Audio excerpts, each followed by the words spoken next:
hình hồng đeo theo thải Thế sinh trong đông cung trong trong cái đường dây dày đến Đó Chinh chinh chong Dario.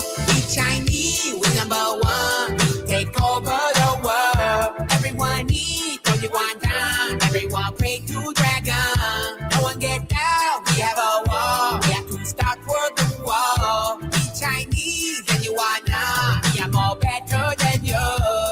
I am hooray. I'm part of nation. I build the wall. Mongol is breaking. You stupid Mongol. My war has fallen. You will be slaves. We take your woman. Japan, a typical red China. Taiwan be wrong, the suit to China. Vietnam don't have a food red China. Our brand is coming soon from China. All men must die or serve for China. So much is big good of China. Chinese, we Chinese, we China. We the best master. We Chinese, we do good. We take over Hong Kong. No get down empire. We have all food and water. We Chinese, tell someone China is number one. Don't see song food and teasing. Enjoy song but no dance. Keeping is great. The hour reader. Capri don't shoot. Cause I'm a. It's not a tumor. With arms wide open. Drinks on EP. China is all day. We will take Mexico, we China. We plan to train the Jews and runners. You'll get some bread and Cuba butter. China is number two, ha ha. I joke we number one, we China. We touch young guys' food in China. Cream of some young guy. Chinese, we the Taiwan. Give all their kids a pretzel. Everyone needs to be China. No one can be Mongolian. Me and Yamat, we have a wall. Now we invent Nintendo. We Chinese, we Sino. We always take and get no. We Chinese, we number one. Take over the world. Everyone needs only one time. Everyone pray to dragon. No one get down. We have a war. We have to start World War. We Chinese and you are not. We are more better than you. 感谢你的聆听，我是你也在收听的人 DJ 不会接好好，我们不要后人忘记我这些喊。向hin向亮亮台，在心上当工当上人用这些人啊，真清楚。Chinese, we Chinese, we number one. Take over the world. Everyone eat, only one time. Everyone pray to dragon. No one get down. We have a war. We have to start World War. We Chinese and you are not. We are more better than you. I am hooray. I'm part of nation. I build the wall. Mongol is breaking. You stupid Mongol. My war has fallen. You will be slaves. We take your woman. Japan, a typical red China. Taiwan be wrong, the suit to China.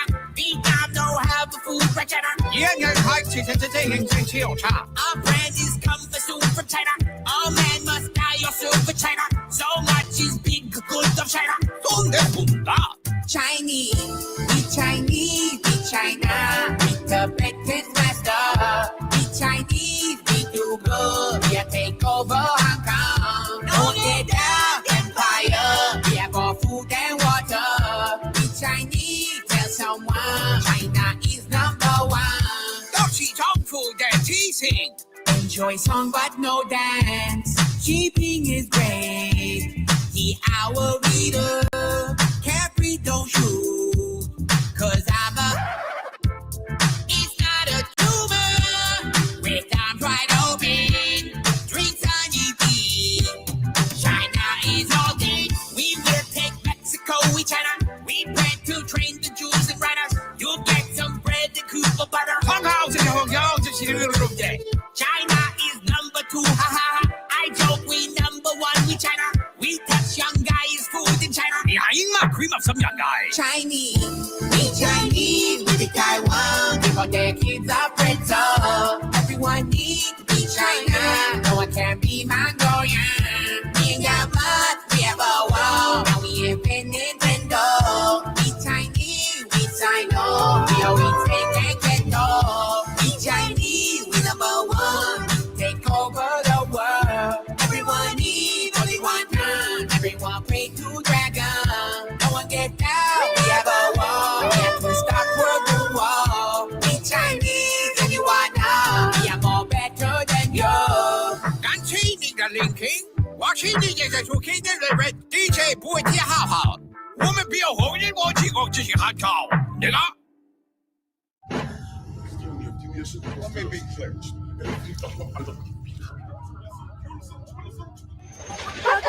Ali. Ali. WhatIsWorld.com.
Laying on the way, staring at the wall. Open up my window, head towards outdoor. No one else around, the shimmer takes my eye. I lift my head, blinded by the sky. Feel my way in front, following the sound. Moves away so fast, fall down to the ground. Know there's more to come. Jump back to my feet. Now I only see ahead of me, chasing down the street.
To shooting star, but you move so fast that I can't keep up. I'm chasing, I'm up with a shooting star, but you move so fast, but you fall and I'll be waiting.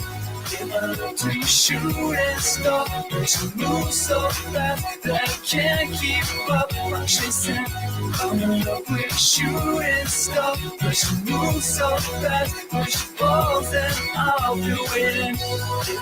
To your shooting star, but you move so fast that I can't keep up. I'm chasing, I'm up with a shooting star, but you move so fast, but you fall and I'll be waiting.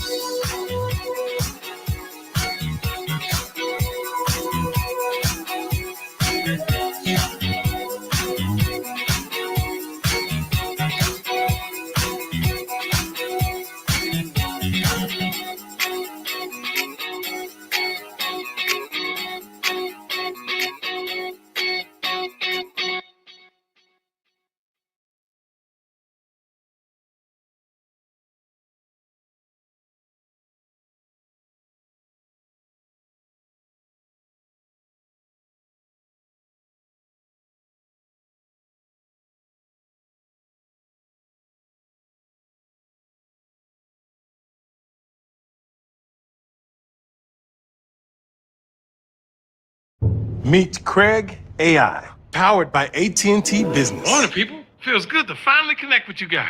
How did you get in there? What? He's not in there, Ellie. It's AI. Are you guys talking about me? This Charmin Ultra Soft Smooth Tear has wavy edges. It's no ordinary square. Charmin Ultra.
Electrify my golden tooth. Can't look at those eyes without sparking song. Electrify my eyes.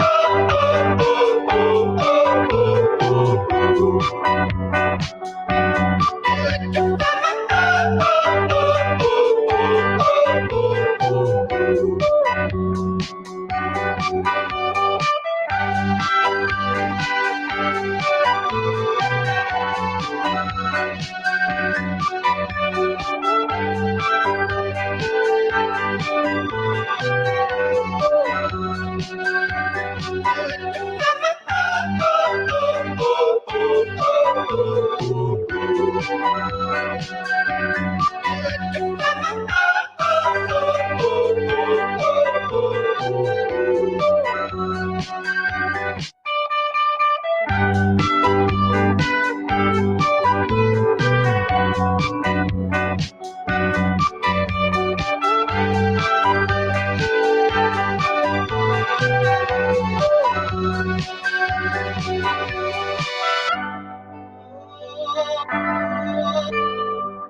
Same old phone?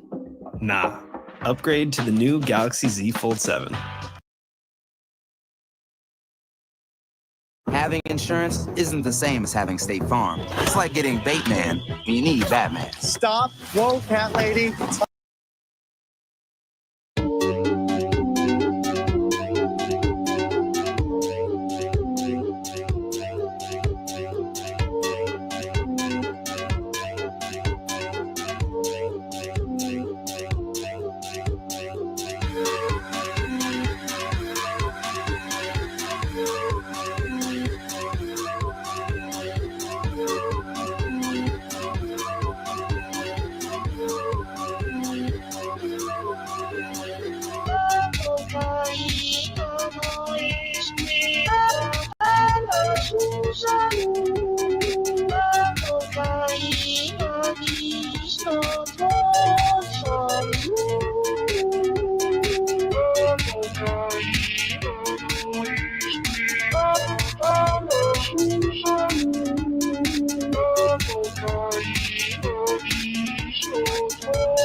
Hey. Good evening, out there on the tubes of you. Welcome to the show. Yeah. It's your host, the most froze and CEO of Glacier Mountain Comics. They call him Glacier. Yeah. How's everybody out there doing? It's Friday evening, pretty much midnight. You know what I'm saying? It's just about midnight. Yeah. 2 more hours. It's last call. You get the munchies, you bring her home. You could be anywhere in the world right now. You're spending your Friday night or Saturday, Sunday, Monday, Tuesday, Wednesday, Thursday.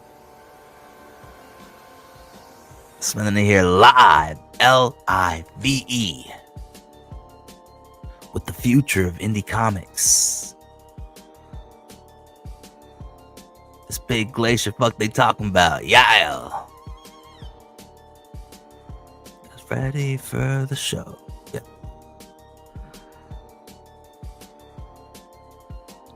Can I get a yer? Can I get a yer?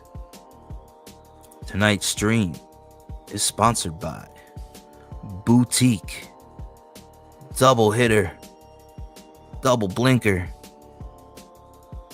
Marijuana Vapes, lovely indica strains of grape soda, and crunchberry. Yeah. It's an indica party. You guys ready? You guys ready to start the show? I think so. All right. Welcome. Please be seated. The show is about to begin. All right, let's see. What do I got up here coming up here for you guys? All right, there's those guys over there on the CD Church. The who? The CD Church? The what? What even is that? Well, anyways, it's first up on the docket tonight. Here, the Wheeler Boys. The Wheeler Boys over there.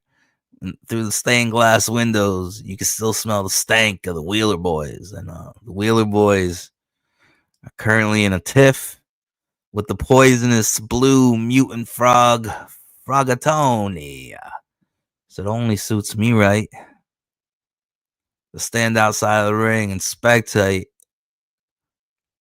Let these bunch of Ricky Retardos have it out with each other. You know what I'm saying? I'm placing bets. You taking bets? Wheeler Boys versus the Fagatoni. Oh, that's not us. That's on the video. Oh, that's not. He does it all the. All you people that not only is Tony a fucking. Oh, what do we miss? Holy shit. Here is by one of. Uh-oh, let's go. And the thing is, later on, it was matter of fact, Tony, you owe me your fucking channel. I won the bet. You said you want to bet on it, and I said, "Fuck it." Yeah. That sound like Frog Tony person. How the fuck do you do that? Wait, I want to try that shit. It's like I can channel my Kermit. Hold on. Kermit the Frog. Okay, hold on. You want to bet? You want to bet on it? No, I can't. I can't fucking do it. You want to bet on it? Totem. On.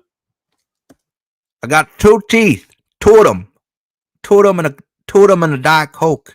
It was matter of fact, Tony, you owe me your fucking channel. I won the bet. You said you want to bet on it, and I said, "Fuck it, yeah, let's bet on it." Yeah, he said. Tony, where's my fucking channel? Where's my fucking channel? Hentai Midget said, "Bet." Hentai. Little hentai midget said, "Bet, Frog Tony, bet money." Channel, Tony, where's Tony? You owe me your fucking channel. I won the bet. He won. Give him your fucking channel. Whoa. You said you want to bet on it, and I said, "Fuck it." Sounds like one of those fucking shady, illegitimate casino fucking bets going on. You know, the type of casinos that let you put like your fucking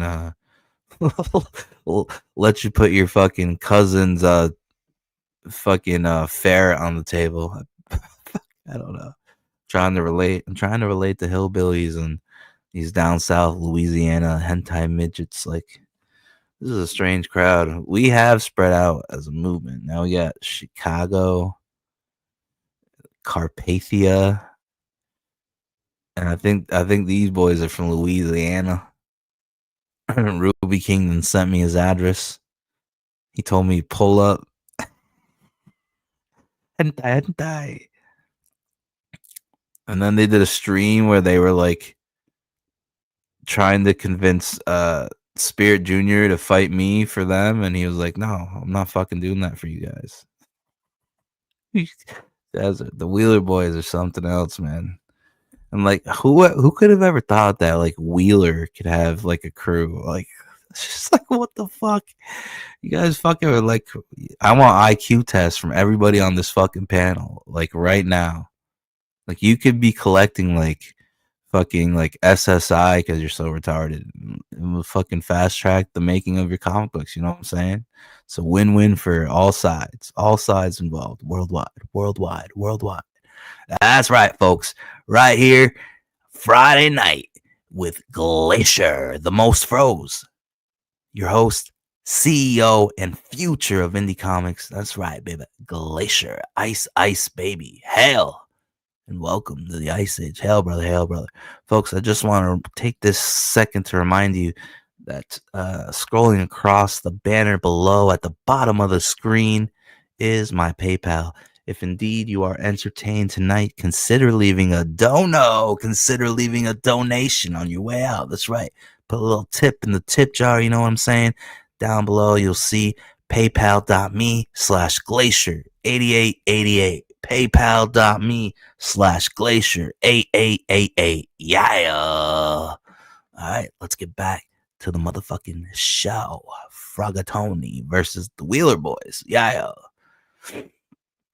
Remember when everything was still cool before Katie was going around saying I jerk off the children? Remember when me, her, and Fragatoni were on a panel together? And it was like when Wheeler had fucking turned in Bosch Foston's like Pigman comic into like Stripe, try to block his income. And I was like, Mike's got to go. And they were all like, yeah. And then she like, I think like 2 hours later, cut a spurring promo on Wheeler, cussing him out. And now, like, I don't understand what's going on here. Katie, aren't these your brown boys, Katie? And now they've been taken over by the Wheeler symbiote. Just all that Wheeler goo and coom and sucked up your brown boys. The fuck is going on? The Wheeler Boys versus Frog Tony. Never thought I'd see the day. Giggity. Later on, it was matter of fact, Tony, you owe me your fucking channel. I won the bet. You said you want to bet on it, and I said, "Fuck it, yeah, let's bet on it." Yeah. Tony, where's my fucking channel? Where is it? Where's my fucking channel, Tony? Where is it? You owe me your channel because it was revealed by one of your fucking defenders that you were nagging her. You ran gay ops, Tony. You ran them. Huh? And here is the evidence. Let me take you back through memory fucking lane. Let me remind all you people that not only is oh god damn it, hentai midgie, the hentai mid. She says he's got them receipts. Say it ain't so, Fragatoni. Why they got these receipts? God damn, Tony. All you had to do was be like, Katie, I added Dario and Atoy Fanboy to the B team. They're part of the show now. I like Dario. He's funny. He's kind of cool. Let's get in a back room and let's fix this. Tony went full kamikaze, Voldemorting Dario, but only bringing me up to blame his problems on when he's confronted by Carbon Fart. You gotta keep some head takers on your fucking team, Tony. Handle these Wheeler Boys, I would. But you told me not to. I told you I would troll them into oblivion, and you're like, no. Just don't give it any attention, and it won't have any. They won't get any breath. They won't get any views or attention. Smother it by ignoring it. You know that I asked you, do you want me to handle this? And yet, you still kamikaze Dario. Yeah, you just can't find good help these days. And when you find it, you won't fucking get rid of it. For what?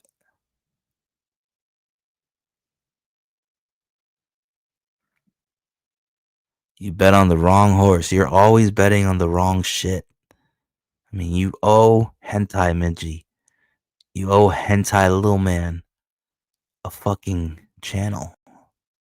Pay up. Pay the Pied Piper. Yeah. Tony a fucking simp, an ugly one at that, but also at the fact that Tony ran gay ops. He does it all the fucking time. Do you run gay ops all the time, you fuck? Let me find out it was you that fucking struck my channel for Katie. You know, like I've said this a long time. This shit doesn't need a fucking enema. It needs a fucking paperwork party. This fucking little melding of fucking Sectors and Van Skyver and Rakeda and Masterson fans needs to be a fucking paperwork party. Need to open up them YouTubes, share your screens, live on stream, and let's fucking see. Let's see who's been striking who. All out in the open. And that right there will provide some kind of reset, some kind of ceasefire, and then we can prosper for a few more months until the infighting can't hold itself any longer, and we'll get right back to it. Play that thing, 90s. Play it. Yeah. Pause the stream. Oh, that's not us. That's on the video. All right. That's what you fucking simps get. You fucking simps. EFAPing yourselves? What in the fuck is this? Short on content, but I haven't seen this, so I'm appreciating this right now. Right, meow. All right, meow. Fucking behavior. You got a lady in the fucking Don't forget to welcome her to the bottom feeders. Now move her up by me and you, so that she's not by the rest of these scrubs, especially dirty old Jim. Yeah, fuck Jim. All right. I mean, yeah, but don't put me by Jim either. He always touches my leg. Why am I by Jim now? Wait, is that Alvin Sterling's voice? Fucking one gun, Alvin Sterling. Fucking creatively bankrupt fucking thief. Fucking bald milk dud ass. Hey, how do you get to the bottom? What's up, Dalish? How you doing, girl? Hi, I was watching the stream and then I saw some people saying I'm flip-flopping in chat. I took up for you. I white knighted. No, but I figured I could come on and at least set the story straight a little bit. Oh, please Let's do it. Yes, please do. Please do. Because I mean, I had quit last year doing Tony's streams. Yeah. Because I mean, I just remained in one of his group chats behind the scenes. Yeah. And it's funny how this all started. Because once he mentioned that I think Ruby was talking about Frog Tony buying me Taco Bell. And I Oh! Have you guys heard my Frog Tony freestyle? You haven't heard it? Taco Bell every day, simp. You think I'm fucking lying? You think I'm out here lying? Why the fuck you lie? Nah, not me. I don't gotta lie. Never have, never will. Look at this. Free StreamYards. Gone. The fucking logo is gone. I'm fucking back. You think I'm fucking playing games? I'm gonna do whatever the fuck it takes. Look, I want fucking pot awful. Just see up there. I got pot awful. I got the fucking Ralph mail. I got this fucking ravioli eating fucking queer. Fucking whatever he is. All right, back. Put the throat goat logo back up there. You know what I'm saying? I really do what I say. Everything I say, I do. That's motherfucking dangerous. Yeah. The real deal. The real deal. You're listening to him right now. Yeah. thought it was funny. That's So right. I had told him to send me a clip of that. And just asking for a clip that one time spiraled to him sending me clips every single time he talked about me. Oh, and wow. every single time he mentioned me in a tweet would get sent to the group chat, which is Uh-oh. Huh. Are you guys good now, though? Are you good with the hentai, Midgie? why I inevitably ended up responding because I was getting annoyed. I was like, what's the big deal? Yeah. He's just buying me food. There's legitimate reasons to hate Frog Tony, and it's not because he buys me food. That's all. Right. Yeah. Yeah, that makes sense. But he wanted to do that. Yeah, that Crunchwrap Supreme sauce, though. That creamy Crunchwrap Supreme sauce. They now sell it in the grocery stores along with the Mexican pizza sauce. But let me tell you something. The Crunch Wrap Supreme, the creamy Crunch Wrap Supreme sauce. That shit is bussin'. I'm now putting it on my fucking tacos that I make at home. You know what I'm saying? What was it? Balls on the table stream? Right, yeah. Wait, what the fuck? Has anybody actually ever put their balls on the table? I mean, probably at like a fraternity or something, right? Some fucking old school fucking.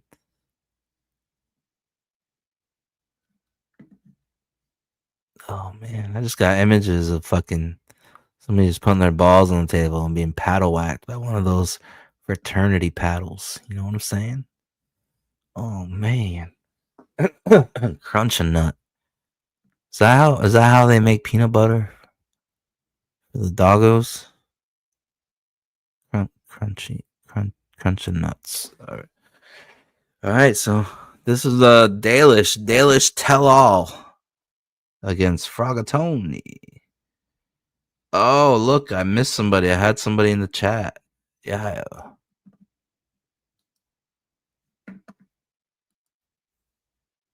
Hail Rick Piper from Cross Comics right now. Canadian Shield issue 3. Canadian Shield 3 is now on funmycomic.com. Thanks for stopping by, Rick. Look at that. You're number one because you're the only one that stopped by. You got that number one crown. How do I turn that off? Probably should turn that off, but I'm glad you stopped by, Rick, because I'm actually going to be taking a look at your campaign a little bit later on in the stream. Yes, indeed. Yeah. Hell, brother. Hell. Dalish tells all about the blue-caped simpin' Frogatoni. Yeah. And I told him I would do it as well. I told him I love you, TJ, Carpathian Terrorizer.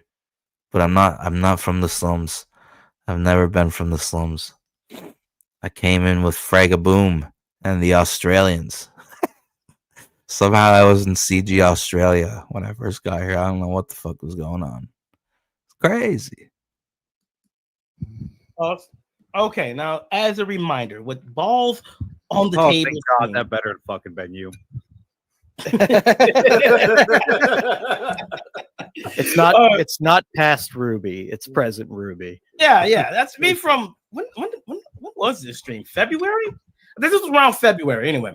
But the balls on the table thing was when all this was also happening. Me, Cynic, I think Wizard was supposed to hop on a stream with Dalish and Finbar. Finbar is one of Tony's fucking homies, right? I forgot why we were going on it. I think the squash beef or something. I don't remember. We were supposed to do a fucking stream. I think it was supposed to be a stream to stop leaks or something. Cynic need to be back because I don't remember all of it for some reason. There were supposed to be leaks of fucking DMs and all that shit. Anyway, so we're gonna all come together, talk about it, and fucking handle it like adults. He's about to say men, but then he realized that he's not a man. He's half a man. Giggity. You know what I'm saying? All right, hold on, folks. I'm scrolling.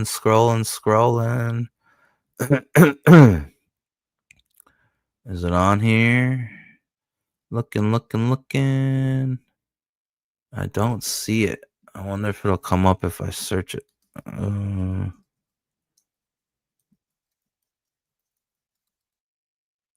Oh, I found it. Yeah. Just right here. A little bit over here. Beautiful. Okay. Just let me grab this. Copy that. Go like this. Bring this over here. Just like that. And here.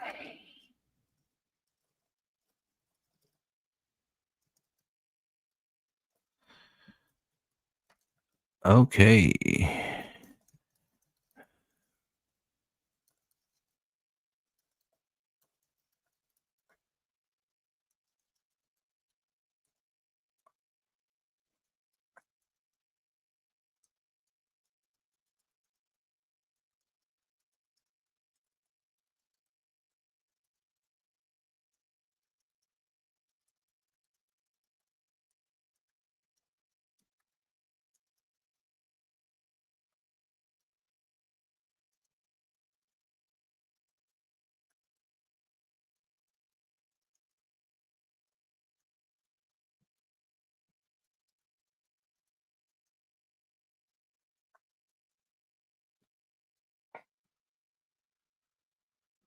Boom.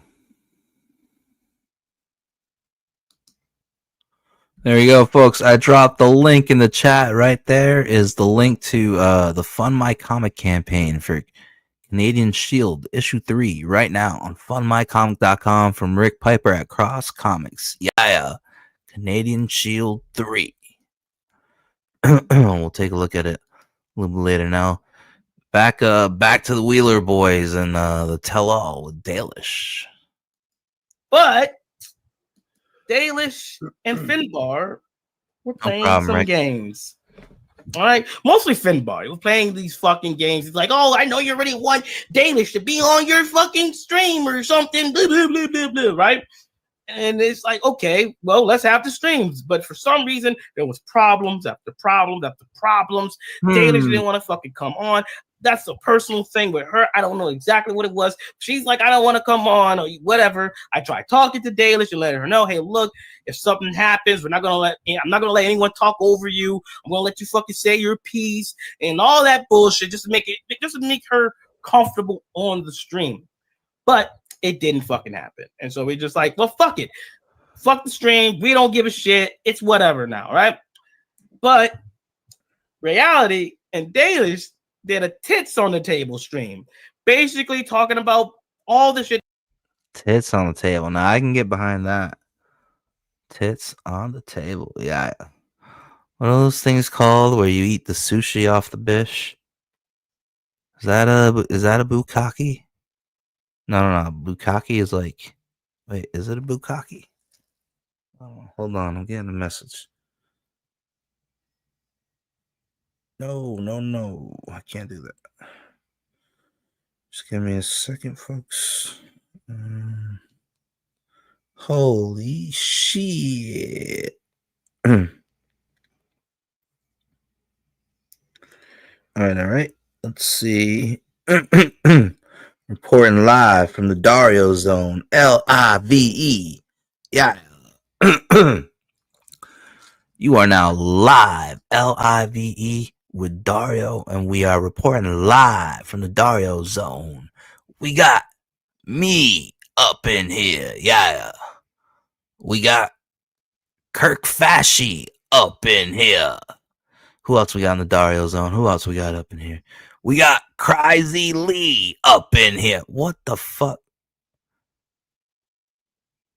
Raptor, this can't be a thing. This is my Dario Zone. Dario Zone is mine. The fuck is this? This is overcrowding. This is inhumane conditions. Do I look Japanese? I'm like 2.5 Japanese people. You can't put me in these kind of conditions. The Dario Zone. Now I got to deal with Kirk. Hell, brother. Kirk's all right. But Crazy Lee, he's just going to sneak Kate and Orlando up here, and then Katie from Ice Queen down here. God damn it. You know, these Australians are shiesty. Fucking tunnel his way out of here like them Jays. You know what I'm saying? Can't do this. The Dario Zone is mine. My Dario Zone. Get Crazy Lee's ass up out of here. Get him out of here. He's got AIDS. Yeah. We don't know he does. All right. Risey, stay the fuck over there. Dario Zone is mine, you bitch. That was happening or whatever, right? And saying that and basically it was the stream to defend Frog Tony from the claim that he was nagging these two ladies. Oh, shit. I came back at the right time. Can you imagine having to have two women defend you like that, begging them, literally, Ruby, begging these women to after being on Twitter going, I didn't ask nobody to defend me. And then you do this shit? Say what? You gonna do that shit? Yeah. And then you're gonna pay them, and guess what you don't do? What don't you do when you pay them? You don't pay Dalish. You don't even. Oh my god. What a dick move, Frog Tony. Dick move. fucking pay him. You fucking slimy. No wonder your motherfucking OC is a frog. But hey, You what was slimy the bitch. what was the original intent for the balls on the table stream? Was it to stop leaks or some shit? Balls on the table stream was because a Finbar came and got all butthurt because I compared him to Theo and Sturgis and all this other shit. And he Oh no, you called Finbar the P word, didn't you? Damn hentai midgies. Wheeler boys are pervy little fellas. Got yourself quite a little crew, Mike, but it makes sense. All the cheesecake comics that Mike Wheeler makes, he's got a crew of little hentai pervs. This shit writes itself. Hell, brother, hell.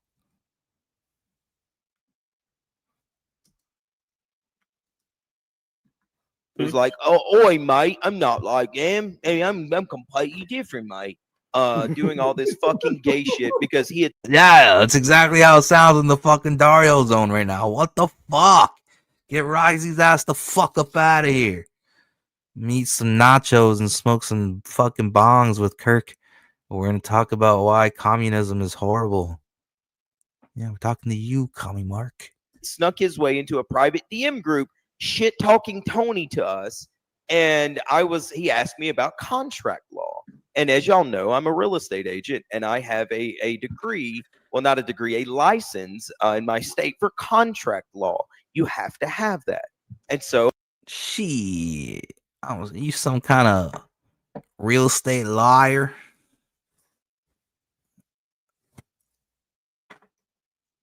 I'll be damned. Sell me a house and read me the law, boy. Well, I discussed his contract that he supposedly had with Frog Tony to appear on the Gabbing with Gobbling Dicks with Geeks or whatever that show is. Gobbling assholes. Gobbling assholes. Wait, what the fuck? I didn't get no fucking contract. I was working for motherfucking free. See what I mean? And I got my fucking green card. Let me tell you, that shit highly illegal and fraud. I want my fucking paycheck.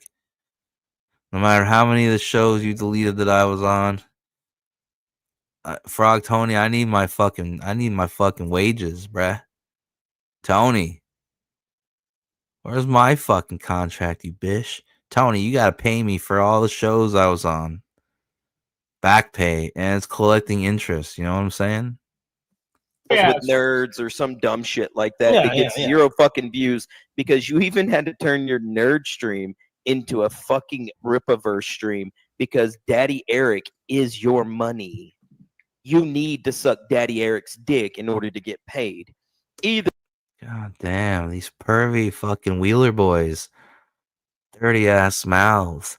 Always thinking about sucking D. What's wrong with you, Wheeler boys? Talking to you, Alvin. Either way, it was a lie. Yeah. It was all a fucking lie. And when I called it out for being a fucking lie, and I compared this faggot to Sturgis and 210L. Triggered. Someone's getting. Why are you so mad, Cynic? LG and all this stuff. He got real mad and said he had to come out and tell the fucking truth about everything, about all these foul things that were happening that weren't fucking true, that he had manipulated into happening in order to get a gotcha on somebody that they wanted to fucking bully and just wanted to be left the fuck alone and get the fuck away from them. Fuck you, you pieces of shit. All of you, by the way. I'm talking to you too. It's true. You fucking piece of shit. Every one of you. Fake vampire. You fucking fake vampire faggot. You stupid bitch. Hey, why aren't you on all these fucking balls out shows, TJ? Yeah. Oh, wait a minute. Are you too busy being in group chats screenshotting shit for Tony? Because that's why you got kicked out of the ARA room. Mm-hmm. By the way, Senator, before you continue, before you continue, I need to read this. I got damn, it doesn't tell me how much. Oh, I got a $5 tip on Kofi from my boy Vibit. Tell Frog Tony I have his missing teeth. I found them behind a truck stop bathroom toilet. Thank you, FFS, for not being gay. Well.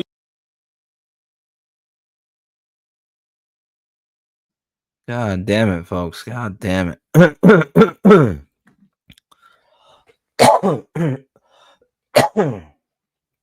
It's your boy, Richard C. Meyer. All right, let's take a second. Let's do a palate cleanser real quick. Here's the link. Here is the link right here in the chat right now on funmycomic.com. Canadian Shield by Rick Piper of Cross Comics.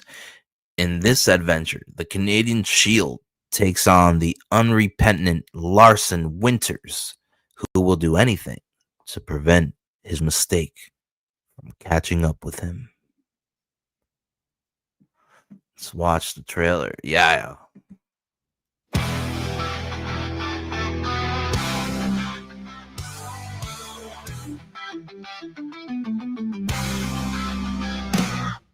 A man being transported through time by God. An angel appears telling him put on a nearby suit. And after that he must travel south. The suit on he is endowed with incredible powers. Canadian Shield with the power of strength. Canadian Shield with the power of speed. Canadian Shield with the power of flight. Canadian Shield with many more powers. Will fight the evil that comes his way and help those he can in need. Another man wanting to end his life. Canadian Shield saves him in the nick of time. Now he lets the man no reasons to live. With this, the man goes on to live many more days. Canadian Shield with the power of strength. Canadian Shield with the power of speed. Canadian Shield with the power of flight. Canadian Shield with many more powers. Will fight the evil that comes his way and help those he can in need.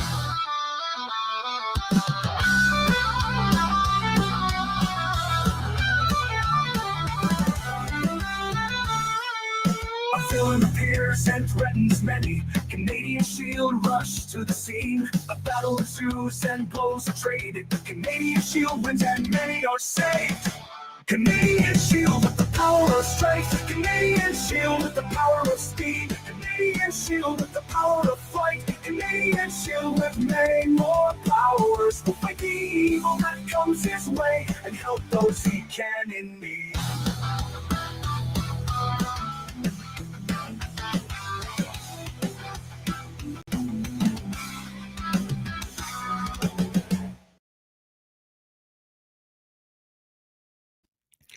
Wow.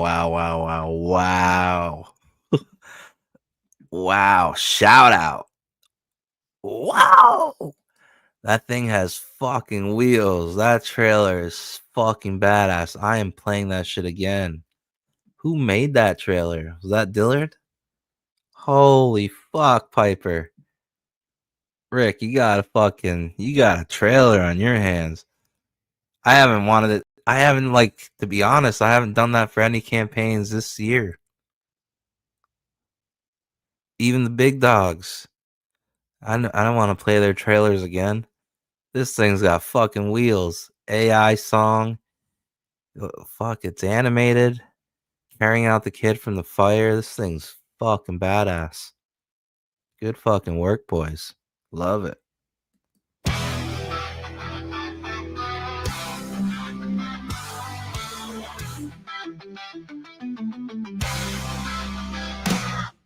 A man being transported through time by God. An angel appears telling him put on a nearby suit.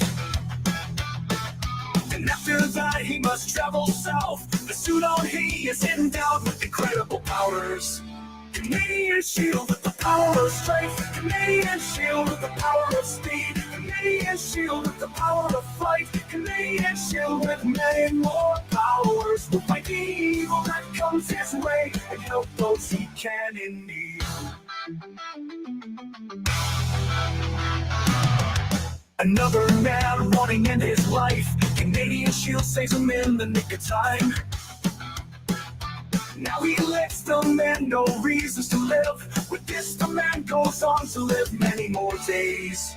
Canadian Shield with the power power of strength, Canadian Shield with the power of speed, Canadian Shield with the power of flight, Canadian Shield with many more powers. Will fight the evil that comes his way and help those he can in need.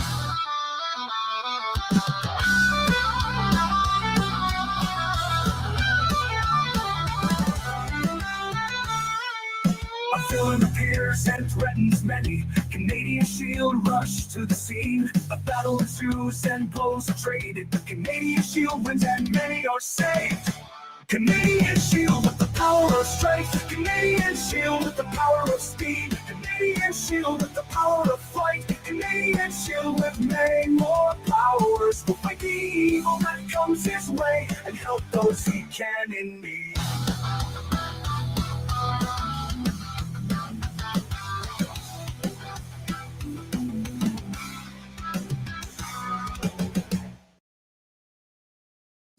Yeah. Right now on funmycomic.com, Canadian Shield 3 from Rick Piper of Cross Comics. Right now on funmycomic.com. Yeah. Fucking great trailer, great song. 66% funded.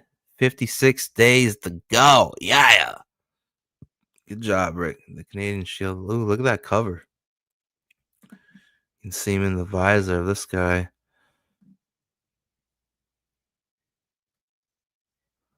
Ooh, drawn in tiered. $100. $5 Canadian for the digital copy of Canadian Shield 3. Canadian Shield 3 begins shortly after the events of Canadian Shield 2. In this issue, I introduced a new friend and foe.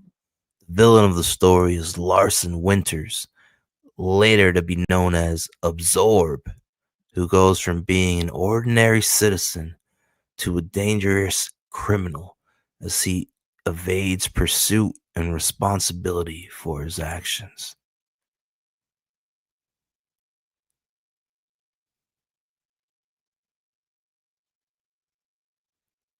Ooh, nice vertical panels. This actually kind of looks like a side profile of Dillard. Damn, look at those muscles.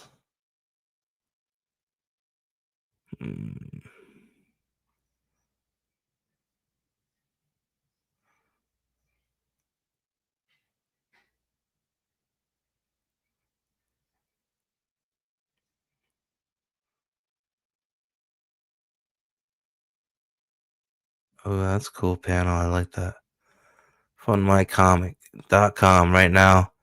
Canadian Shield 3.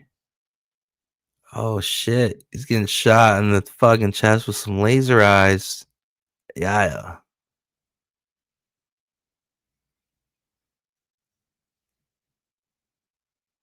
Bro, this looks good. This book looks good, man. Issue 3's got some dope ass action scenes. And Rick can definitely draw. Rick can draw his ass off, that's for sure. I like the style. Every physical backer will get a physical copy of a 4-page ash can that is in the works. This will have a couple of hints of things coming up in the far future for Canadian Shield and Cross Comics. Here is a look at page 1. The story was written by me, Rick Piper, and drawn by Alpha Proto. Oh, Alpha Proto drew this. Alpha Proto's got a cool cartoony style. It's not too bad. I like it.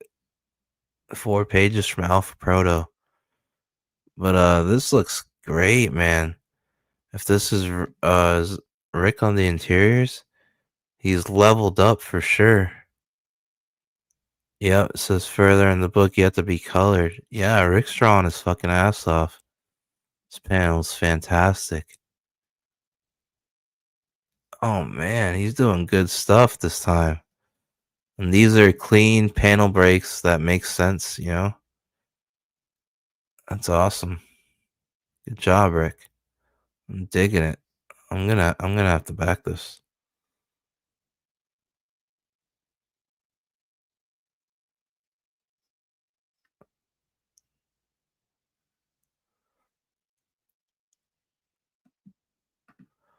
Yeah, Alpha Proto is cool. Like the texture of this feels like it's a fucking. I thought it was like a fucking a Maple Leafs jersey at first. You know what I'm saying? Oh, dude, is this like a collar of like bullets? Dude, wouldn't that be badass if he's wearing like a choker of like shotgun shells? Why didn't I think of that? Wait, is that shotgun shells or is that just necklace? If it's not shotgun shells, I'm fucking doing that. Fucking shotgun shell choker. That's such a good idea. All right, guys. Right now on funmycomic.com, Canadian Shield, issue 3 by Rick Piper of Cross Comics. Go over there and back it. Looks fucking fantastic. Yeah. Let me just put that over there. Let's get back to the show. Yeah. Continue this Dalish Tells All stream with the Wheeler Boys. Yeah. Alvin and the Wheeler Boys. Oh, I'm the greatest. Yeah. All right, put that right there. Let's go. Friday night with your host, the Most Froze, and CEO of Glacier Mountain Comics, the future of indie comics. Yeah. PayPal is scrolling across the screen in the banner below.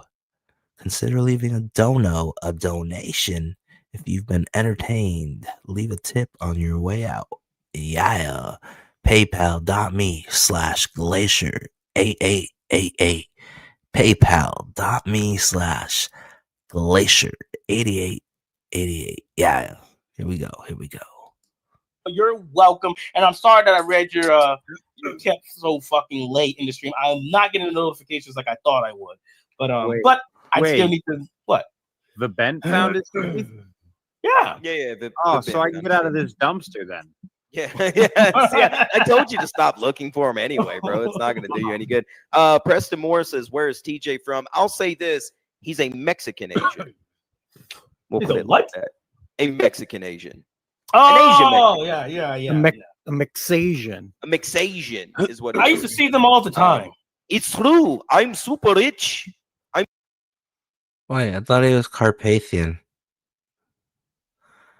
Aren't Carpathians like, don't they have some Turkey in them? Some Turkish? Or am I wrong? It's like Turkish and Romania, right? I'm probably really wrong.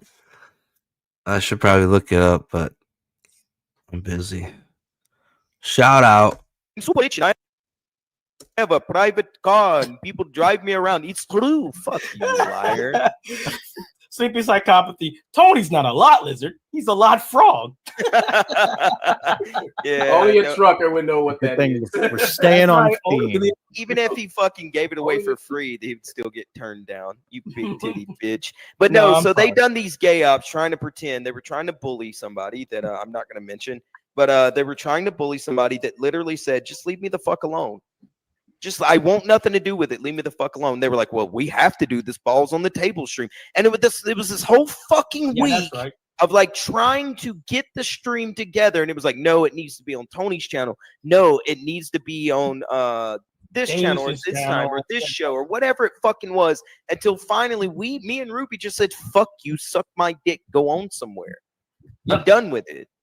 I'm not doing all these stipulations." And they were trying to get Dalish to come on to do this gay op, and Dalish didn't want to fucking do it. Yeah. So they finally, Tony decided that he was going to get the girls to defend him on his channel. He was trying to fucking do another gay op because he set up our little meeting where he wanted to discuss stuff to bury the hatchet, and then done this stream while I was in a fucking private StreamYard link. Like I wouldn't fucking find out, because they thought they were gonna run ops on this guy and embarrass him. while we weren't even fucking around to defend each other, to defend in the chat or anything like that. And so he was going to keep us distracted while these girls burned him. And guess what? They didn't do it. Nope. They done the stream. They said, this is gay. And then they left after, like, I don't know. Tony decided that he was going to get the girls to defend him on his channel this time or this show or whatever it fucking was. We're staying on theme. Even if he fucking gave it away for free, he'd still get turned down. You big titty bitch. But no, so they done these gay ops trying to pretend they were trying to bully somebody that I'm not going to mention. But they were trying to bully somebody that literally said, just leave me the fuck alone. Leave me alone. I want nothing to do with it. Leave me the fuck alone. They were like, Leave me we have to alone. do this balls on the table stream. Oh, and it was this whole fucking week right. of like trying to get the stream together. And it was like, no, it needs to be on Tony's channel. No, it needs to be on this channel or this time or this show or whatever it fucking was. Until finally me and Ruby just said, fuck you, suck my dick, go on somewhere. I'm done with it. I'm not doing all these Oh shit. stipulations, and they were trying to get Dalish to come on to do this gay op, and Dalish didn't want to fucking do it. So they finally, Tony decided that he was going to get the girls to defend him on his channel. He was trying to fucking do another gay op because he set up our little meeting where he wanted to discuss stuff to bury the hatchet, and then done this stream while I was in a fucking private StreamYard link. Like I wouldn't fucking find out because they thought they were gonna run ops on this guy and embarrass him while we weren't even fucking around to defend each other, to defend in the chat or anything like that. And so he was gonna keep us distracted while these girls burned him. And guess what? They didn't do it. Nope. They done the stream. They said, this is gay. And then they left after like, I don't know, I think it was like 30 minutes or something. Like 30 minutes to an hour. And you know what? My power went out. There was a storm coming. And thank God my power went out because I had to turn my cell phone on and get on the hotspot. And when I did, I got somebody that DM'd me and said, hey, you should probably look at this on YouTube. And so I got my hotspot, got it back on my computer, came back into the StreamYard link. It was like, all right, we should probably head out. We got some shit going on right now. Frog Tony's a bigger lolcow than Sturgis. Yeah, he is. He is the CG Sturgis. Yeah, CG Sturgis. Yeah. So let's continue with this video. I would do any of these streams. CG Sturgis. I don't know. Don't know about that.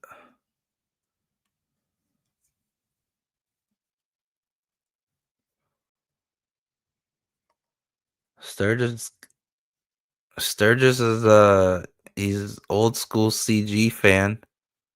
He wasn't here from the beginning, but he used to be a fan of shaved anus, of Van Skeever. He's more of like a gamer, and he seems to be really popular with the drama. He gets a lot of hate watch, but I think Frog Tony basically invented detracting Eric July, so I don't know.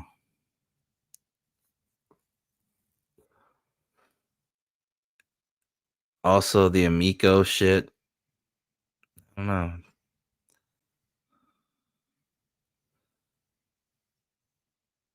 Sturgis might be Ripaverse Frog Tony. I'm glad we clear that up. Now back to the Wheeler Boys. As long as he wasn't there. But eventually the drama got so gay that I didn't want to do it anymore. And I straight up told him that. I said, don't share my messages on stream. I kind of don't want to go on and talk about this. It's not going to benefit anybody. But he told me, I know you're happy now with your life, but this is making me unhappy. So if you could just... Whoa. Ooh. Damn. Say what?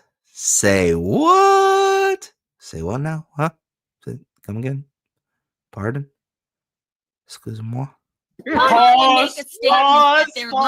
Pause. Do you see how manipulative that shit sounds? Yeah. It's like I hate to be that guy, but what like a man saying that to a woman, like this is making me unhappy. Well, you know what I was thinking about, right? He thinks he knows how to talk to women because where TJ's from, there's a lot of lady boys. And so he assumes because he's talking to a lady boy, he knows how to talk to actual ladies. Ah, okay. It's true. Wait. It was you who said to me, like, Frog Tony, he manipulates and abuses women, but he's just not able to manipulate women into giving him the pussy. Yeah, that shit was so funny. He can't even manipulate him into giving. Fuck the pussy. Give me the money. Give me the motherfucking money. Him the pussy. He just manipulates them into being his. What Tony is to all these women are gay best friends. Yeah. Yeah, he's a fag. He's a fag hag or whatever they call it, right? Like, That's the woman. They're all his fag hags, right? He's running around, and these girls are like, "Yes, queen, slay. We'll stand up for you, honey." And then he's like, "Well, let me send some titties." They're like, "Well, aren't you a faggot?" And he's like, "No, of course I'm not. I'm just fat and retarded." Yeah, you know it makes sense. He does do a lot of tapping whenever he's getting passionate. Oh, he really does. Something. And then listen to him. He'll do this. Got it. It's God damn, bro. So fucking autistic. He'll go, "Is that right, TJ?" It's true.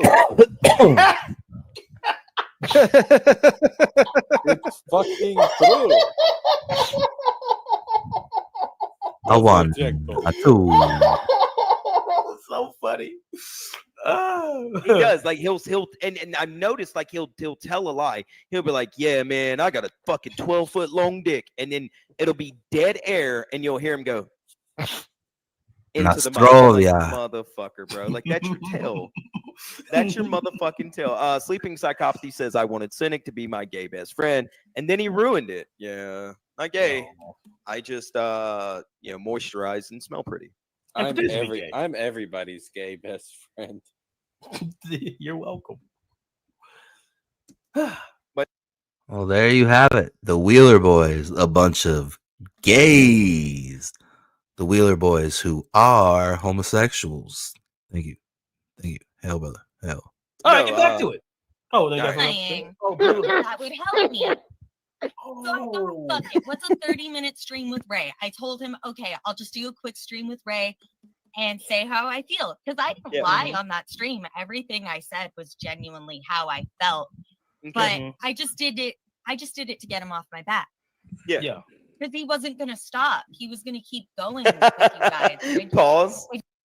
Damn, we've heard about similar situations where guys have gotten carried away in the indies. Some guys don't know when to stop. We've heard this story before. Just thought. Pause. Have you ever met those guys that would like hound the chick for pussy or sex? Like, come on, baby. Come on, baby. Come on, baby. Now imagine taking that. We have one of those. The good brother Timothy from Virginia. Not Black TJ. Black Timothy. We got one of those.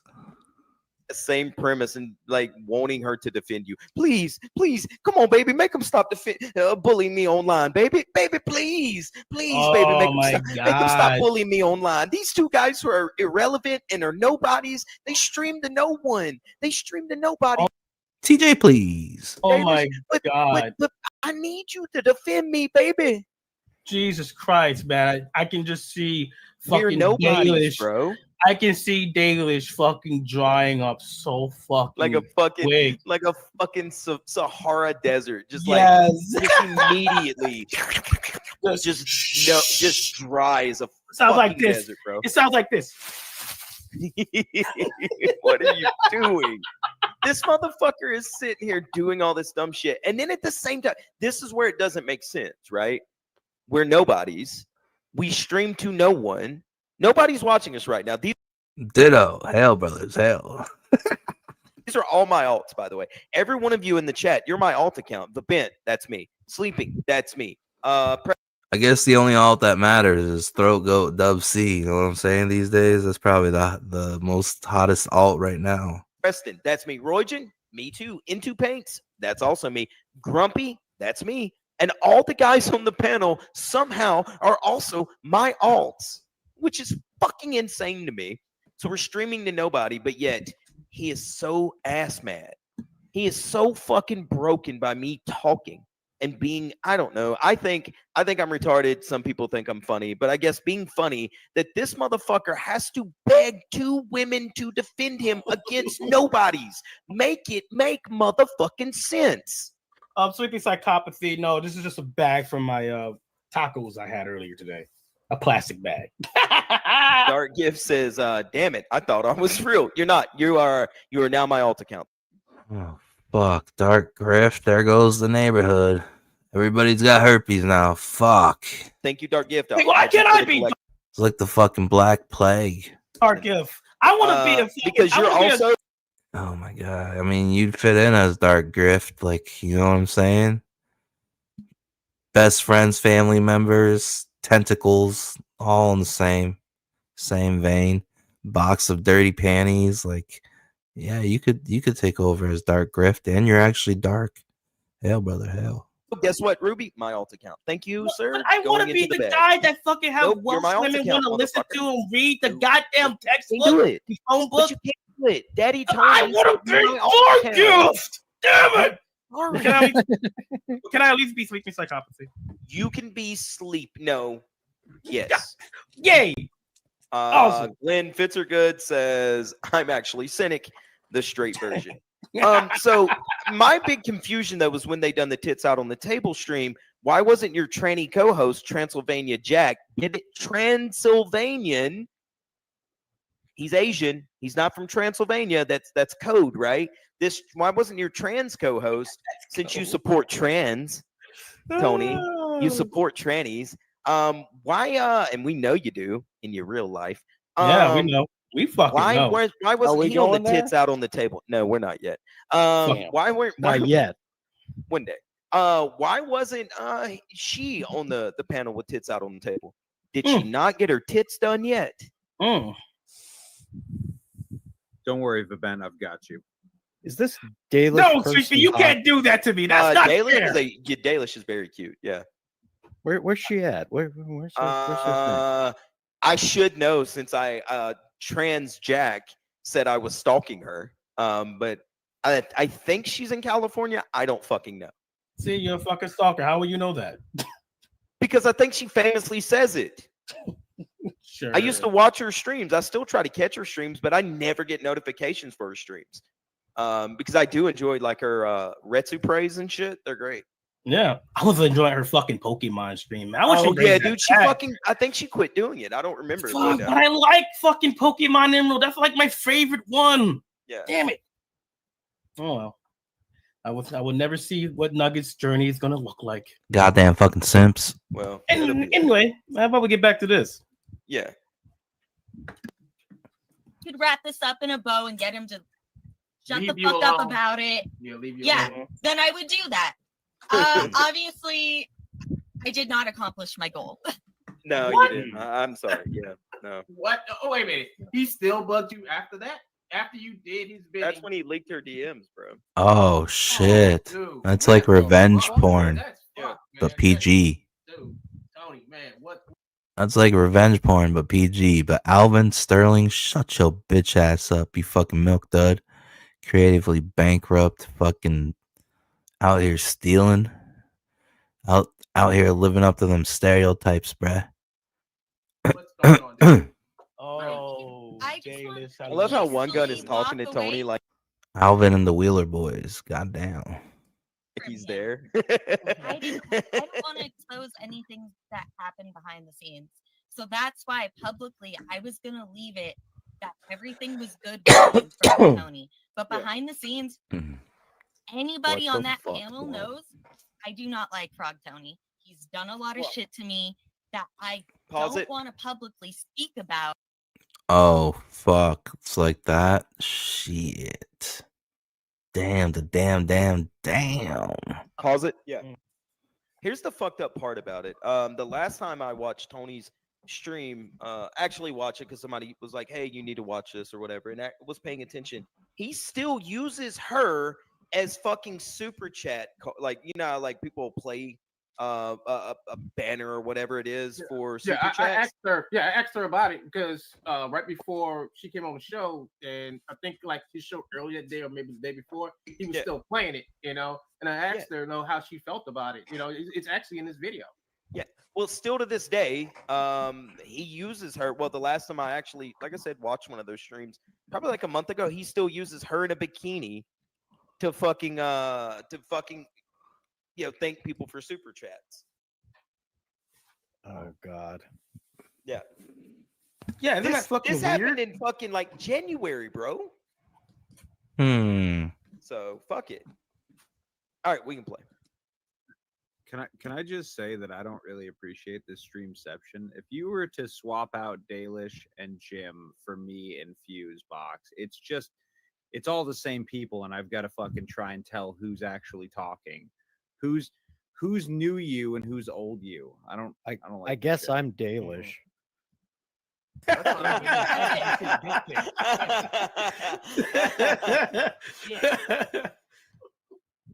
Let's be honest. You don't have to Ruby. share.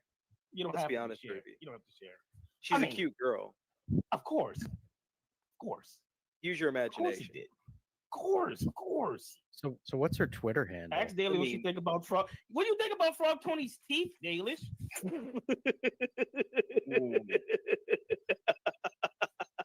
God, here's the thing. I'm walking a fine line here. I don't really want to talk shit about Frog Tony. I got All right. He'll, Okay. Yeah. he'll just go at me harder. And Yeah. And we don't like like I that. I said, agree. there's a reason I did that stream with Ray to try and get things to end peacefully. But if he's going to keep sharing my DMs, then I'm going to come on streams like this and set the record straight. He told me his happiness depended on me doing that stream. Yeah. I felt like it was an asshole move to just not come on and say, I spoke up for myself when I tweeted back at you guys. He didn't tell me what to say. He didn't tell me to respond. It's just him repeatedly sending clips in your tweets. Oh, Eventually, I shit. said something back. Yeah. Do Woo! you find that guys often tell you that their happiness depends on you doing something for them? Wait, pause it. Go back a little bit. I missed that for some reason. I was distracted for a second.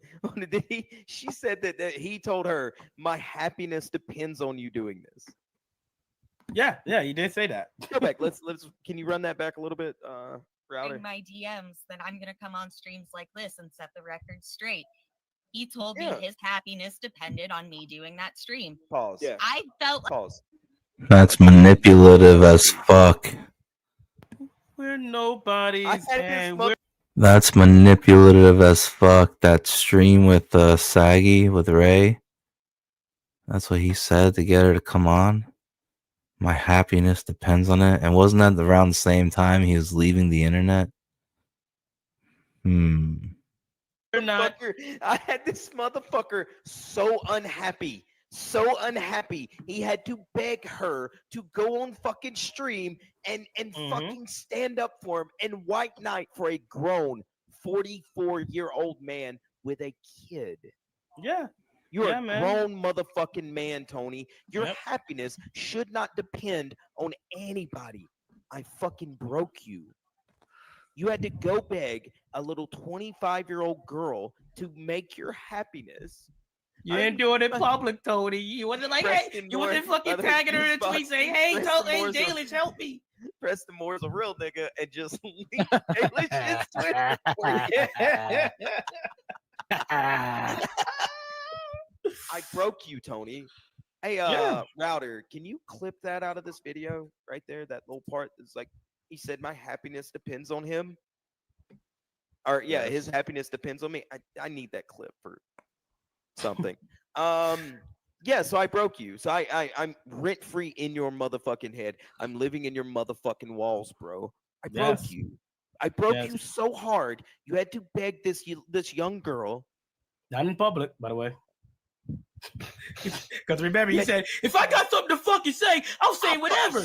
I'll say it. I'll motherfucking say it. You can say say whatever you want Ruby to about King, me. Ruby King is in the fucking, I'll say it in fucking group chats. I'll say it in fucking group chats. And guess what? Ruby's in the group chat, same as Katie. And I'll fucking say it there because I don't have nothing to hide. I have nothing to fucking hide because I'm motherfucking Tony. These Wheeler boys, they're gonna make me jump off a fucking bridge. You know what I'm saying? Jesus, cheese and rice. What a stupid fucking bitch, man. Oh what my a god, stupid yo. fucking bitch, bro. Oh, I broke you. come on. You begged this girl. Your happiness depended on it.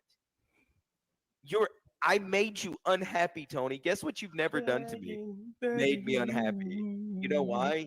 You've never given me an emotional response ever. I look at you. Well, I'll take that back. You brought me a lot of fucking joy. I've probably burned a fuck ton of calories laughing at your retarded ass. Yeah. Literally, my first thought with the Discord shit the other night was, well, that kind of sucks. And then I saw that all the names were Sin's baby oil, Sin's meth addiction. I went, motherfucker. I'm just happy that fucking Frog Tony finally was brave enough after all these months to say my name. I told you once, and I'll tell you again, Tony, I absolutely love it when you talk about me. Even if you're being vague about it, Tony. I fucking love it. Because everybody knows what you're talking about when you're being vague. But it's even better when you say our names. So yeah, you can get back to doing. Say my name. I know you hear me, Tony. Keep being a phony. Say my name. Talking Frogger-Tony. Say it. Can't Voldemort people forever. And ever and ever and ever. What you doing though, Frog Tony? My happiness, Dalish, my happiness depends on you doing this stream to defend me. No! Dalish. No! I'm the chosen one. The She's chosen cute, one. but she's not. She's cute, but she's not like I would not simp for her. Like, come on. Whoa! Whoa! You see the spines of simps? They won't give their opinions honestly. No balls. Your balls must have stayed on the table. Little hentai man. I'm just saying, like surfboard. Come on. Dude, I'm not saying anything. What are you talking about? She's a friend of the show. Okay. Yeah, she's a friend of the show, yeah. Okay, well then never mind. I didn't say any of that. What the fuck? Wheeler boys got a loose cannon in their roster. That boy out of here. An incredibly sweet young lady. Don't worry, Dayla. She really is. She's funny as shit. She was great on the show. We wanted to try to start getting her back on, but like just the show started going a little different direction than what we wanted. But no, like we do need to reach out and get her back on sometime. See how she's doing. See if she's got anything to promote. Like her channel, I guess. I mean, I know she does. She just did a stream today. Today. So she's still doing the same thing, man. So don't worry, Dalish. We'll make him disappear. Yeah. Here, hold on. Let me rephrase what Fusebox was trying to say. Don't fucking simp for anybody, okay? That's what I meant to say. That's what the words just came out horribly wrong. Yeah, they came out the wrong way. It's slow and pathetic behavior. Don't fucking simp for people. Yeah, I mean, this is the same girl that he wanted to manage her OnlyFans. See all those dicks in this chat. I mean, her fucking. He would have done all the dick ratings for her and been like, "Hey, Dalish, like these couple 2-3 dicks, I don't think are very good." Fuck. He's gatekeeping the dicks. Well, could you check my work? This one's not girthy enough, Dalish, don't you think? Wow. Oh my god. Something tells me he walked into that thinking that, you know, that essentially just made him like her pimp or some shit. Yes, that's exactly what he thought. Because he would have been able to brag about it. Hey guys, Frog Tony here. I'm kind of like a pimp. You know what I'm saying? You know, I managed Dalish's OnlyFans account. Cause you know it's hard out here for a pimp. Trying to get my monster and pay my fucking rent. And all my monster money is spent. Gotta bring these cans back for 5 cents. You know it's hard out here for a pimp. You know, Pimping like ain't a pimp, easy. a PIMP. That's me, Tony. He's gonna change his fucking title to Pimp Tony.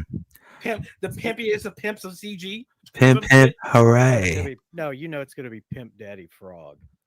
Oh yeah, that makes so much sense. And then he's gonna bust out the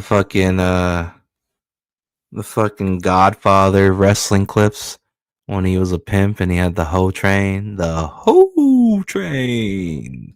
Yeah. Daddy Frog Tony. It writes itself. I 10 steps ahead of you. mean, Indie Comic Jones is sleeping. Tony could be Sin's little bitch on the wacky. So it's the wackier, not to confuse with that crazy place, the wacky. Don't go there. It's terrifying. Yeah. It's terrifying. Yeah, very terrifying. Unless you want to do slap fights. There's a lot of slap fights that go on over there. But yeah, let's get back to this. I mean, he would be a pretty solid pimp with his like solo gold tooth. Yeah. One, two. That's gold. Motherfucker, bro. That's great. Like, it's an asshole move to just not come on and say, I spoke up for myself when I tweeted back at you guys. He didn't tell me what to say. He didn't tell me to respond. It's just him repeatedly sending clips in your tweets. Eventually, I said something back. Yeah. Do you find that guys often tell you that their happiness depends on you doing something for them? Jim. Jim knows how to make people. Well, that's quiet real quick. I'm what? No, you're fine. I mean, I probably. Did she not hear me? Yeah, well, no, I was thinking if anyone has ever used that. But no, I just said some girls like that. I mean, you know. No, I don't like. You know, I don't want anyone's happiness to depend on me because I'm going to disappoint them. Oh shit! Yeah, okay, that makes sense. Can't spell happiness without penis. You know what I'm saying? I have no problem with you whatsoever, or whatever. You know what I mean? I'm cool with. What an asshole! Friday and that and all that that. Cynic guys. I know you and her do stuff together, so don't take this in the wrong way or anything. But I mean, most people who watch the stuff that you do, all right, kind of their happiness. I mean, that's kind of fucking. Skip forward like 2 minutes past fucking goddamn Jim going on his weird fucking. Why does Jim do that? Just a little side note. Pause right quick. Why does Jim come and derail things? Right there should be good. Yeah, like it's like George almost. He's funnier than George. Shout out to George. Way richer than George. Sorry, Jim. I know we're not supposed to discuss that. My bad. I apologize. But yeah. Either way, you guys go check out Jim Tells You. By the way, he does a show. To answer your question, that's Jim's mutant ability. Yeah, I got you, motherfucker. Somebody's back in my. I'll be right back, boys. Hold it down. Faggot if you did that to me. I would hope you ever would. fucking call my fucking phone. Don't contact me again with this gay shit ever. The fuck out of here. Unless you come suck my dick or something. Friends. I don't think a real friend would ask me to do that. What he did. They wouldn't. No. If you're a true friend, you would know. Like, okay, our relationship's strained. Before I could ever ask for a fucking favor like that, we've got some rebuilding or some regrouping to do. I think I said it earlier. They list. I'm like, I think out this whole deal, I think you're the one who got like the raw end of this deal, especially when it came to the money and with the money issue. You know, if he was like wanted you to be a part of his crew and do all this wonderful stuff that he said on stream that he was doing for you, he would have been, giving you whatever you wanted, to make you happy. His thing, like if I was in a management position, if I wanted to be a manager, I would just make sure you were happy. What I'm feeling, what I'm doing is nothing compared to keeping you happy and keeping you on my stream as one of the people that, I work with. But it seems like he just wanted to keep you there as some little side piece. You hear that, Ruby? To get people to come on. You hear what One Gun's saying about keeping your people happy? You hear that? Yeah, I hear him. Yeah. Okay. Cha-ching. Here comes the money. I'm sorry that happened to you. I really am sorry, Dalish. I'm sorry that happened to you. All right. I'm sorry. And about the payment thing, the only reason I brought it up on the stream you're watching is before all of this, before I quit last year, Tony would pay me without me having to ask. He wouldn't mention taking YouTube's cut of it. He would just pay me the full tip. Yeah. But when I did that stream with Ray, he told me that I was going to have to wait the month, that he was going to take the YouTube cut. And then when I left the group chat, Ray jokingly told him he didn't have to pay me anymore. And he took her seriously. So he messaged me and told me, let me know if you still want to get paid. So I just didn't respond to him. That's fucking dirty. Just pay the money and move on. Why does it have to be a big deal? The morning after this stream, he paid me the 104. Oh, that's good. But that's the fucking problem that I have with that little crew. I get it. It's disingenuous. Have fun, but stop. Not everything has to be a fucking game. You know what I'm saying? Not everything has to be this fucking wrestling kayfabe bullshit. Like with the shit with the fucking balls on the fucking table shit. That was so fucking annoying. It was so for an dumb entire and annoying. fucking week. Yeah. For an entire fucking week, it was balls on the table, and the whole thing was, we were never going to mute you or disrespect you or have you kicked to the back. It was in case Finbar decided to do some gay shit because he kept hinting around about just random shit. And he kept making like these little weird veiled comments that I'm like, man, I just can't trust it. And then we said that, well, I don't see why Dalish has to be here if she doesn't want to. If she wants to, she's more than welcome to come. But this has nothing to do with her. If you want to, and the biggest issue was, if you want to do any of this, just do it in DMs and apologize for lying. Yeah. You lied. You made everybody distrust each other and have all these fucking problems between one another. And you could just go to them like a grown fucking man, balls on the table, and apologize. None of it has to be a fucking dog and pony show. Yeah. I know. I went and put my tits on the table for him. Sure did. And meanwhile, behind Where's my tits on the table?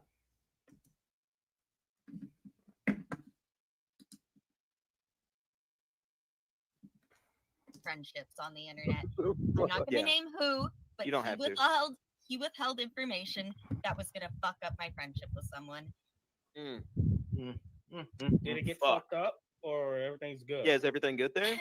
No, luckily they are aware. Okay. Tony is just like this. He's very manipulative. He's a fraud. Yeah, problem is, Dalish, it's like you're not the only one who's worked with them and said this, And it's one thing to have one person like screaming from the top of the mountain saying this guy's like this, but now we have two people now. Here's the thing, though. What I don't get was Tony wanted me to not use you as a tool against him, and I done said publicly, I'm not going to use Dalish as a shield for Tony simpery. For Tony being a faggot to people, for Tony lying about me and being disingenuous because I said I don't like him. Yeah. I said that shit publicly, and then he has you do a stream while I'm in a back room with him, and he brings all the same shit up, and I said, Tony, go back and watch Ray's stream. I didn't told you I'm not going to do that. Not for you, but for Dalish, because I do like Dalish. I've had fun with her on... Wait, so then why are you doing it? Fucking streams talking nerd shit. It's got nothing to do with you, Tony. And then what, a week later, this dude is leaking DMs about me from you? Like, come on, man. The fuck are you doing? It's funny that he's leaking that DM because I'd love for him to show the one where I said, don't show my DMs. I don't want you to do that. Oh, fuck. He basically, his response to that wasn't even respectful. It was like, no, I have to do it. I'm going to do what I have to do. So why'd you ask me if you could show my DMs? He doesn't care. He's going to do what he wants to do. He'll pretend that he's getting permission, but he's not. Jesus Christ. But I mean, like the stream, guys. The best way to handle a situation. Okay, hold up. Well, I mean, Cynic's not here. I don't know where Cynic's at. But Lord Pissnatra says, my happiness depends on Cynic's reading this exact chat. Well, it may not be Cynic, but it's Ruby's reading your chat. Hopefully that makes you happy. But as I was listening, I couldn't get to my mic in time. Data's just said that Tony is manipulative. He is fucking. Does fucking Pissnatra have to piss everywhere he goes? Fucking Pissnatra.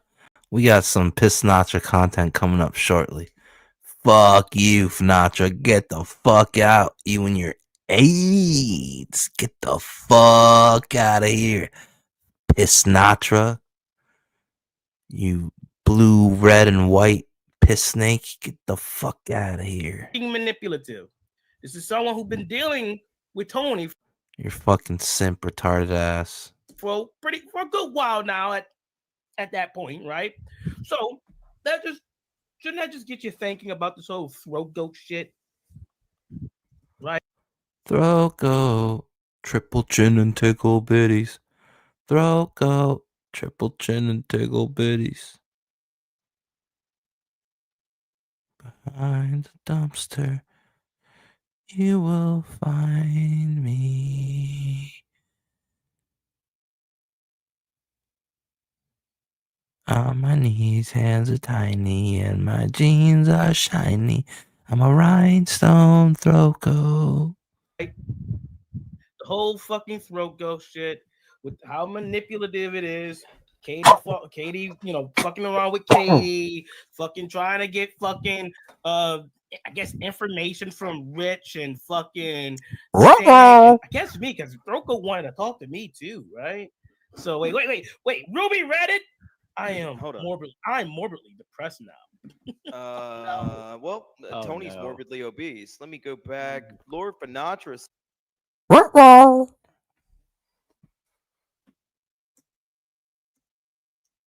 And brought. He's getting married. Congratulations, by the way, nephew Cynic. And they brought 3 cakes for me to try for the wedding ceremony to tell him which one I like. So Fatty. got fucking tons of cake that I've got to try after the show. So I might end up looking like Tony before it's over with. Fuck me. Nobody wants to. I'll get all the fucking ladies. All the motherfucking ladies. If we hit the part nah, your where dick's they were little. talking about the DMs, right? The leaking of the fucking DMs. Yeah, the leaking of the DMs. Have you ever fucking noticed every time Tony gets backed into a fucking corner, the first thing he does is try to leak DMs? And here's the problem with this disingenuous faggot. He doesn't understand normal decorum, right? Just normal common courtesy and decency. I can't believe I'm hearing this coming from somebody who sniffs Mike Wheeler's nuts. It's not possible for Wheeler boys to have any moral high ground. It's just not a thing. I do believe when Fusebox sends me a DM or a message before we became friends, he would be like, "Hey man, you'll look like the white Tony. Thanks, Preston." I was like, "All right, thank you so much, bro. I appreciate it." And if I'm correct, for the longest time, I still do this. If I stream with somebody new, I always send them a DM after the show and say, "Hey, thank you so Roll Tide. No, you don't. much for allowing me on. I appreciate it. If you would ever like to do this again, I would be happy to. If I enjoy the people and I enjoy the show." There's a lot of people, Andrew Rowland, that I never send that DM to. But that's just normal common courtesy. And as a guy who does real estate, It's just something I'm used to doing for the past 10 fucking years, right? If I reach out to a customer or a client when I'm done, I send them a message and go, hey, thank you so much for letting me show you this house. If you would like to look at more, let me fucking know. This fucking retard uses that as a gotcha. Yeah. Oh man, he's simping for me. Bitch, your mama don't simp for you, faggot. That's why she puts your dumb ass in a shed out behind her house, just like Larry. The difference is Larry can be funny and entertaining. You sure can't. can. Also, Larry has comics out. Wait, you've been doing Multiple comics for comics. 3 years. Where's your comic at, homie? Ooh. It don't exist. Ooh. Yeah, you get him, Andrew. Where's comics at, Andrew? It don't exist. Because as you all said, he's a grifter. He doesn't really care about the comics. Into Paint says she fed him with a catapult when he was a child. Yeah, he motherfucker's so ugly his mama tied a pork chop around his neck just to get a dog to play with him. Jesus Christ. Preston Moore says Cynic looks like if Sturgis and LRJ had a baby. That's a handsome motherfucking baby right there. Two fucking retards. Nicholas says, get him, Andrew. But yeah, that's what he does, right? The moment you fucking with the dash of Hitler, what the fuck, Preston? That's what he does, though. The moment he gets backed into a corner, he goes, I'll show you. And he leaks people's DMs. To me, that is a massive fucking breach of trust with somebody that you're doing a fucking show with and that you call a friend. You literally begged this woman because I made your pussy hurt so bad. That tranny Jack couldn't pat it and make it better for you. Oh, that trans couldn't do it. That tranny vampire. Your tranny co-host with all of his fucking leaked DMs to you couldn't make you feel better. All your gay ops couldn't make you feel better. You had to go to this girl, and my happiness depends on it because Cynic is bullying me. And the moment she didn't want to do your gay op, you had to go. The moment she pushed back and didn't want to do your gay op, you had to leak her DMs. And I know that Dalish had some strong things to say about me because she was in your DM group and y'all sit there. You talk about us, bro. I know that you talk about me. I know that you do. You sit in your DM group, your private little group with two other, the tranny and the fucking bumblebee Scottish bitch. You do all this fucking shit and you run these fucking gay ops on people. And then you sit there and you cry about me. But then you come on stream and you call me that Alabama boy. I am that Alabama boy. Best believe it, man. Bama, llama, bama, llama, gamma, bama, bama, bama. Roll Tide, you puss ass nuka. You ain't got shit. But a tranny co-host that even that young lady doesn't want to sit on your panel anymore. She wants to sit in your fucking chat and just chat and talk shit the entire time. That faggot just wants to sit there and talk shit in the chat all the time because even she doesn't want to sit next to you on a panel anymore. So you got Artard fanboy sitting up there going, yeah, that's right, Tony. Good job, man. You're so funny, Tony. Firm handshake, Tony. Firm handshake, Tony. That fucking meme's been dead for 6 months now, you retard. Keep Really? up with 6 the fucking months? times. Yeah, 6 months. Yeah, at least 6 fucking months since that shit happened. Yeah, time's flying. Dr. Disrespect and is back on fucking YouTube already. Yeah. That shit's fucking old, bro. Oh Firm God. handshake. Wait, firm handshake, Tony. You unfunny fucking hack. You uncreative fucking bitch. Atoy, if you want to look, if you want to learn how to be talented and funny and actually run a fucking show, holler at me, bro. I'll put you on the panel for a little bit. Let's see how you do. Matter of fact, I think JD Power No Associates. You will be good on our panel. I think JD Power No Associates. I could be wrong, but I'm almost positive he went on Tony's show back when Tony was trying to do like this CG whatever, taking our little thing where the CG B team shit, and was trying to do like the Tractor B team or whatever. Because I know you watch me, Tony. I know you do. Give me a I remember that. Hold up before you continue. The Tractor B team. You couldn't call yourself 18 Fuck. because Ethan fucking took it from you, bro. He took your he took your pussy, boy. Ethan came on your stream, saw what you were doing, and robbed you, son.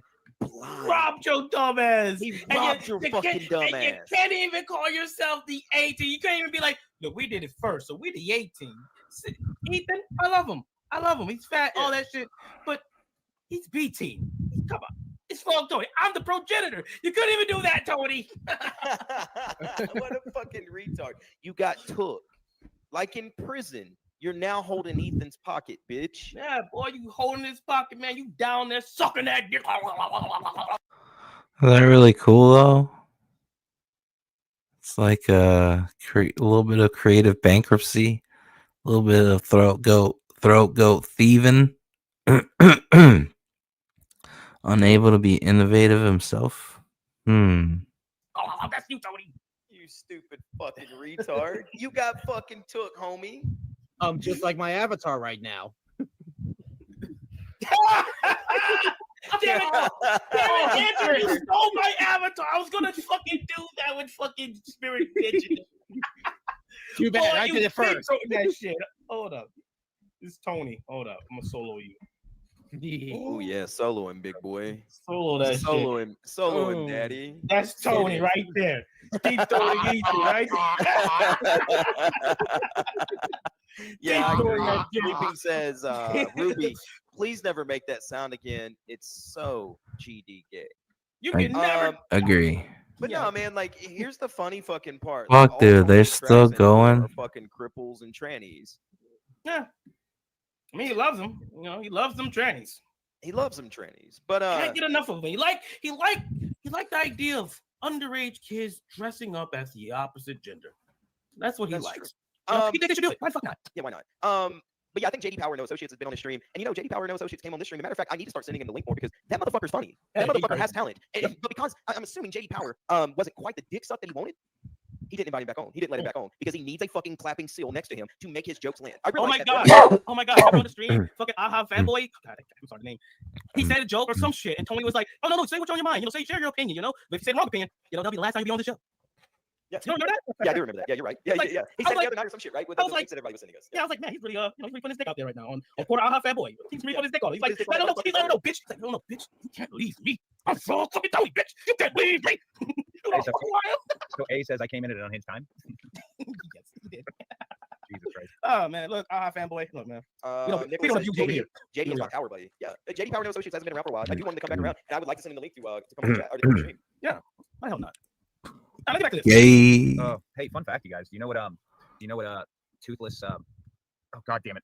I lost You already fucked it up. You already fucked it up. Where you just go, hey, what's up with this in private? And then you talk to each other like normal fucking adults instead of some fucking wrestling gay fake shit 24/7. I gotta get everybody back. I have to win. He just always wants to be right. And you cannot explain to him how he's done you wrong. No matter how you word it, what position you put each other in, he doesn't get it through his brain. He's always the victim. Are you going through that right now, Katie? Are you going through that? Are you up in the DMs talking to him like that? He's trying to obfuscate why he's not fucking throat goat? Why it can't possibly be him? Why you got it all wrong? Is that what he's doing to you, Katie? Is it? I bet he is. I mean, I don't know if he is right now, but I'm pretty sure he has before. But that's not the issue right now. You know what I mean? You know, we're just talking about a guy who attracts trainees and people in wheelchairs and all these people that he can lord over and feel like he's bigger than because he's a fat fuck. You stupid fucking retard. Let's keep this rolling, please. That was the reason I've officially cut myself off from him. I woke up, I can't remember how many days after the Tits on the Table stream. I woke up to a message in the group chat of him trying to like victimize himself about something that happened in LA. That hasn't been publicly spoken about by anybody. And hopefully never will be. Okay. Hey, pause it right quick. I'm sorry. I have to read this chat. So 90s Router says, sleeping, they banter for so fucking long. You want to explain that? 90s. Oh, he's my 20 on you. You guys, literally with the dick sucking noises. Holy shit! Oh yeah, god, I didn't make the dick sucking noise. Why are you saying they? Because you are not they. You want to keep this Who is job? they though? Huh? I'll start acting like Tony around this motherfucker. Is that what I've got to do to get to 10,000 subscribers that don't watch my live stream? only hold up. What? That's just how the world works. I can't cater. Whoa, what was that? A little fucking. A second ago, I was DMing with Katie last night. Want me to send her the link, homeboy? The morning after fucking rock on the stream. Sandman says, Why are you dumbasses trying to play Katie friend when you have a Discord of weirdos that wanted to go scorched earth on her and run actual gay ops for? From the Discord leaks the other night. Shit. Huh? I'll start acting like Tony around this motherfucker. Is that what I've got to do to get to 10,000 subscribers that don't watch my live stream? Hold up, Sandman in the chat. Sandman, why are you dumbasses trying to play Katie friend? We have a Discord of weirdos that want to go scorch earth on her and run actual gay odds. LOL. You want the link to the Discord, Sandman, so you can see for yourself? Yeah. You want the link? Real quick, fun It's a fact. public fucking Discord, you retard. There ain't nobody running gay outs on there. You've been fucking hoodwinked, you fucking idiot. Yeah, you're dumb. Some fucking dude tell you the opinion of what needs to be fucking said. And if you knew the actual fucking, if you paid attention to the times in that Discord. Matter of fact, Katie was in the chat earlier tonight saying, hey, how's it going? So much for gay outs on her. A second ago. I was DMing with Katie last night. Mm-hmm. Send her the link, homeboy. The morning after fucking Frog Coney stream, Katie came into the DM, into the dream, CG Church dream room and said, I know what's going on with you guys because you guys were heated. I get it. Yeah, I get it. She understood. And if you go back, okay, no one really said anything harsh about Katie. No one. Oh, will there be blood? What the fuck that's supposed to mean, right? That's just dude making a joke. Yeah. If you paid attention to what I said in those chats, was like, no, we'll figure it out. You guys, hey, I appreciate y'all like coming to our defense and not knowing what's going on because nobody knew what was going on. And hold up. Let me just say this. Katie, we love her. Yeah, we fucking do. But guess what? Yeah. Our fans should be allowed to have their own goddamn opinions and should be allowed to share their opinions, whether it hurts your feelings or not. That's just how the world works. I can't cater to any adult's feelings. I can't do it 24/7. I can't treat them like fucking children. Sandman, Frog Pony. You can't do that. It's fucking retarded. Why should I fucking protect Katie like she's a fucking goddess? Well, it's not that. It's just the fact that anything that needs to be asked of me, right? If somebody says, hey, why was this said? I'm just going to tell them. Yeah. It's got nothing to do with it. I mean, you can sit there and get fucking, you're going to end up. Total WC victory. These boys have been blackpilled by the Ward campaign. Hail, brother, hail. Did you just hear that hentai midget? Why should we protect Katie like she's some kind of goddess? Fuck. Ooh. Shit. That might be it for the Wheeler boys. We'll see.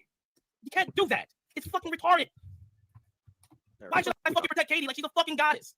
Well, it's not that. It's just the fact that anything that needs to be asked of me, right? If somebody says, hey, why was this said? I'm just going to tell them. Yeah. It's got nothing to do with it. I mean, you can sit there and get fucking you're going to end up in a fucking wheelchair like a bunch of his other goddamn fans because you're mentally fucking retarded if you let this guy fucking think for you. Go back to that stream and read the stuff yourself. You'll see laughing emojis. People are being tongue-in-cheek about the situation that was going on. And if you look at the time of it, you would realize what happened earlier that day. Mm-hmm. You stupid fucking retard. How are we supposed to fucking react when Katie did a stream? And nothing against her, but she did a stream and she was extremely vague about what was going on. We didn't. What the fuck was going on? She's not answering my fucking DM. She's not reading my chats in the live chat. How else am I supposed to react?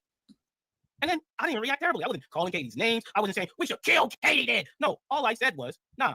Let's wait until we get a clearer picture of what's going on. And that's what happens. And like adults, everything's done, bro. Everything's done. Let's move on. We don't have to waste our breath on this fucking retard. Let's hit play. Up during that entire trip, and that's when I decided, all right, I'm leaving the group chat. I'm not going to deal with this anymore.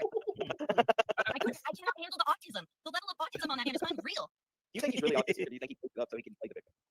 I think he's autistic. I personally think 3 or 4 hours on that stream link, that dead link. I think he's just a stupid person, and he uses autism as a shield. That's my personal opinion. That's just what I found. I believe that he's a fucking actual idiot. Tom, he's just fucking autistic on a level I have never seen before. And I've met a lot of autistic people through the Dick Show. Even if he is autistic, I believe that Tony is really, for the most part, just a big fucking narcissist. Yeah, I do. I think he's a dumb narcissist. Narcissists are dumb too. He can't take criticism. If he's wrong, he can't take the criticism. He can't or reevaluate and go, oh shit, I was wrong. I remember one of the last conversations I had with him in DMs was over calories and something. And he was arguing about the calories and something, I think is what it was. And I screenshotted the shit and sent it to him. He's like, no, you're still wrong. I'm like, you just can't. It's something as simple as that. You can't just go, oh yeah, I guess I was wrong. My bad. Shit, move on. It's insanity. There's no way. I don't lie about things that you don't even need to lie about. Too. Contract.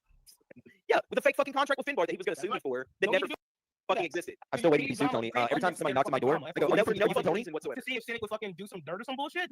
That's gay. And literally all I said to fucking Finbar was, do you have this in your contract? I do contract every fucking day. I said, do you have this in your contract? He said, no. Do what? What's your job, Cynic? Explain it. Commercial real estate. There you go. You do contract every day with commercial real estate. Literally every fucking day I'm working on some form of offer or closing or something. It's a fucking profession. And I said, you have this in your contract? He said, no. I said, well, if you don't have this in your contract, you're fucked, pal. That's all I can tell you. That's it. But there's no contract. There's Yeah, no so it doesn't- contract. so it They doesn't don't fucking show matter the that I told fucking Finbar bid for that. a reason. Exactly. It's a nothing fucking burger. Who the fuck does that? A fucking Nars 53 card. That's who does that. I don't know how his fans buy into it either. It's always jarring to see. That's why I quit watching him. I saw through his lies. The ladies man shit. Yeah, like I was smashing. God, Puss, I like, forgot about I jumped his out- lady man shtick. I jumped out the window. Little I shtick about about like like, the California, man. I I gotta got all get these fucking fucking bitches come home. You gotta have shoes outside, and I like was just all I was a lady killer. I'm like, no, Hold on, your shoes are coming outside. What the fuck? No, your shoes are coming inside. You leave your shoes on. You do it with your pants down and your shoes. Every movie that has a cheating scene, Pause the it. guy gotta get away. He always I'm gonna retract my previous statement.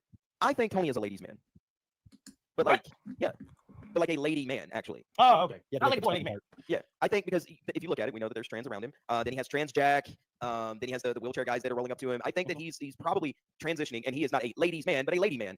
Because he's a big old fucking bitch. And welcome to the panel, JD Power, no associates, everybody. Hello. How's it going, brother? You doing all right? I've been playing nothing but video games and not watching YouTube for like a week, so I'm Oh, so out of the loop. Oh, well, I have God no bless idea you, what's bro. going on. You're the smartest one out of all of us. Yes, you are. But no, we were discussing you because we were talking about people being we were talking about people that had been on Tony's show before, and I was thinking about how Otoy Fanboy is the only person that's around because Tranny Jack now sits in the chat and just mans him, still claps from the chat. And I was like, Otoy Fanboy is pretty good on a fucking stream, and he pushes back on takes that he doesn't believe in, and doesn't just like he's not a sycophant to the people who are running the show, and that's probably why JD Power No Associates wasn't kept on and wasn't brought back. So I was like, man, I'm gonna send him the link, see if he wants to come on for a little bit. So Yeah, I don't know. Tony's always been nice to me. I don't have any beef with him, but if you guys do, that's your thing. you might want to leave the stream. That's what Nah, this whole stream's about. I'm not gonna say anything bad about the guy, but if me just being on a stream, it is what it is, man. All right. Well, either way, I'm man, here if you want for to pipe up, if you do want to push back on something, you disagree with something, you're more than welcome to do that. Just tell Yeah, our I'm producer gonna- 90s router, say, look here, you big dumb faggot, pause it, and he'll jump to it. Preston Moore says that Tony's a ladies' man. She's the queen of England. I'm not gonna discuss that. Let's play. Yeah, no, go suck a dick. I will say I just googled what manipulative whistler is in Spanish. You guys want to take a shot in the dark? I have no fucking clue. Let's be on something. I don't speak Spanish. I don't speak foreigner, bro. I don't speak I taco. speak a little fucking. Fucking asshole. I hate this guy. Why can't we bring it back? Why do I talk to him daily, every fucking day? It's because you love him, man. You love him. You can't get enough. Oh, hell yeah. I asked ChatGPT how big of an asshole Tony was, and it told me that Tony is such a big piece of shit that other Mexicans call him a wetback. Holy shit. He's gathering his shit. Yeah, right. Like it out the window, right? Like Tony knows better though, bro. And then if you leave the shoes outside, the fucking dude, the He's husband's like, going to the fucking shoes. He's gonna come home and be like, who fucking J's are these? It's just shit to lie about. No, I saw through it and I was like, well, it's entertaining. I'm not worried about that stuff. But once you're sort of behind the curtain a little bit and you see it, it's just like, oh my god, there's 80 to 100 people here falling for this. I have a genuine question for all of Oh, you. those numbers went down since this video. We all kind of shit on Tony for I've never shit genuine on Tony. reasons. Except for Jim. Okay, except for Jim. Everybody bitch. But do you And JD think he can be a better person or a good streamer again? At this point, no, I don't think so. No, I thought he could. I strongly believe that he is a narcissist and he is incapable of change. And I say that because I deal with too many fucking narcissists in my personal life. Worse than Tony, as someone saying level of Tony, that will never fucking change. I deal with them for fucking years. No. He cannot reevaluate his life. He cannot fucking look in the fucking mirror and just say, what do I need to be a better fucking person? He can't do it. He's incapable. He doesn't want to. I think I've been different. I mean, I he's was 40 right. Plus he's 40 fucking years old. 40 fucking years old. He's been recording like a month, I think. He's old. So at this point, he's already set in his ways. This is something fucking new for Tony. This has always been Tony.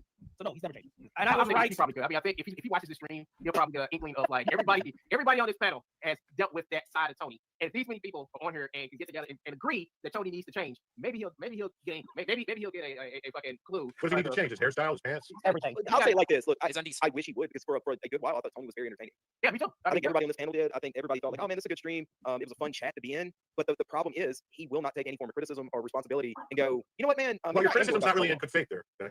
Mine's not. No. So when That was a joke in it. Come on. Jesus Christ. I was gonna make a joke back. You ruined it, Jim. Oh. What it did? No, I just yeah, but you're right though. He would say that my criticism's in bad faith. And I just I was about to say the Mexican Air July. He's CG Sturgis. He said he was done with the Sturgis and LG stuff. He said he was done with Eric stuff. He said he was done with all these things like 6 fucking times since October. Yes, I agree. He did say that. He took the whole month of November off because he was going to give everybody gaming streams and videos and da. He did nothing but fuck with me for a month and run gay outs with Finbar. Yeah. And here's the other thing: it's that nothing that really disappointed Tony. Tony got on the stream. It's like basically saying if it wasn't for him, y'all would have nothing. I'm like, no. If it wasn't for Jim and Dave and Summer Swan and Ruby King and Katie did and Wizard of Wordplay, I wouldn't have any. I wouldn't be on any of these streams. Right. Those are the people I think. Yeah. I have a question for you, Dalish. Yeah. Does Tony owe me a fucking YouTube channel? Oh yeah, he does. He owes you. Yeah. Thanks, Dalish. What's the clip again? Can you play it?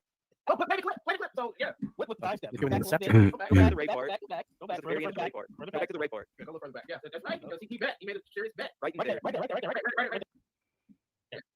My friend, like, have you not seen my channel? You don't really know me. Don't do that. I calling his ass out. No, here we go. We ain't gonna go back to it. No, we ain't gonna go back to it, Tony. That's old news. But you get what I'm saying? We started our friendship with me calling his ass out. What the fuck is Summer Swan saying to you, Cynic? Mind your own fucking business, old man, or I'll break your hip. Tony's comment or anything that you retweeted. Who's I us? saw That's what I want to know. I saw her comment responding Again, to you. That's mind your own what fucking brought me business, or I'll to break your look. hip. And then I was like, She's Jesus so hung never around. mind. That was in response to your comment. I'll walk it back. He didn't nag you, but he definitely nagged Dalish. Again, you want to bet on it? Ooh. You know what? Sure. So, did I win that bet? Next, you're about to. Did I win? You can pause it. Did I win that bet? You won. You just won Tony's channel, Ruby. You own it. Did I win? Pause it. I'll walk it back. Fucking business, old man, or I'll break your hip. Tony's comment or anything that you retweeted. Who's us? That's what I want to know. I saw her comment responding Again, to you. That's mind your own what fucking brought me business, or I'll break your hip. And then I was like, She's so never mind. that was in response to your comment. I'll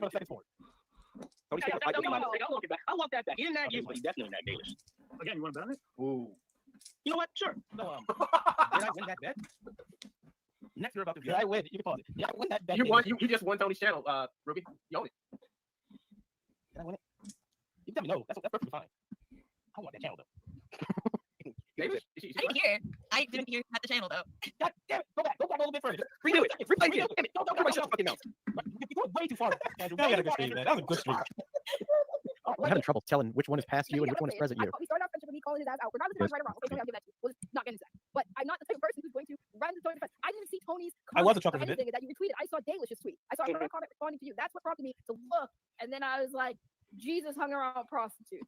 That was it. In response to your comments about Tony, the Mary Magdalene thing, and I was like, you know that Jesus hung out with prostitutes too when you were calling Tony a simp. I was like, Jesus was also technically a simp. Okay? Like, that was my Jesus wasn't a simp. He Pause. wasn't. But yeah, Yeah. you know, that'll be my mistake. Pause it, please. I'll walk that back. He didn't nag you. I just now re-listening to Ray. Yeah. If you're hanging around prostitutes and you're paying the money for sex, does that make you a simp? Paying for sex? Yeah. Kind of. No. No, I don't think so. If you're okay, so if you is this present cynic? It's present cynic. So if you're getting prostitutes and you're paying for sex, unless you're like over tipping them or like buying them gifts and shit like that, if you're just doing the deed and then paying whatever they ask for, that's just a transaction. Yeah. You know, like it, lump it, do it or don't, right? That's just a transaction. But if you're like, this is my bitch and I'm gonna like pay her for sex plus give her gifts and all this other shit, right? Then you're a simp. Like OnlyFans chicks, right? A lot of these dudes they'll pay for the fucking like, the OnlyFans subscription or whatever, and then they'll go in and tip these hoes thousands of dollars. There you become a motherfucking simp. Or But the difference with them is they don't get the sex though. Yeah, you're not getting any sex out of that, so that definitely turns you into a simp. Just like if you go to a chick's YouTube channel and just like, hey, what up, girl? Let me send you some Taco Bell. Why? Just cause. See, I understood it that Jesus like hung out with these women, right? So if you're hanging out with prostitutes and paying them for sex, you're fucking up. Yeah. You hang out with them and then you get the sex for free, right? So just paying somebody you hang out with for sex, that's simpery. Agreed. But like what you said is like extra simpery. Mm-hmm. Like if you're paying them, like it'd be totally different if you just like found a hooker, just here's $30, let's go. Compared to like your friend paying your friend for fucking is a little weird. Vince says Tony sent her Taco Bell, not steak and lobster. What a loser! Yeah, he couldn't even wine and dine my girl, man. Damn. At least send her Wendy's. Yeah, seriously. Wendy's and Boigers or some stupid shit like that. Yeah. Chipotle or whatever. Burgers, bud. Got down in the Yankville. Chipotle sounds about accurate. Never had it. I've only had it a few times. It's all right. The only one near me is in an international airport, so I'd have to check through customs to go to Chipotle. God. And that's not fucking worth it. Yeah. Chipotle's fucking gross. Go to Moe's Southwest Grill. I don't think any of those exist in Canada. It's way better. So did anything else important happen? Are we moving on?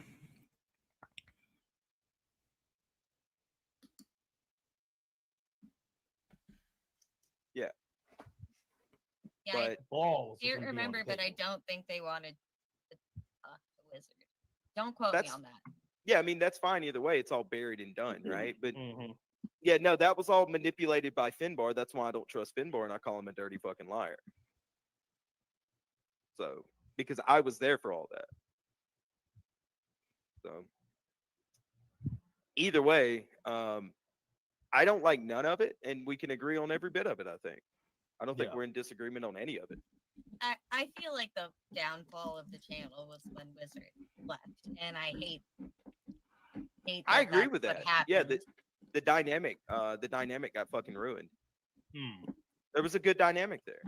And and no it got amount ruined. of shaking my ass was gonna save that. I'm gonna be honest. I disagree, Dalish. Yeah, I think if you Ruby, shook her do ass you just one still more time, disagree on that Dalish, point? That Everything if would she have turned shook back her around. ass just a little bit more, We would have Please stop banning people in chat. Wait, who are getting banned? First of all, Rock second of all, Wizard what's back. that? Sandman got Sandman got timed Yeah. out. What's don't know that for how long. fucking noise? That bashing around? Is that your? Is that on the stream? I think that might be on the stream. I think. Uh, I'm not bashing anything around. All right. Is hold on a minute. Theo Lee Ronan, is that the Ripify?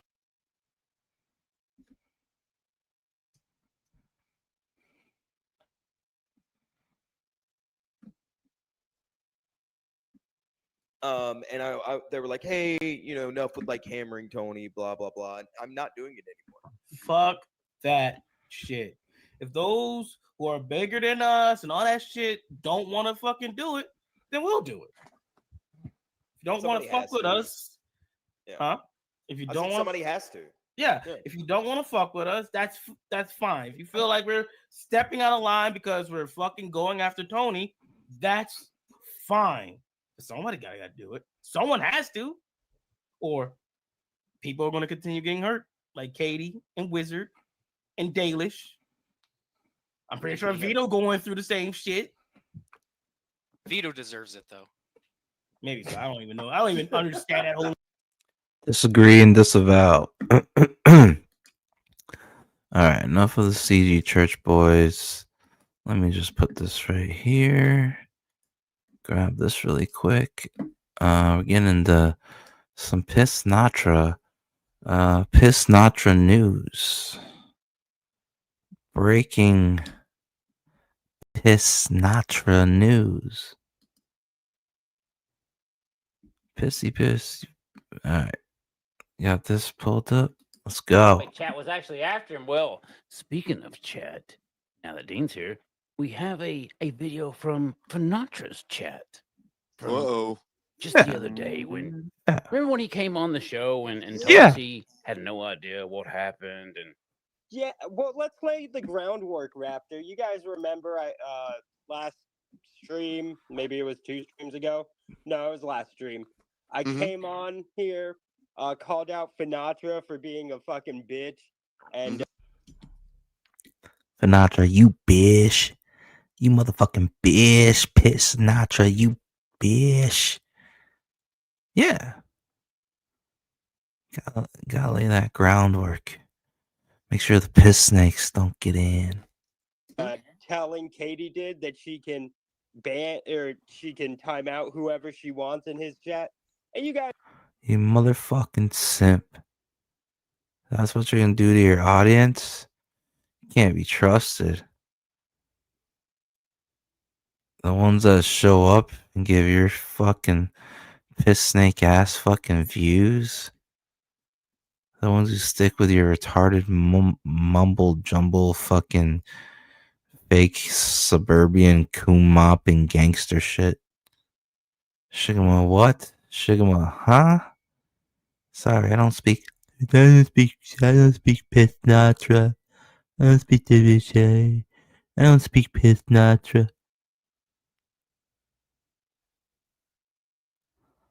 That's what you do to your audience. Like, a lot of people don't like you. Like, your audience likes you and shows up. And you're gonna let some wig wearing fucking ticking time bomb of a fucking nut job just fucking take her fucking weird ass grudge for her skeleton being exposed. Just gonna take it out on people, and those people are your audience that show up to watch your lame ass. They're invested in you. It's a very little, small group of people that you should be lucky to even have, and that's how you do them. Snakes. I just don't get them. I don't get these motherfucking snakes. And you guys then remember Finn was in the chat like, that didn't happen. Dean's lying. And then he hopped on the stream. You guys remember that part? He hopped on the stream and said, I told her not to do that, to knock it off. You guys remember that, right? I do remember that, Dean. That does seem like. Well, I think we got a clip.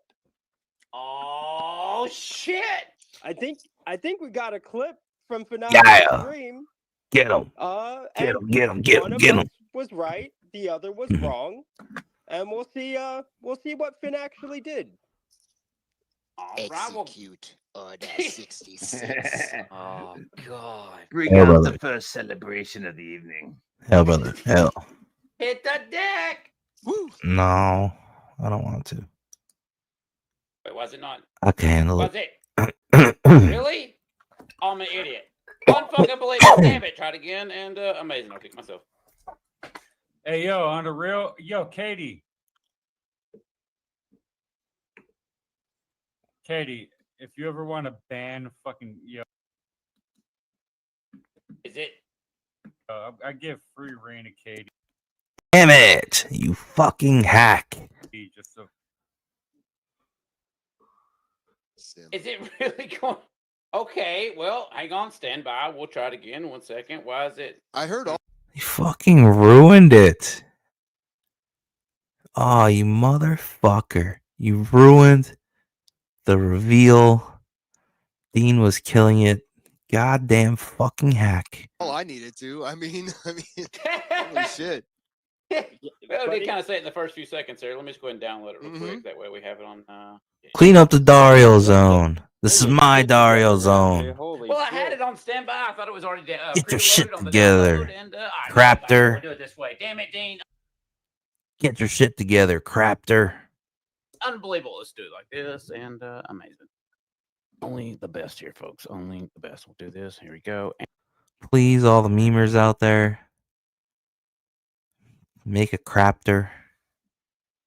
Now that will be one of his names. Crapter Jesus.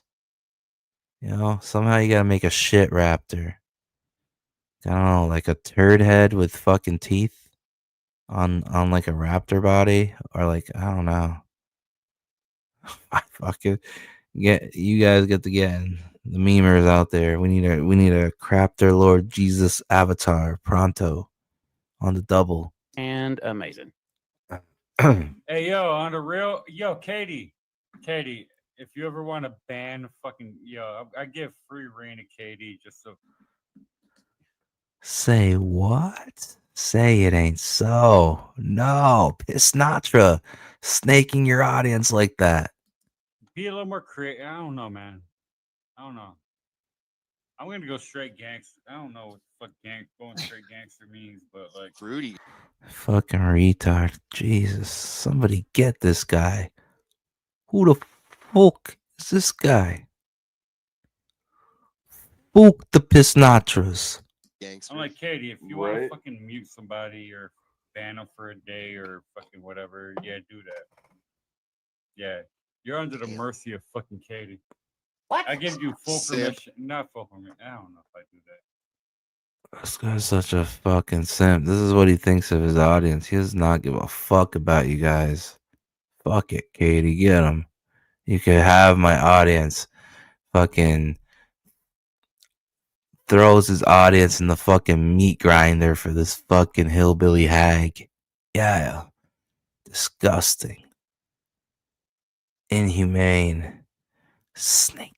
Slithering in your slimy piss trail. Stank ass piss snake. God damn it. You just did. Hell, brother. Hell. I will give you discretion discretionary. Is that what it is? And the thing you and Katie have in common is you both can't word very good. Two retarded peas in a pod. Retarded pod. Retarded pod people. I think I'm on something right there. I will give you partial discretionary rights to fucking ban, to just fucking shut these fucking cunts up. Now hang on a second. Frothy Tavern says he bought her a Switch too. I don't know what the fuck that means. That's No fucking way. You dropped $500 on that wig wearing nut job? Finn. Fuck is wrong with you?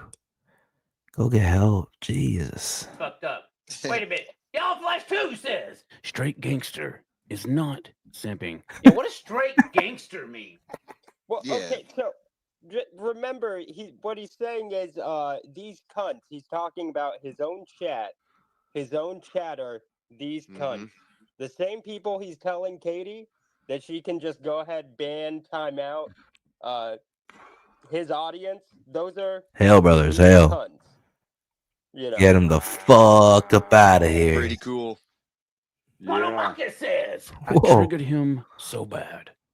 Damn, is that what it started it to just wait? When did you trigger him? Before or after the banning? He Whoa. was a part of the banning. I do remember that. We do have those receipts of Everybody. getting timed out along with Chris Stanley and a few other. Garfield Bizarre Adventure says, imagine letting Katie Did run your channel. Whoa. My imagination's not that Well, that's good. the thing. Like, Hell, brother. the optics were so bad of her just going wild with the wrench and acting a fool on everyone's channel that she went silent. She hasn't been streaming or anything. So, good job, Pissnatra. You helped shame Katie Did. Shit. Total victory. Walker Toxic Ranger says, man's wasted. Well, I mean, regardless if he's wasted or not, you know. Hey, I like that. I like that name, Walker Toxic Ranger. That's a good idea if that's his character. Fuck yeah.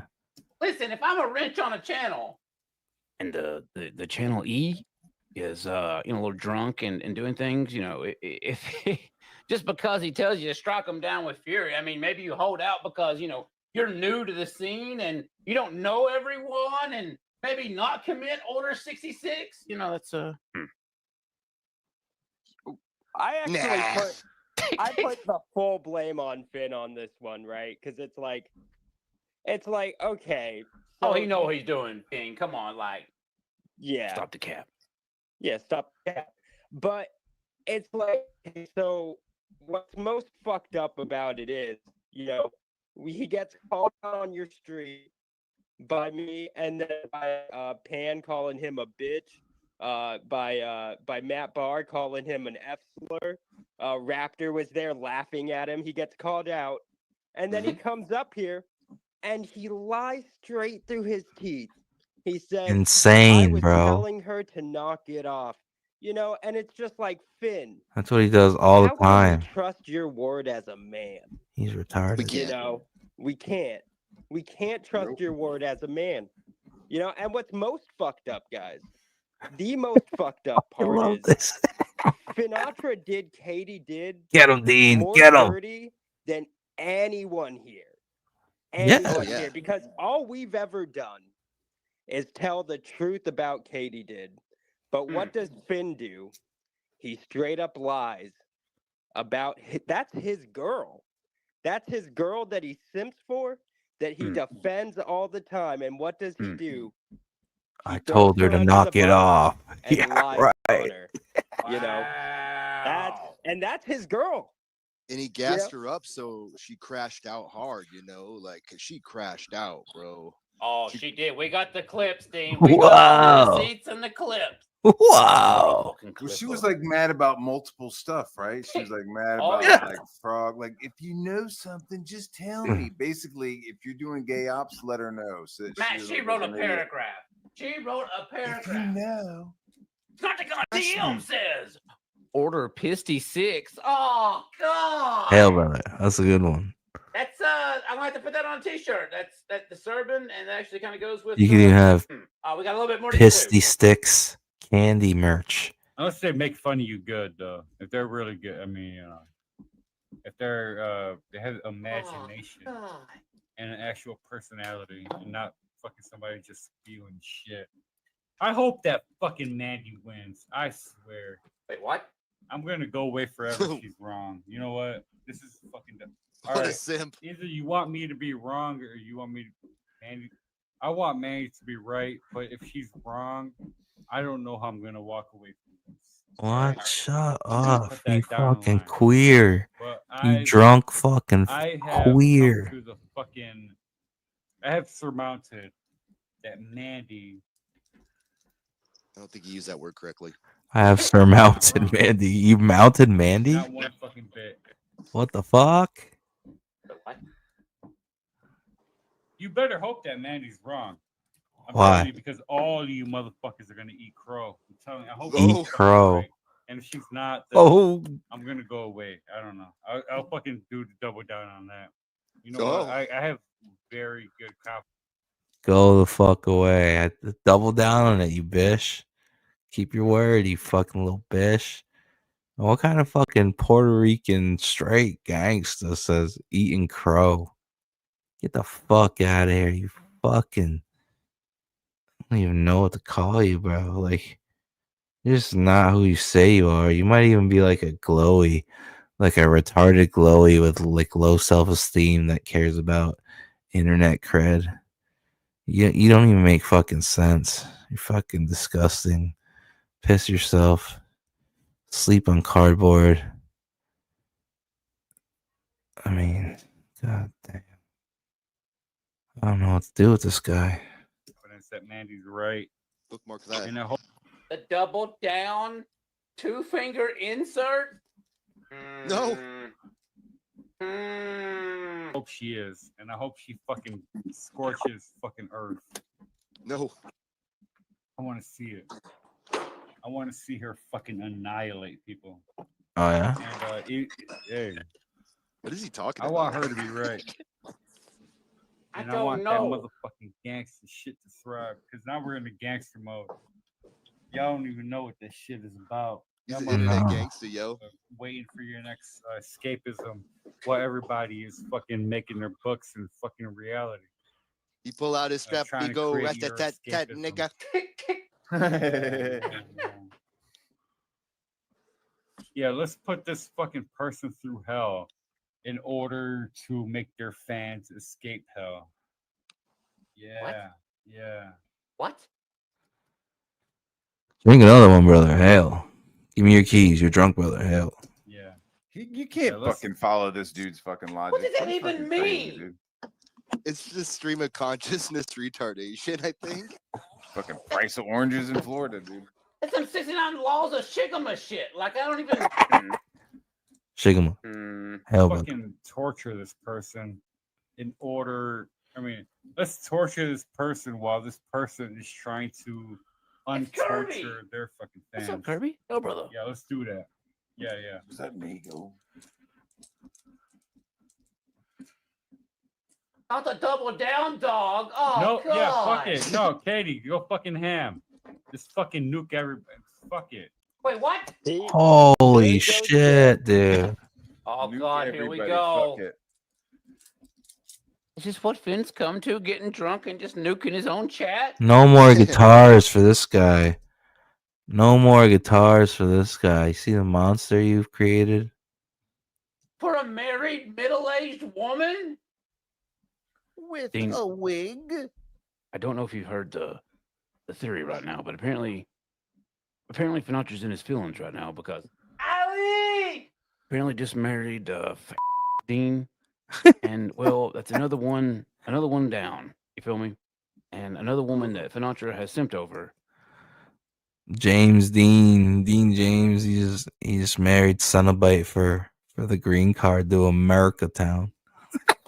And has gotten married. Fucking loser. Really? That's so now funny. all the women he simps for are married women, and he looking at his hand, Dean, and he ain't got a ring on it. You feel me? Understand? Yeah. Mm. Yep. It's super serious. Go fucking ham. Just for this stream, not for any other stream. Just for this stream. Not for the next stream. Sassy Wiggers, bro. Order Pissy 6. It's fucked up. Rain. Fucking nuke, motherfucker. What hell? Receipts or shut the fuck up? I don't believe me. Drop the nuke. Drop the Main hammer. subject, man. I'm going to bed. My subject is going to bed. Huh? No, I wanted to make a point with this shit right here. You gotta change that. You gotta change your phrasing, bro. Your vocabulary is a lie. Your vocab is a motherfucking lie. You don't gotta go to bed. You gotta go to cardboard. You don't get to say that. You say, I gotta go to cardboard. I gotta go to floor. I gotta go to alley. Not that, not the Cenobite. Like, you know, like an actual alley with a T&J's pizza dumpster in it. There's D-Wag getting his dick sucked by Throat Goat. Dumpster life. It's crazy. It's motherfucking crazy. Dumpster living. To be fair, should we go to floor? Go to floor, fan. Thank you. Oh, look, he said the same shit I just said. See what I'm saying? I want to hear more about this fucking I want to hear more of what transpires from this situation here. Did he about to say trans woman? Is that? I mean, I heard it. Oh shit. Bro, he so did. What the fuck is wrong with this guy? Guys, did you catch that? I'm gonna turn it up. He was about to fucking do a Freudian slip. Freudian slip. I want to hear more of what transpires from this.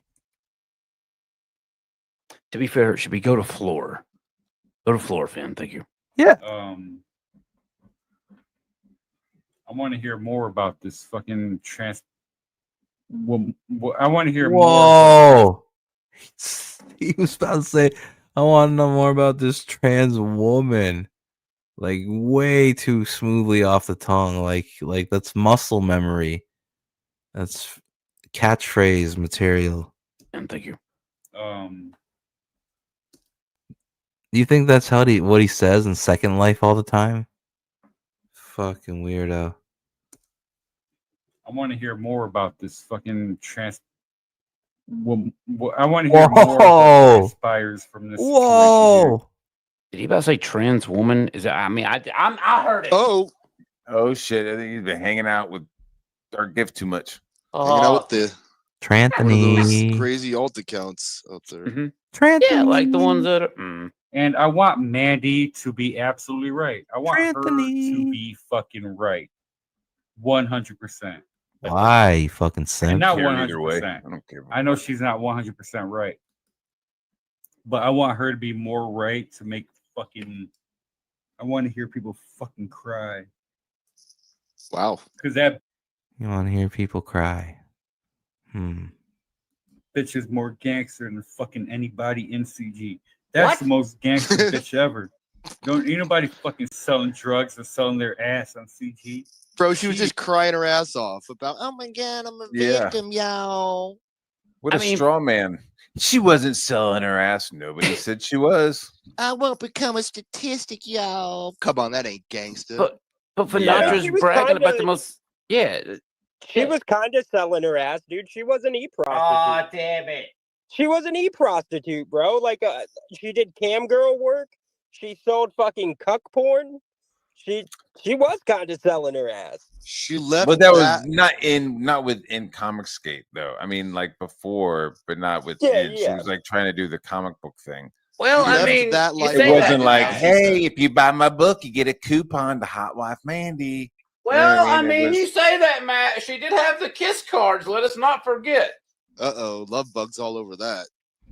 Where she kissed some kind of card and put it with your book. Yeah. Mm-hmm. Dude, I bet you that was her husband kissing those fucking cards. Oh, God. Well, God. Watching college football, kissing cards all day. I think he's more of a basketball player these days. Mm-hmm. You know, background, just doing his little thing. Yeah, okay, we got a little bit more. And, Y'all motherfuckers ain't. Brother Geist ain't selling this fucking ass. Wait, what? Nobody wants fucking Tanya's ass. Wait, what? I wear my K Swiss. I wear my K Swiss. Naked.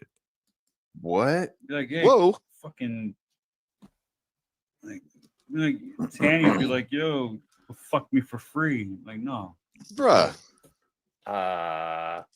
Fucking Bro, what is this guy talking about? That's how he talks to his audience, about his audience. Jeez, what is this? Is the guy you guys champion? This guy? like Tanny would be like, yo, fuck me for free. Like, no. What? Fucking good. How about you, Richie? Wow! There you go. There's Pissnatra putting Order 66 on his own chat. Just change the subject real After he quick, called in Finn. last It's week okay. and said that he had no. Just change the subject real quick, Finn. It's okay. He just No, lied to not that everybody, he, didn't he? He just basically just straight up lied to us last not week. that he didn't have any idea. He told us after I called him out. He told us that he told her not to do that shit and to knock it off. You know, you can't trust Finn's word. He did Katie did dirtier. Thank you. Good points all across the board. Hell, brother, hell. Than any of us ever have. 'Cause we've only talked the truth about her. And here comes Finn Truth. lying on the girl that he Doing what now? calls his homie. His home. Oh, not homie. Okay. The girl that he defends. Specifically. You know, My Finn. homie girl. Yeah, Finn's a real piece of shit. That jacket is tight, son. Nah, I mean. Right? And you got her other set of friends lying to her. I mean, it's been a rough week for the old sassy wigger. Wait So a sassy. second. It's been a rough one. What the fuck? So, listen, sorry, we're skipping around topics. We're about to get back to that sassy wigger. But I just got this sent in breaking news. Apparently, Ethan Van Sciver had an impulse sketch. He says, I drew this impulse sketch on tonight's Graybeard show. And Matt Barr, I've been asked to show you this picture and have you analyze it live on stream. Right? What the fuck is this? No. Matt, do you have any idea what I'm talking about? Show Have you me. seen? Okay, 1 second. We'll do this with enhancements. Breaking news, just set it live. And here you go. Here's apparently Ethan Van Sciver's impulse drawing. Jesus Christ, that motherfucker ain't drawn that character in a long time, has he? It's probably because he saw the new Superman or something. Which he said he loved, and he said this version of Lex Luthor is his favorite ever. Yeah, he's really liking the new Superman movie and said anyone that doesn't like it is a fag. And there you go. Huh. What's going on with this boot down here? This boot's got the Those are That hand is wild. Yeah, That is a wild looking hand. I remember the feet being like real big and shit back in the day, but yeah. Oh no, there's some poor choices. no. Imagine paying that and be like, yo, this is what I got. All right. They say the left foot is broken. Wait a minute, what left? Oh God, it is. Look at his foot. It's spaghetti, dude. The arch is all fucked up. So Look at it. Yeah, that's messed up. That's a fucked up looking foot, and how it. Dude, if you look, look where the angle, like it is doing a 90-degree angle from the knee. So you have the leg, the thigh goes out. You see where the knee is. Foot bone's connected to the thigh bone. Thigh bone's connected to the. Hear that fist, and then the leg goes down, and then does like a total fucking twist to the left. And it's got club foot. Yeah, that's what I was just about to say. Club footed. Ethan's lost his touch. That's a hoof. Shin and knee face, different directions. Is his foot backwards? Ethan has lost his fastball. One leg is way longer than the other. bent legs for a bent EVS. Oh God! Is he trying to bend this shit after watching Superman? Is he like, oh, it was all like warped and shit? Maybe I'll do some warped. I'm not sure, I'm trying man. to think. I'm trying to be like, Yeah, I am. No. Well, there you go. There's a That's little wild, dude. artwork. Be like, at this point, people are just like, I don't give a fuck. Where's my books? Like, why are you sitting there drawing several hours of this character when you owe me a book? Right.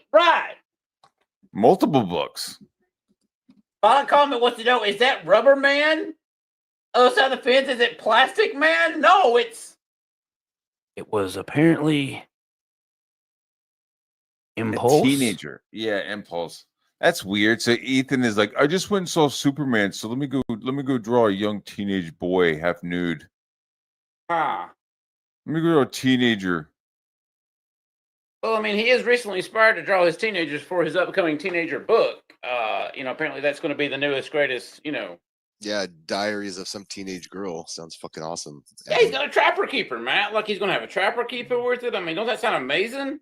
Cool. Send us all back to middle school, bro. Nostalgia. What does he do? I mean, we're only talking about it, and I'm only commenting on it because we're talking about it. Like, normally I'm not like walking around going, why is he doing the Trapper Keeper? But we're gonna talk about it, so I'm thinking about it. Why is he doing a Trapper Keeper? Like, it's so fucking gay. Like, you're like, why are you trying to market this to like grown men?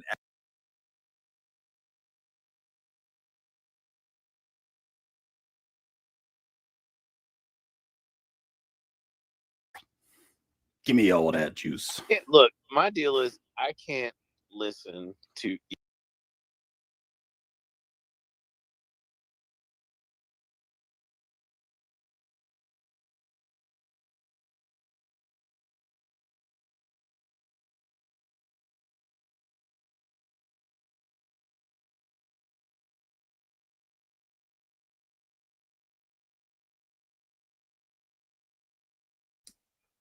Over on the well-read stream from last night. I believe this was anti-Raptor and anti-Craptor, Lord Craptor Jesus stream. Hell, but the hell, I believe well-read Fatty calls this his unzipped streams to self-deprecate about his Professor Clump like obesity. And so here we go. Let's catch up on the well-read stream real quick. I think things are about to get spicy. You see, they got Crazy Lee and St. Patty on panel, and Raptor, he's lurking and jerking, lurking and turking in the chat, getting ready to come and defend his honor, and call out Crazy Lee for his bish-made actions. Yeah. But I'm not gonna lie, it's a pretty good meme of the Barney from Dinosaur on top of fucking Raptor's head. That's good. That's good stuff. Good stuff right there. And it looks like he's sucking off Ethan. This is well-read can meme. What can I say? I hope he's the one that made it. No, taking a big old slurp, going. Give me all that juice. Look, my deal is I can't. Wait a second. He's streaming these days. People are just trying to grow their channels. I don't know. Look, Gosh. So, I mean, don't judge a book by its cover, I would say. So, Matt definitely would like to do a lot of different content. Unlike little Gunthy over here, who just wants to A-log all day long. So, people are just trying to grow their channels. I don't know. Look, I'm unsubscribed from that feller. So I don't know how often he's streaming these days. Like every other night. You know, he's down there in that lap, taking a big old slurp, going, give me all that juice. Look, my deal is I can't Jealous. listen Hell, brother, to hell. Ethan talk. It just creeps me the fuck out. Oh, I don't. Oh, dude, man, like that's why I did my Fortnite stream today, was because I was watching Ethan and Niobe just like be buddy, and it was like, this is so gay. I'm gonna do a Fortnite stream before I go out. Fucking right. It was weird. Yeah, I mean, you don't like hearing a guy going, "It's crazy," every 5 minutes. That doesn't. We got that Kirk doesn't Fashy what up I'm in saying here. What I'm saying Up in is- here, I do say, I do declare. JD Kirby up in here. That Yeah, I mean, doesn't. all right, if you say bad imitation of You are awful at that. I can do it way better. Let me see. Let me partake in the raptor derangement syndrome. I mean, that Kirk doesn't help. Fashy What up I'm in saying here. Oh, we got Kirk Fashy up in here. We got Kirk Fashy up in here. What I'm Up saying in is- here, I do say, I do declare. JD Kirby up in here. That Yeah, I mean, doesn't. all right, if you say bad imitation of a Southern Baptist preacher or something. Jabba the Cook up in here. Yeah. Bad Southern That doesn't work for you. Baptist. I mean, dude, I have more of an issue listening to EBS. But yeah, like it gets old pretty damn quick, man. Oh yeah. All right. You guys want to give somebody the floor? Do you guys know how to give somebody the floor? Sure. What do you mean, give somebody the floor? Somebody wants to make a statement on the stream, and everybody gets to make a statement. They get 2 minutes because everybody Alright. gets a chance to speak. Oh well, I'm gonna go piss. All right. So we're gonna put a bunch of people. You Yeah, know, I'll just mute myself. How's that? cool. All right. So we're gonna bring somebody on. They get to make a statement. Here we go. Lord Gunther Judas. Oh, Yeah. What's up? We got some more Lord Raptor derangement syndrome going on. What's going on tonight, fellas? Yeah. I'm sorry. Does people not like the way I do my show? I'm sorry. You got to make your show all about me. It's kind of gay. It didn't work for DG nor J Dollars. Is it going to work for you, Red? Is this what we're doing now? Yeah.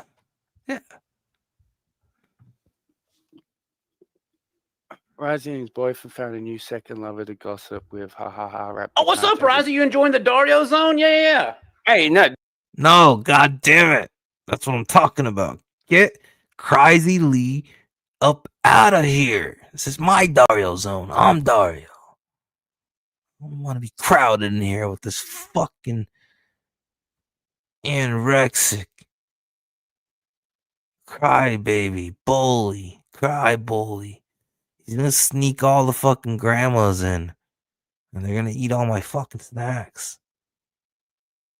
Clean out the Dario zone. It's my Dario zone. Get Crazy Lee out of here. Dude, I didn't even know that was your face until I got on here to tell you the truth. Oh, yeah. Going like, oh, Raptor, I don't want to fight no more. I didn't know what's the first thing you did? What's the first thing you did, Risey? Get the fuck out of here. What did I do? Tell me. Get the fuck out of here, Risey. You cried backstage. Crying. Crazy Lee. Risetta. Ride the big old wave. Hoagies in the bed. Sandwiches on the bed sheets. Yeah. Ride it. Crazy. Ride it. If Yeah. he wins again, and then you called in my show, just stirring the pot like you always do. Just basically Just stirring the pot up in here. Yeah. lied to my face. But it's cool. Lie to his face. Yeah. I get where everybody's coming from now. We got this little group here with the derangement syndrome. Derangement syndrome. I am not deranged of you, man. I'm not talking about you. I am not deranged of you, man. On here until I go do a Fortnite stream. So what's up, Red?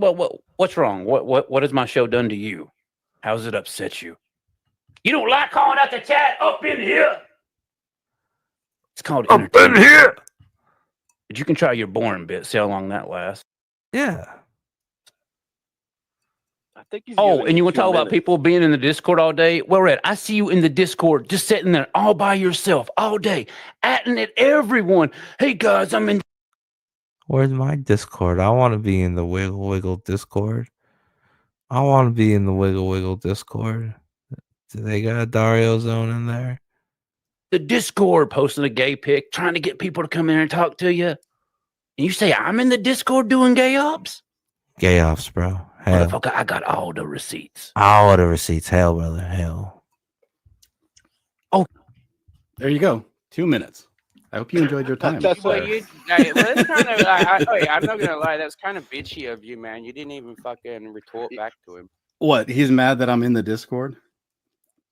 I mean, you could respond to him at least, you know. You want me to say, "Oh, I'm in the Well, Discord"?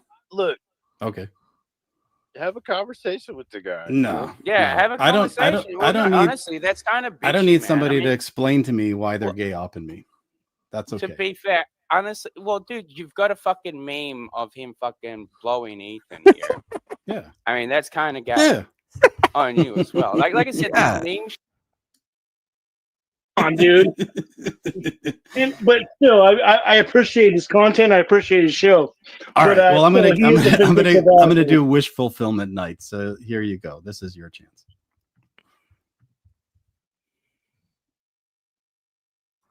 Hell, brother. Hit Hell. the deck. Gaslighting. So why you Activated. invite me to your after show and then you Gaslighting activated. Lord Crafter Jesus. Style. to kick me? Is it hen or what? What's going on? If you What don't are you like talking me, about? It's called ban evasion. I'll lose my whole show. right, for N Towers. When's the last time I posted an N Tower in your chat? No, the after show, Kirk. Like, do you not see that Ruby King just got hit for ban evasion? They took his whole channel. If I have someone who's banned in the chat on the after show, YouTube can get me for ban evasion. You understand that, Gordon? Well, I don't, because I don't have Discord. I've never had Discord. I've never No, I'm had talking the Twitter. after show after in the YouTube.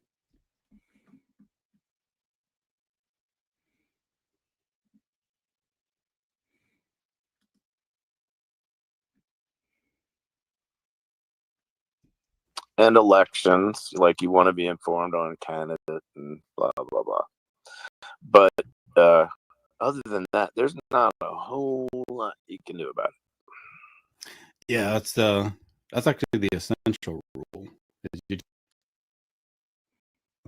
I got scared. I was petrified. I didn't run anywhere, Chris. But Yeah, hey, yeah. Look, this is a man. I did. I guess a lot of people they don't believe what they say, Now Chris even got a even narrative. when they're gay hopping. You guys, oh man, the minute he showed up, how'd I run? Oh, we got. There's the narrative, you bitches. I got scared. I was petrified. Yeah. Up in here.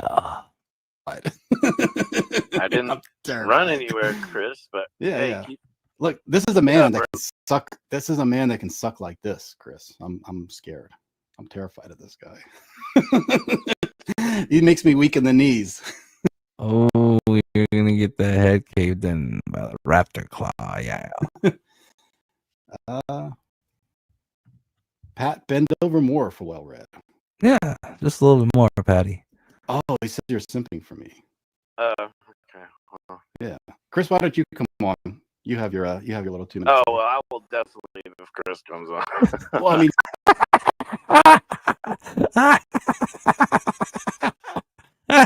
you don't gotta leave. I just put you in the back, and Chris can have his say. So I think that'd be fun. Whatever. Yeah. That's Yeah. fine. Yeah. I mean, Risey left. I don't know why Risey left. Risey should come back. No, he definitely shouldn't. No, that folks. We're gonna go ahead and have an intermission. I'm gonna leave you guys with the intros, and I'm gonna go smoke a cig. Check on. I'll be back momentarily. Don't you worry. Yeah.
相信上电电台，在心上当空当上人的 C C 啊，真心中 Chinese, Chinese, we number one, take over the world.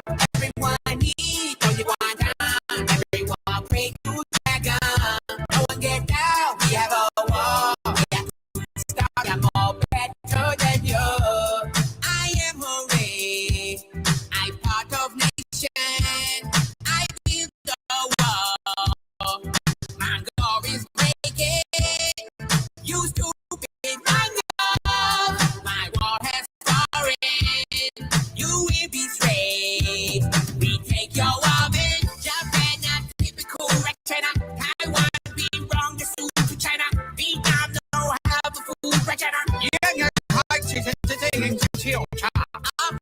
so much is big goods of China. Chinese, Chinese, China. The British master.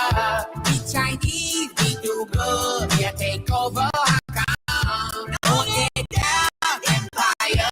We have our food and water. We Chinese, tell someone China is number one. Don't she talk food that teasing?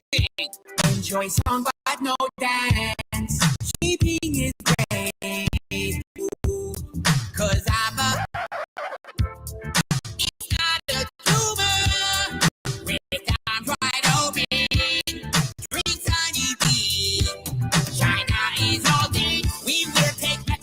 China, we plan to train the Jews and runners. You'll get some bread and Cuba butter. China is number two. I joke, we number one with China.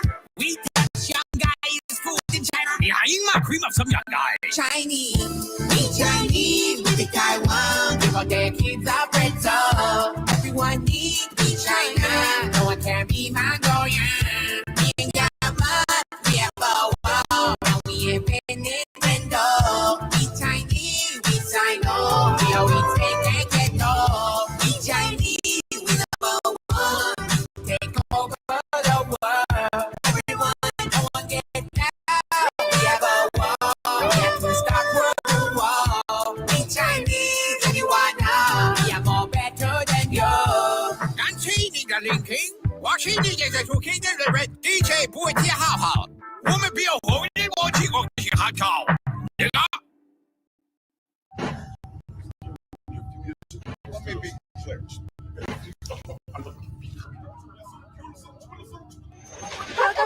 Ali. Ali. WhatIsWorld.com.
Staying on awake, staring at the wall.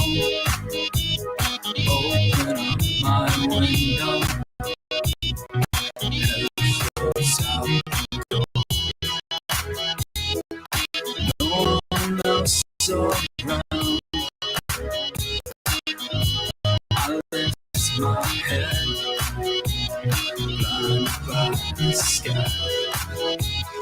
Feel my way in front, following the sound. Moves away so fast, fall down to the ground. Know there's more to come. Jump back to my feet. Now I only see ahead of me, chasing down the street.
But you move so fast that I can't keep up. I'm chasing, I'm in love with shooting stuff. But you move so fast, push balls and I'll be waiting. To shooting stuff. But you move so fast that I can't keep up. I'm chasing, I'm in love with shooting stuff. Move so fast, push balls and I'll be waiting.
Electrify my golden tube without sparking sun.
My kids can't hide anything from me. I'm home.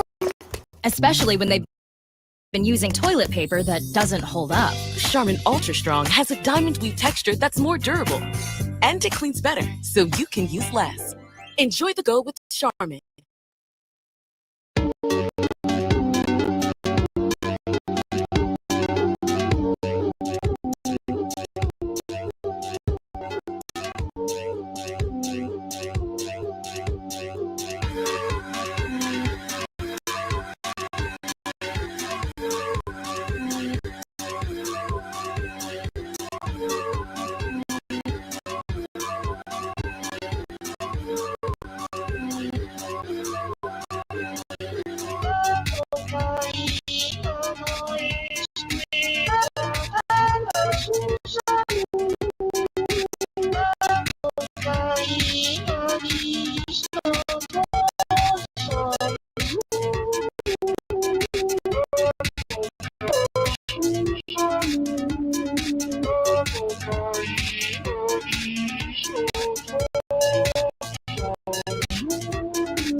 And we're back live from intermission, LIVE, with your host, the most froze, CEO of Glacier Mountain Comics and the future of indie comics. It's Glacier. Yeah. Welcome back to the show. 3 a.m. How's everybody out there doing on the tubes of you? Saturday morning with Glacier. Yeah.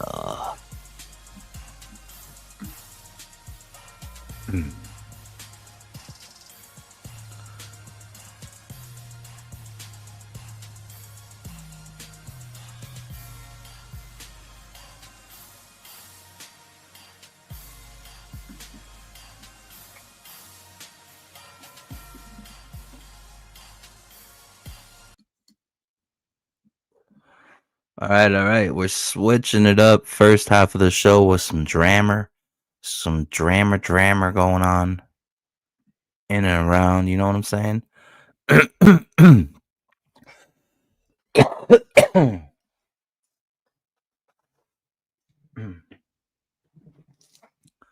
But now we're switching it up.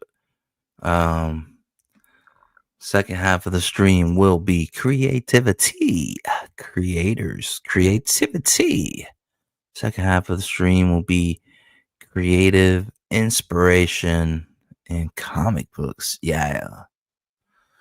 So here on the screen, I got the man that is handling the screenplay of Sledheads, my debut comic book, my debut 60-page hardcover comic book with art by Christian Rossi. This man that you see is the man that will be handling my screenplay. Yeah. Actually, but before we get to that, like, I just gotta say, like, you know, all the artists that are trying to be writers and write their own drawings, write their own books, they're just artists. It's like, you know, it gets criticized a lot, and when you get there writing, you're kind of, you know, you're left like deflated. Less than what you expected, writing wise, and like, you know, maybe it's not right to badger the pros because maybe some of them just don't know, like, you know, and maybe I could help out a little bit. So I'm gonna give you something, one of my formulas that's at least worth $10, at least $10 a pop, but I'll fucking I'll do it for free. Do it for the free. Give back the way I know how, because when everybody in the league is firing at maximum potential, steel sharpens steel. If the league is healthy, everybody's healthy. And so I don't know if you want to get your pen and pad out, pen and paper, pencil, get your thumbs going, take this down, write notes. This is important. I'm showing you essentially how to remix, how to overcome your creative bankruptcy. If you could shed your ego for just a little bit, maybe you could learn one of my methods to come up with things, to be basically an IP generating machine. So take notes. Ready? Here we go. The fucking Dario Zone exclusive Glacier Mountain Comics formula. My little equation I have developed. Okay, so here you go. You got to pick 4. 1, 2, 3, 4. 1, 2, 3, 4. Got to pick 4 of your favorite stories, books, novels, comic books, movies. Doesn't matter, but you got to pick 4 of them. And it doesn't even have to be your favorite, because, I mean, you can only have so many favorites. So once you keep using this process, it isn't always going to be your favorite. But I say favorite to make sure that you want to do it, that you'll enjoy doing it. Is if it's your favorites, then there's your passion right there. All right, so you pick 4 of your favorite stories or movies. All right, and each of the 4 you pick is for a different story element. So let's say you pick fucking Jim Carrey's Cable Guy. And I don't know, the Invaders Zim movie. And then you pick fucking Halloween. And then you pick fucking, I don't know, Pineapple Express. All right, those are probably really bad examples, but my point is to say for your 4 favorites that you pick, you have to pick 1 for genre, 1 for characters, 1 for plot, and 1 for theme. Again, you pick 4 of your favorite stories or movies or comic books. And from those 4, you put them where they need to go. So you pick 1 of your favorite stories for genre, 1 of your favorite stories for plot, 1 of your favorite stories for character, and 1 of your favorite story for theme. And so then you remix it. And keep in mind that the theme that you pick needs to work well with your plot, and it needs to complement your characters. They can't be complete opposites or the formula won't work. So let's say you get the fucking plot of Braveheart. Copy it. Put it next to the word plot. But then you want the genre to be fucking Star Wars. So you put Star Wars in the genre. And characters you really like. Say you like the fucking Three Stooges. And then the theme. Pick a theme that fits with the plot you just picked. And then that's it. And you sit there and you make your tweaks and you fucking remix it until it fits the story that you're planning to tell. So let's say you have 2 of your characters. For a genre, you fucking picked Pineapple Express. It's a fucking buddy action film. You know? Comedy duo. That's the genre you picked. And then you're like, oh, but I like the characters from fucking Lilo and Stitch. So, okay, you put that down for your characters. And then you take the plot from like episode 9 of Buffy the Vampire Slayer. And whatever that plot is, you need to pick 1 of your favorite stories or movies that has a theme that works well with that. So, you know, probably like, oh, the theme from 300. And then you do that. And for shorts, like I still use that method, the pick 4 of your favorite stories or movies and 1 for genre, plot, character, and theme. But like there is another formula that I've been working on for like short stories, which I guess would be like a floppy. And instead of picking your 4 favorite stories or 4 favorite movies, instead you compress it and you pick 4 of your favorite scenes. 4 of your favorite scenes from a story, a comic book, or a movie. And again, you're picking the scenes for genre, plot, character, and theme. Then you sit there and you remix it, and there you have something to work with. And that's how you generate fucking IP after IP, story after story. That's to get over creative bankruptcy, get over that made up shit called writer's block. That's the Glacier Mountain Comics formula. 4, you pick 4. 1, 2, 3, 4. 4 of your favorite movies or stories, and you pick the 4. 1 movie for genre, 1 movie for plot, one movie for character, one movie for theme. So you go, oh, what's the plot of Buffy the Vampire Slayer episode 7? Boom, put that next to your plot. And you go, oh, what's the theme for the movie 300? Boom, write that next to your theme. You say, oh, but I want my characters to be like these characters. I really like Hansel and Gretel, so put Hansel and Gretel down as the characters. Then you have to decide what genre you want to use. So, be a western, horror, whatever have you. So there you go. That's the most froze formula right there from CEO and future of Indie Comics, Glacier. Hope you took notes. Hope you wrote that all down. I shouldn't have given that away for free, but I am. I want to see everybody get better writing all around the board. All right, so we're gonna switch it up. Second half of the show, creativity and comic books, and we're gonna go ahead and watch a couple videos from local script man. He is the man that is going to be handling the screenplay for my debut comic book Sledheads.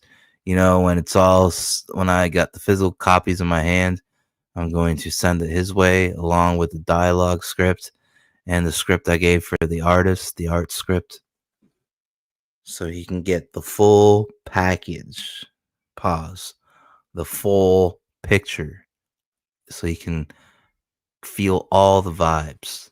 And he'll be handling the screenplay. Wouldn't have it any other way. Let's see what he has to say about AI and the creative revolution. Let's go. Yeah. Good morning, America. Entertainment is about to change forever. And if you want to be a part of it, you need to change the way that you think. I will not coddle you with lies. AI is going to take your job. And the only way to... Holy shit. Cut to the brass tacks. AI is going to take your job. There's no stopping it. Let's see what he says about getting around that, though. With lies. AI is going to take your job. And the only way to stop this from happening is to stop thinking of it as a job. Who's going to see my talent and cut me in on their success is a labor mindset. And you are not a laborer. You are a creator. Oh, but capital, don't. I was a cashier. I was a janitor. I was working on a demolition site at the height of COVID because I couldn't find landscaping work. I come from a stable, lower middle class background, and plenty of my friends growing up had it worse than I did. But according to that graph y'all point to all the fucking time, an extra 20K in the bank is crumbs compared to the billionaires, right? So don't turn around and tell me I'm speaking from privilege. I'm going to give you the truth, the whole truth, and nothing but the truth. So help my white ass. And if you don't like it, you can click away. The internet isn't real. This video is for the anti-AI people. It's also for people who use words like normalize and problematic on a daily basis. You know who you are. Lastly, this video is for my sick, confused generation. I want to try to give you guys some hope, especially my fellow artists, if you'll allow it. This video is not for people who don't care about this video. You might be like, I'm happy I know who I am. I don't need a creative revolution. And you guys are the salt of the earth. Love you. Sit this one out. Who am I? Well, 3 years ago, I was a person with zero industry connections and zero prospects, if I'm being honest. And then I built something of a life for myself, broadcasting my creativity onto the internet. What is creativity? Creativity is creation.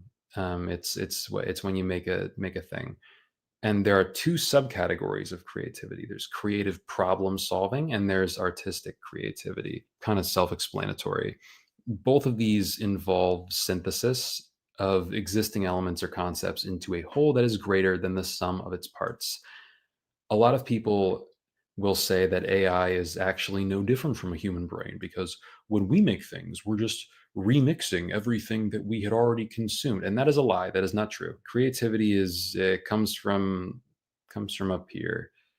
And it involves a vision. It involves an organizing vision for all of the data that you might have stored inside of you from other media. Not to mention like lived experiences. Again, this is why our generation is so crazy. But I digress. The ability to render an image is not inherently creative.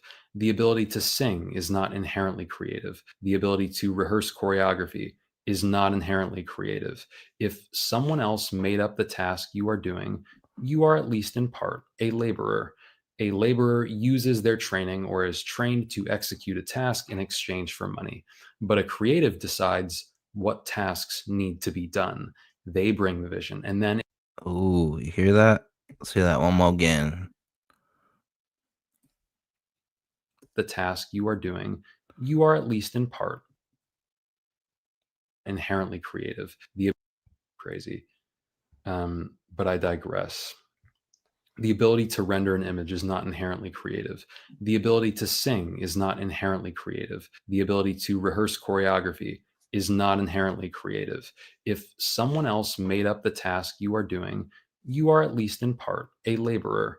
A laborer uses their training or is trained to execute a task in exchange for money. But a creative decides what tasks need to be done. They bring the vision. And then, if they so choose, they can hire laborers to execute that vision. A laborer is a node in the system following instructions, and a creative is the person who designs the system, either to address a problem or to execute an original artistic vision, such as, putting together a film crew, or both. Obviously, like everything else, creative input in the workplace is a spectrum, but that is how I define the two ends. And yes, it's a class system. Welcome to class consciousness. Human consciousness is inherently hierarchical. There will always be classes, and you should be conscious of them. I made an hour-long video about it, no biggie. Well, but that's not the way it should be. Okay, well, not every conversation is a should conversation. A lot of people, especially in my generation, mistake ignorance of universal law for transcendence of it. They give themselves a pat on the back for writing everything off as a social construct, which is really just a cope for not knowing how the game works. You know what else you can't deny? Karma. The karmic principle is an actual law of reality. Put good in, get good out. The average person doesn't deserve greatness. That's the whole point of greatness. And here's my big $100 point. If you're an artist identifying as a laborer, you are locking yourself out of that greatness. You are suffocating the spirit of creation that dwells within you, as well as handicapping yourself economically. Let's say you're a commission artist and you draw a butterfly really well, and you charge $80 for butterfly commissions. Yeah. You're not going to make money unless someone else has an idea that requires a drawing of a butterfly. They're like, oh, this room would look good with a butterfly in it. And then they call you. So you're beholden to market forces. But butterfly drawings are not federally regulated. You're not in a butterfly art union. You're a laborer providing a non-essential service. And because the service you're providing is non-essential, people are going to roll their eyes when you start yapping about your rights. When truckers get together and they go, hey, treat us better, society is forced to listen and accommodate because for the moment, we still need truckers. But digital artists, zero leverage, because what are you going to do? Make demands? Okay, I'll just not buy your non-essential service. You can draw a monarch butterfly. Okay, well, the computer can do it in 5 seconds. You charge $80 for that? I can't afford you. I'm a third grade science teacher who buys her own pencils trying to make a presentation for her students. I'm an underground rapper who has an idea for an iconic album cover, but only $10 in his bank. I'm a person with an idea. And you are a worker with a skill. And just like the humans who used to be called calculators, the navigators who made all our maps, the typists, the calligraphers, your job. The takeaway is that the idea men, the property generators, the creators, the concepts, the conceptualized ideas, the people who can create and sling those at the drop of a dime are the real goats. Job will inevitably be phased out, reduced to an obscure hobby. You might find a path in a traditional lane. I'm not ruling that out, but be for real. How many calligraphers do you know? I'm sorry, I'm just the messenger. This will happen whether or not I say it. I'm saying it so that you can get on the wave and survive. Oh, by the way, you live in hell. Online culture / pop culture, which for many of us is our primary cultural identity, if we're being honest, is a dysfunctional cloud of cheap dopamine and media worship. And yes, I said worship. You frame it as discourse, so you get to feel like a contributor. But if we just measure it in inches, you're a worshiper.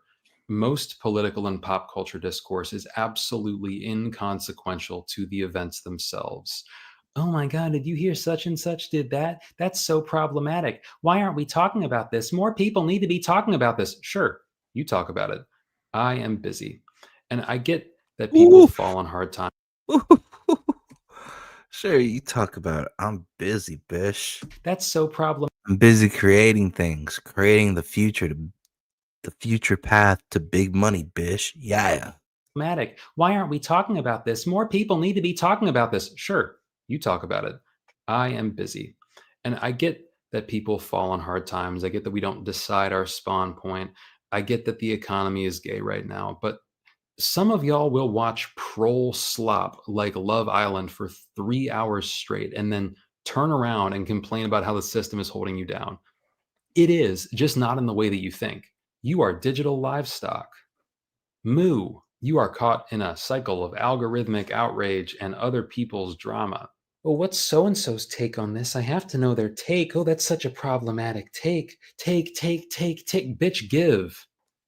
If your world is bread and circuses, don't expect milk and honey, you bot. I've come too far not to speak the truth in this bitch. If you don't like what I'm saying, give it 6 months. This shit is going to get too loud for you to ignore. You cannot r/anti-AI your way out of this. The internet isn't real. You have two options. You can get dragged into irrelevance, kicking and screaming, or you can level up. I want to talk about how I reached these conclusions. For the longest time, I was disgusted by AI images. I saw one, I was just like, oh, what's that? Oh, you tell me nobody painted that? Oh. And I fully believe that society would reach a moment of clarity where we all collectively went, oh, and it became taboo. I even considered becoming like the anti-AI dude, in a different timeline. That's what this video is about. But then little by little, my stubbornness began to dissolve. I found myself belly laughing at AI Rasta monkeys on TikTok. I was on a deadline to finish a pitch deck, and I had a moment where I was like, fuck it. Started punching specific images from my show into Midjourney, and it spat them out exactly the way I envisioned. I generated dozens of them with long, wordy prompts, made tweaks until I felt my vision was fully encapsulated by the images, and then I showed my deck to a director, and he was like, yeah, I see the vision. This is dope, and the project has evolved, and now it's on track to getting produced. If I had commissioned craftspeople to make those hyper-specific images and paid them ethical wages, it would have taken me thousands of dollars and weeks of time. And I know myself, I would have been breathing. Preach, brother. Jesus. Down their necks too. It would have been a miserable experience for everybody involved. What would I gain from collaborating with people in that situation? I know what I want. I know I'm that guy. If I need to hire an artist, I will. But in this particular case, it wasn't necessary. If your AI concerns primarily revolve around labor and capital, let me ask you this. Are people with excess wealth the only ones who should be able to make cool shit? Because that's how it worked for generations. That's how these fucking cartels like Diddy were able to maintain control over the actual creatives, because it was running on money. Meanwhile, at the bottom, it's still a favor economy. So like the short film scene, 20 people work on your short film, and now you owe 20 people 20 weekends. And while you might have a good time and make friends and bond as film people do in the trenches, the fact of the matter is good ideas don't come to struggling, exhausted people. They don't. Poverty suppresses your creativity. And yet, when you're handed this tool that could circumvent all of that exhausting production and let you get your idea farm to table, you're like, oh, no. You oppose generative AI because you prefer interdependence to interabundance. You'd rather stand hand in hand at the bottom than be the first one up the ladder. You think you're holding the line by resisting AI, but really, you're afraid of true creative meritocracy. Because if you weren't struggling to make things, you'd be forced to confront the fact that your ideas really aren't as good as they seem when you're sweating for them. So now you're advocating for the right to work harder, struggle more, think less, and produce lower vibrational art. You say you're ready for a new world, a happier world, an easier world, but you still identify with work. You still identify with rent. You still identify with labor. You think you're fighting the system? You are the system, defending itself. AI might take your job, but it's not a replacement for humans. It's not creative. You can't tell ChatGPT to have a good idea. You can't be like, hey, ChatGPT, write the greatest movie of all time. You have to bring the ideas. So I say, let's see who has the best ideas. They're going to hate me. I don't care. Hail, brother, hail. Let's see who has the best ideas. Let's fucking compete. Let's see who's coming to crush. Let's see who's coming to knock it out the park. Let's see who's got the sleeper hit of the year. Yeah. If AI idea men will always be up. The idea coon will always rise to the top. Yeah. Hell, brother, hell. ChatGPT to have a good idea. You can't be like, hey, ChatGPT, write the greatest movie of all time. You have to bring the ideas. So I say, let's see who has the best ideas. They're going to hate me. I don't care. If AI can take your job, get better at your job. You think Dochi's worried about AI? You think Ludwig Göransson is chewing his nails at night like, oh no, what if the computer makes better stuff than me? No, I don't think people should be making money from AI generated content, at least not until we get the global economy sorted out. And yes, for ethical reasons, I do think generated content should come with a disclaimer, maybe something along the lines of, this image would not be possible without the millions of anonymous old Earth artists who expended great effort to hone our culture's understanding of beauty. But beyond that, there's really nothing we can do. Once we get through this rough patch, we'll have UBI and universal health care and land back for indigenous and all kinds of dope shit. Since art laborers won't have to worry about bills, they'll finally have the headroom to forge their own creative identities instead of drawing butterflies for chump change. The movies of the future will be shot on sets and locations just like they always have been. Why? Because it's fun. It's fun to team up and build art, especially if you're making actual money together. I mean, if I had access to artisans, then I would pay artisans. AI is simply a stepping stone for people who have not been elevated yet. You claim to want to be about the poor people. This is for the poor people. And a lot of people look at the situation and they're like, oh, well, certainly the corporations will just take AI and use it to exploit us all more, right? Because that's what they do. But the corporations don't have creative people running them. I mean, that's why we're getting all these live action Disney remakes. They literally don't have good ideas.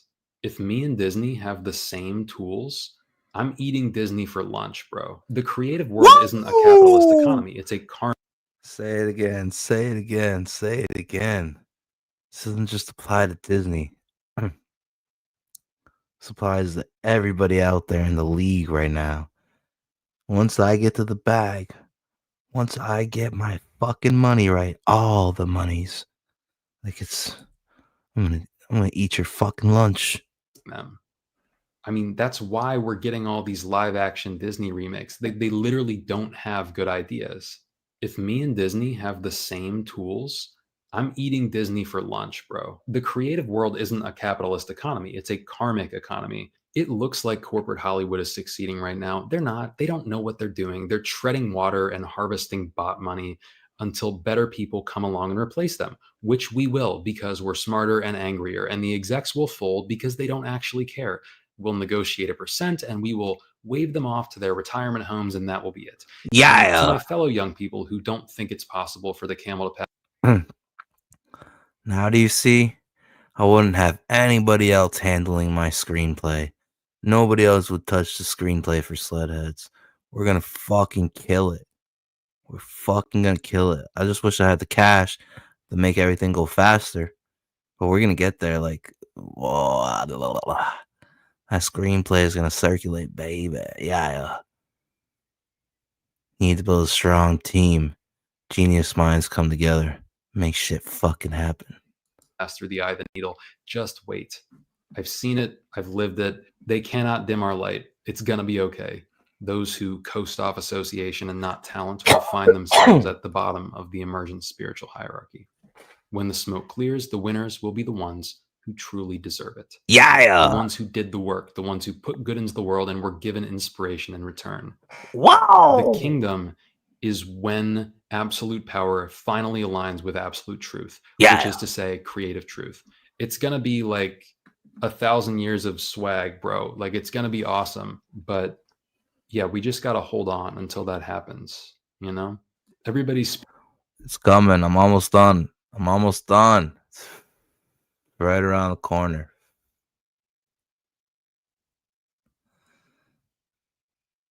All that matters is when they read it, they're gonna want to come back for more. As long as I do that, everything's Tetris.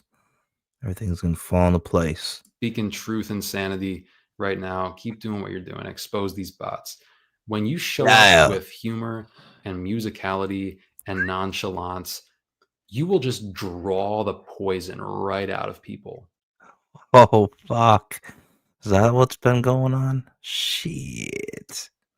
Like, you find out real insanity right now. Keep doing what you're doing. Expose these bots. When you show up with humor and musicality and nonchalance, you will just draw the poison right out of people. Like, you find out really quick how miserable people are when you show up as a brick wall of positivity. Shit. Don't let them guilt you. They're going to try to paint you into a corner. They're going to be like, well, if you don't agree with me, you're supporting bad thing. But get them away from me. Don't bother leaving a comment on this video either. I'm not going to read it. I'm going to go outside and I'm going to leave my phone inside. And when I come back inside and I pick my phone up, I hope to see somebody actually saying things and not just buzzwords and outrage. Like my friend Sky Fisher, you should follow her. She's a warrior poet and she's dummy smart and she deserves to blow up. Also holding it down on TikTok, this dude Justin Scott, very important. Imperialism is okay when it's online. Fuck the left, fuck the right. Everybody who disagrees with me will be turned into content. I am sick of the culture war. Let's win. Yeah. Did y'all hear that? Did y'all hear that fucking? Holy shit.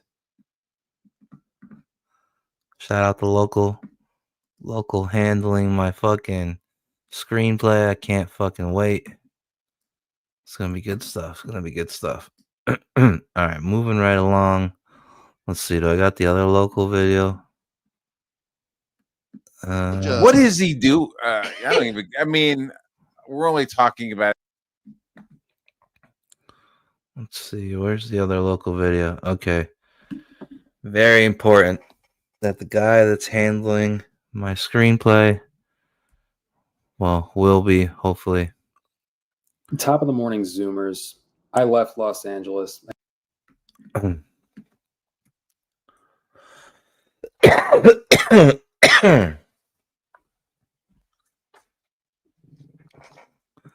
This is almost 100% of how I felt about Superman, the movie. This is going to be great. You guys ready? Another local video. Yeah, let's go.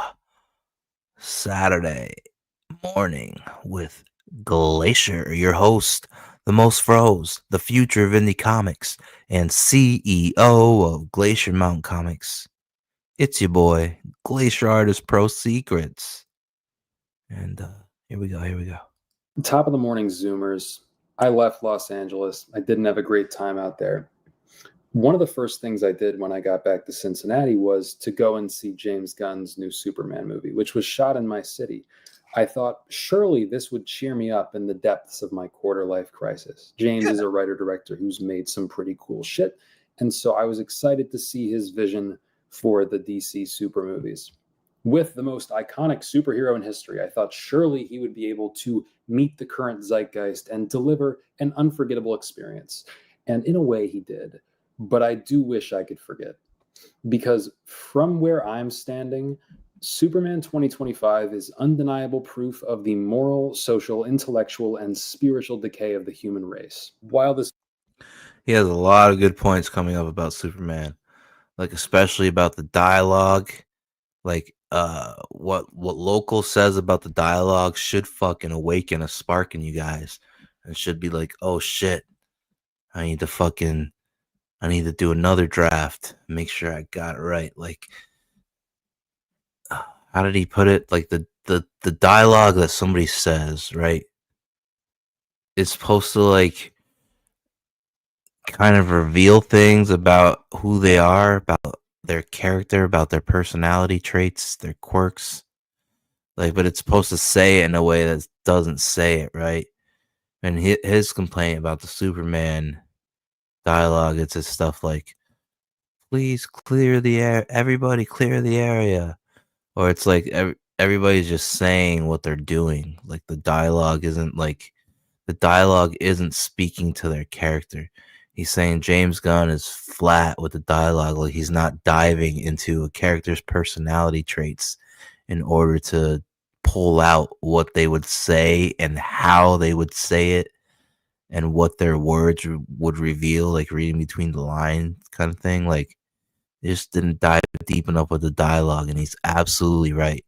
But at the same time, Superman's supposed to be lighthearted and whimsical, but it is a bunch of missed opportunity. And like, at the same time, though, like, pushback again against that is like, you could still have whimsical Superman and happy Silver Age Superman, but you could still make the dialogue reflect character traits, like, you know what I'm saying, or a character's ambitions or agendas. Like, he's absolutely right about that, and that should wake a spark up in you guys creatively.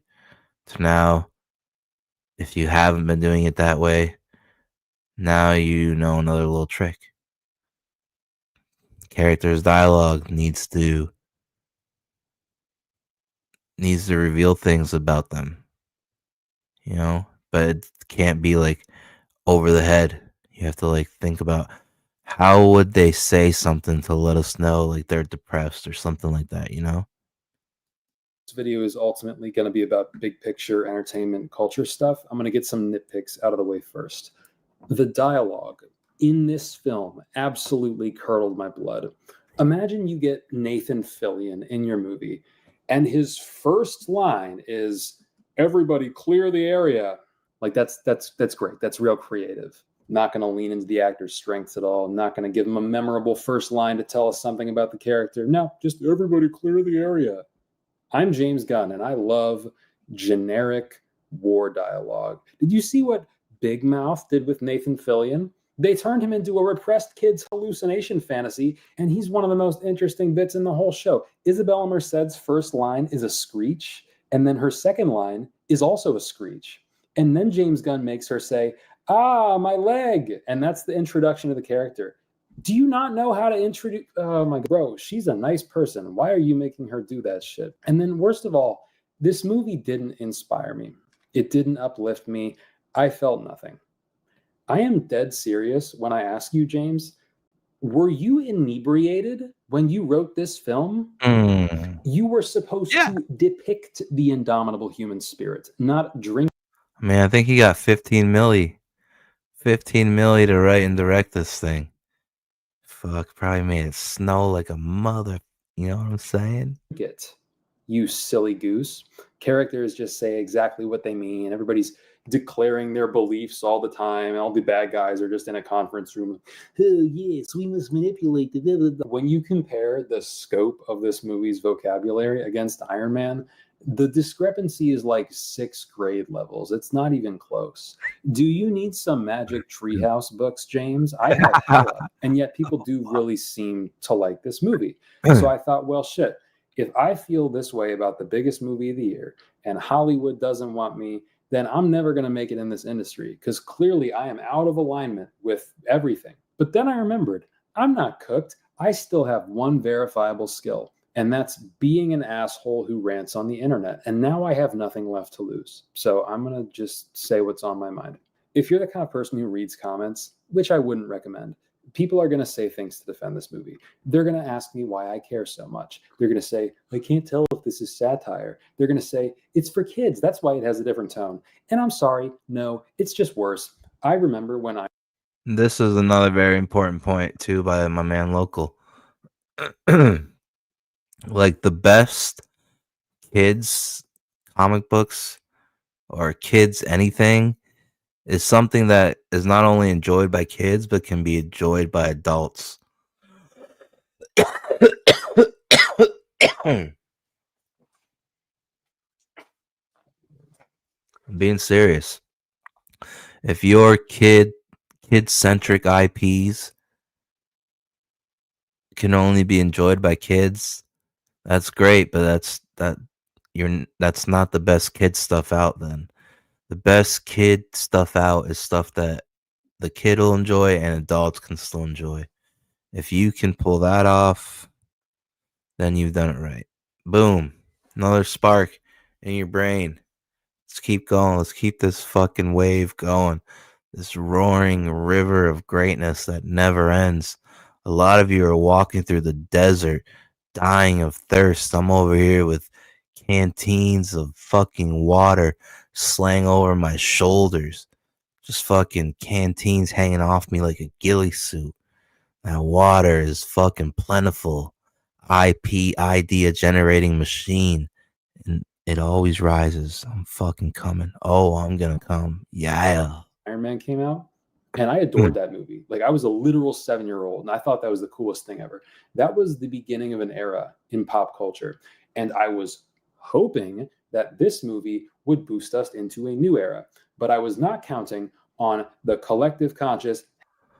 I know. I mean, it was good, right? It captured the right feeling, but it wasn't great. It was okay, but it wasn't great. So now I am worried, man. I mean, I'm still holding out hope for Fantastic Four, but we'll see how it goes.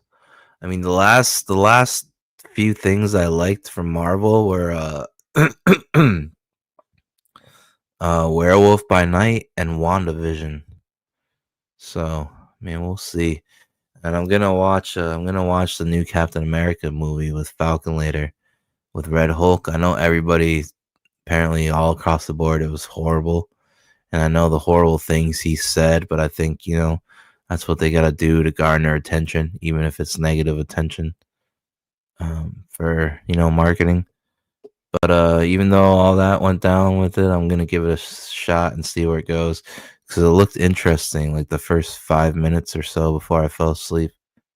It was like, bro, Falcon was like fucking ricocheting his fucking Captain America shield off of all these baddies and jamming his wings into the ground with some kind of electric shock. Fucking boom, everybody goes flying. That's in the fucking circumference of his fucking blast. But yeah, I'm still holding out hope for Fantastic Four. Fuck, I lost my train of thought. I forgot what I was saying. Era in pop culture. I mean, oh yeah, I think we were talking about the And I Superman was movie. hoping that this movie would boost us into... Like it was okay. I know Shave Danis is pointing out a plot hole of when Superman gets attacked, he's helped up by this like Indian man who owns a grocery store, and Lex Luger, that's the wrestler. Lex Luthor's his facial recognition tech is later able to track down that grocery store owner and hold him hostage and torture him via Russian roulette to see if he has info about Soups. If they can get Soups to talk, or they're gonna kill the guy that helped him. So Shave Danis is all like, well, if he has that tech, how come nobody's ever thought to use the facial recognition tech on Superman, on Soups, and figure out he's Clark Kent? The thing about it is that I don't think anybody thinks Clark Kent is like a regular person. They just think he's a super powered alien who lives at the Fortress of Solitude. Nobody thinks he's like a regular person, you know? So there's that. But I didn't think that was such a big plot hole. I mean, it kind of is, but I mean, right from the beginning, like within the first few minutes of the movie, like remember he's fucking gets the shit kicked out of him. He gets yellow sunlight by the robots, and then he's not fully healed. He's like at 80%, and he's flying back out to go fight the Bavarian Hammer again. Right? But as he's flying, the fucking engineer is underneath him. He flies over top of her as she's walking to the fortress. And I said, hold on a goddamn minute. Fucking literally took my breath away in the theater. I was like, God damn it already. Because it's literally within like the first, 2 or 3 minutes of the movie. I was like, fuck, already? It's like, I can't even enjoy this now, but I ignored it the best I could. But, bro, Soups has super hearing. How is he going to just fly from the fortress right over the engineer and not hear her walking and stop and be like, wait, this bitch is fucking going towards the fortress. He's got super hearing. Fuck's sakes.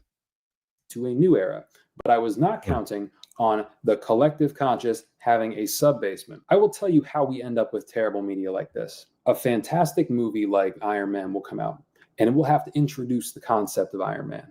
A guy in a metal suit that flies. Like, that was not a thing. Nobody thought that was normal. So all of the groundwork has to be laid so that when we see Robert Downey Jr. flying around in a tin can, we buy it. And the way Robert's character is presented to us in that movie is human first. We get all those scenes of him with the soldiers and at the casino and whatever else he's doing, the award show. It's just like choice after choice after choice. Who is this guy as a person? Imagine if 5 minutes into Iron Man, he just shows up in his final costume and saves some random civilians. And they go, wow, thanks, Iron Man. And he goes, everybody clear the area. That wouldn't work.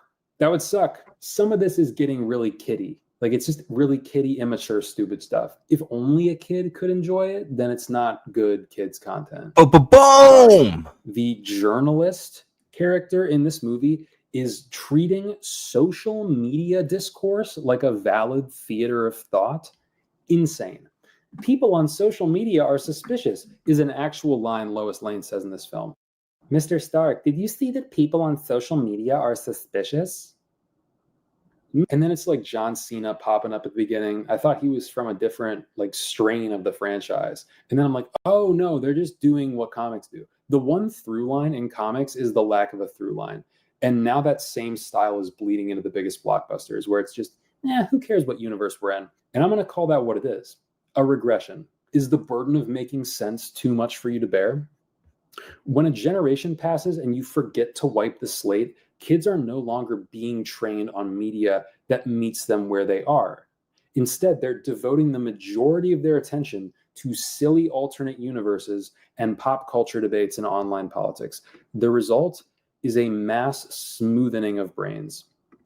In sound mixing, there's a type of plugin called a compressor. Basically, what a compressor does is it shortens the gap between the quietest moments of your sound and the loudest. A compressor. Right? But it compresses the signal into What about a denser, limiter? more uniform sound. It bangs out any dents, muffles any stray crackles or variations that you might have caught on an uncompressed track. Similarly, when we compress a file, that means we make it simpler, more easily read. So if I said a story were compressed, what would that mean?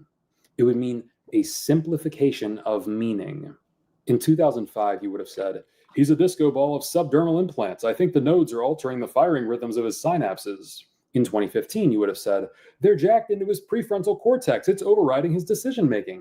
In 2025, you just say, he's under mind control, pocket universe. Like, they're just saying this shit. And I get that, if a... He's not wrong, bro. Like, having computers in our pockets has done a number. He's not wrong, man. They already phased out cursive, and I'm really, really, really nervous that they're going to phase out reading. Because literally they can have things read to them now. Siri, Alexa, those scanners that you just fucking, boom, you put it on top of a book, and they'll start reading it to you. fuck, if they phase out reading, I think we're really cooked. I think that'll really be GG's for the comic book industry. Although I will say, Pete Smetti, you know, from Alterna Comics, he put out a tweet the other day. It was a poll that he tweeted, and it was, if you read comics, please pick your age below. And like my age bracket was the highest readers. So, we're missing like a generation below me, and the generation below the 20-year-olds. That's completely gone to us. It's insane.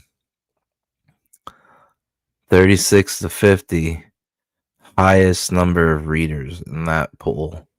I thought that was interesting. That seems to be where the audience is the most concentrated. Technology isn't real. You maybe don't have to justify it with sciencey talk, but at a certain point, it's just like generic energy blasts and nanobots and all this fucking ridiculous shit. Like, this is not our world. A kid is not going to be able to watch that and be like, oh, that's related to things that I can see around me. The creative signal is bottlenecking because people are increasingly living on the internet where conceptual efficiency is rewarded as opposed to depth. And now we're at the point where you literally cannot compress these stories anymore. Disney just said, fuck it, and started chewing their cud. You could call the live action remakes soulless, you could call it a grift, but none of these words quite capture the darkness that is radiating off of them. I think a more apt description would be criminal.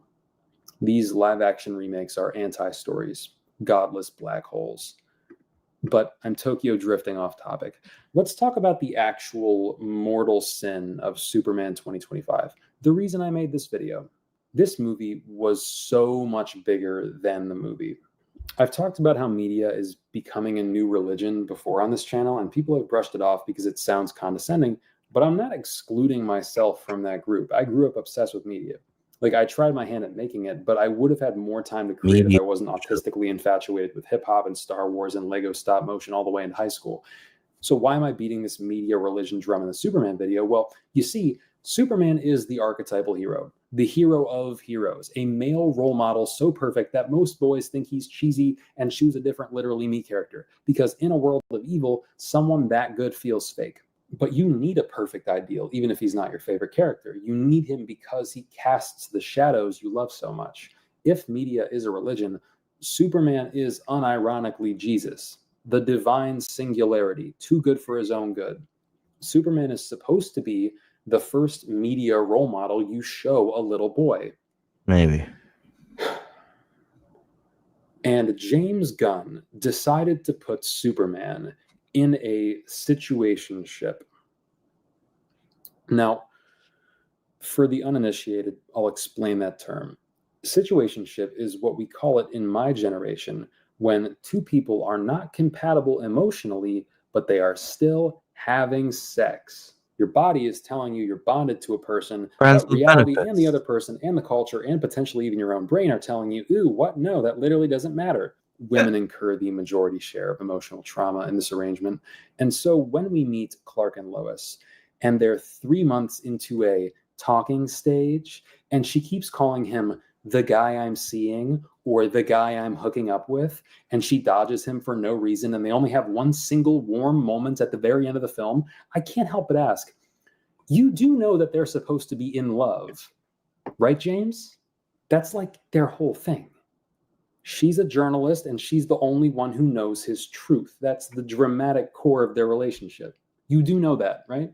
You are a 58-year-old man, sir. Do you understand the responsibility of making a Superman movie when the world is in a time of unprecedented crisis? Because I gotta say, it is really disappointing how you just normalized that for a new generation of kids.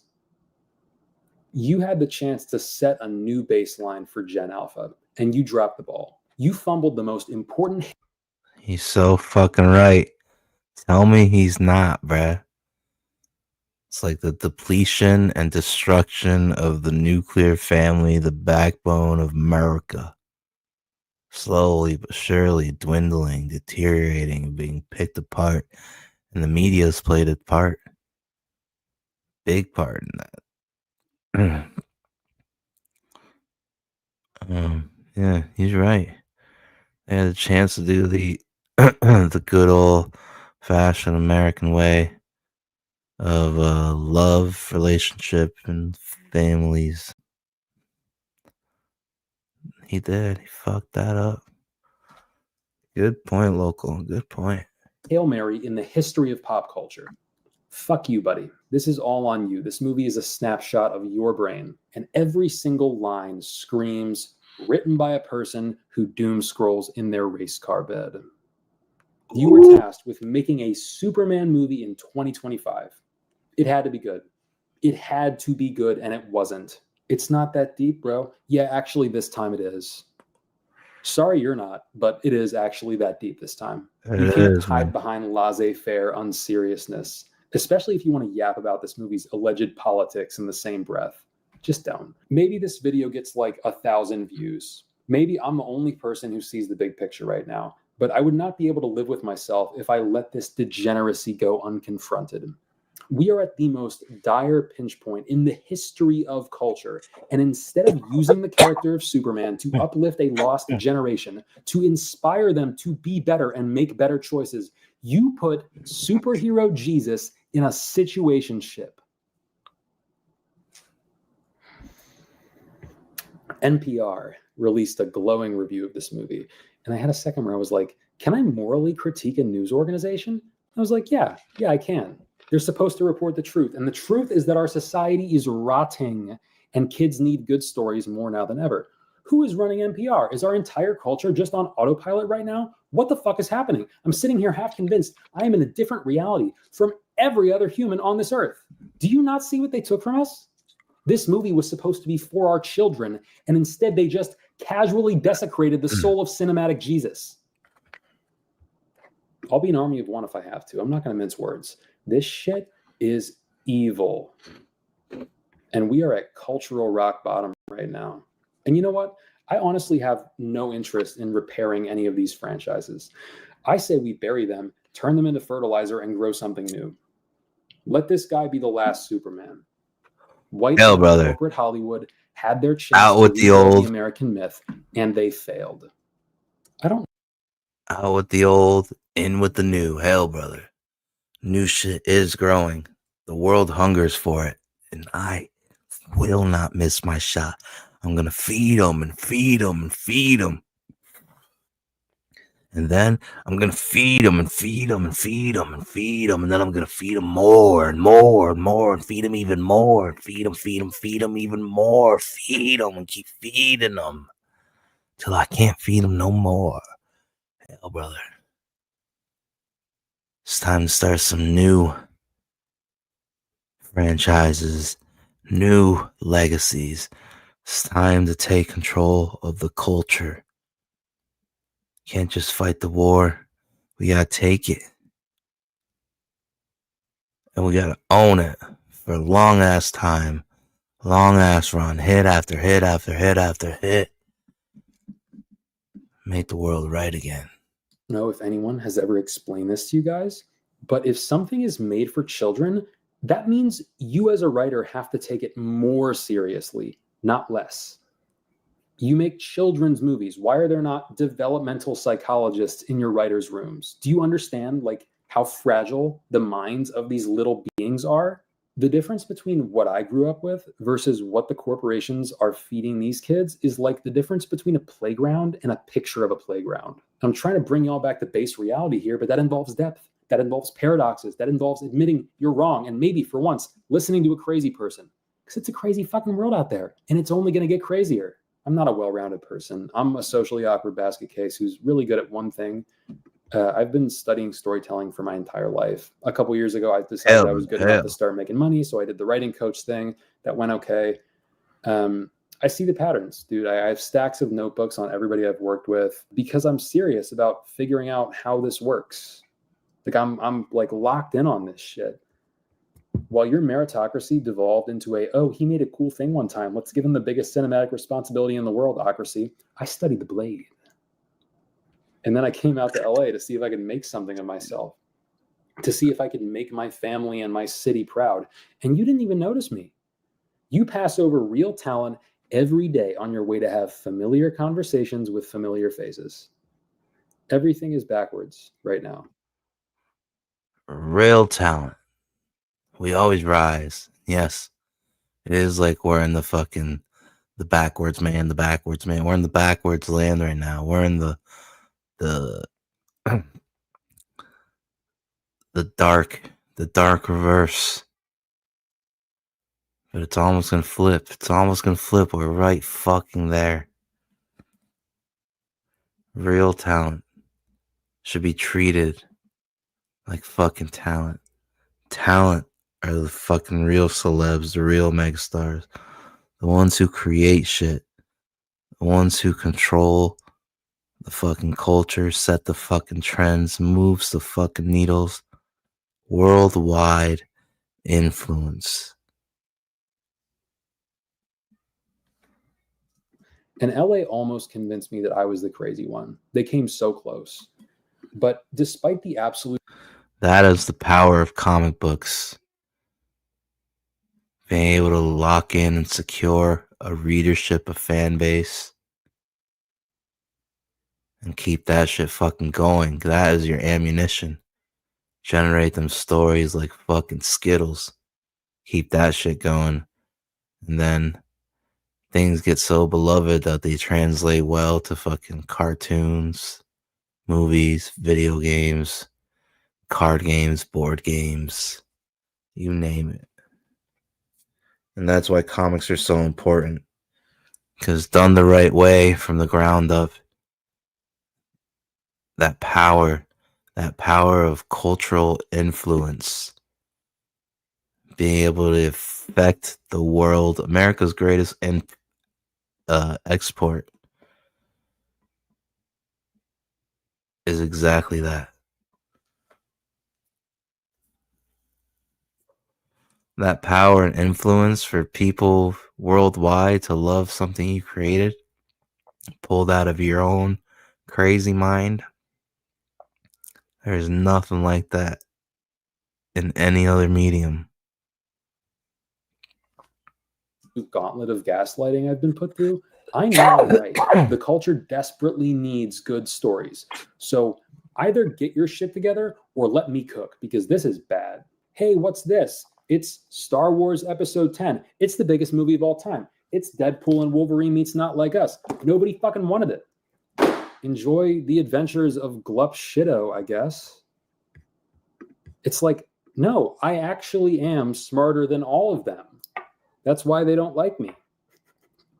James Gunn, repent from your oppish ways and walk the earth until you find a way to redeem Velma. I have been saying this shit. Let Lucas fix Hollywood. I'll charge you a lot of money, but keep in mind that you are rich and I was homeless living out of a suitcase a week ago. Finally, I'd like you all to bow your heads. Hell, brother, hell. Volcano, if you're out there, please help me take over the film industry. These bitch-ass crackers ruined everything. Oh shit, call me Volcano. As soon as we get that Sledhead screenplay circulating, brother. Hell, brother, hell. In the name of the Father, and the Son, and the Holy Spirit. Amen. I'm motherfucking Pompeii of volcanoes. We're gonna erupt and cover the world. Yeah. In hot lava coom. Yeah, cooming all over the world. Cooming all over the world. Cooming all over the world. Deep, but it ain't deep enough. Fuck a creek, there you go, beat him up. Falling from a money tree, and it grow throughout the month. Spit a loogie at the camera, speed off, yes. Alright, did I have anything else?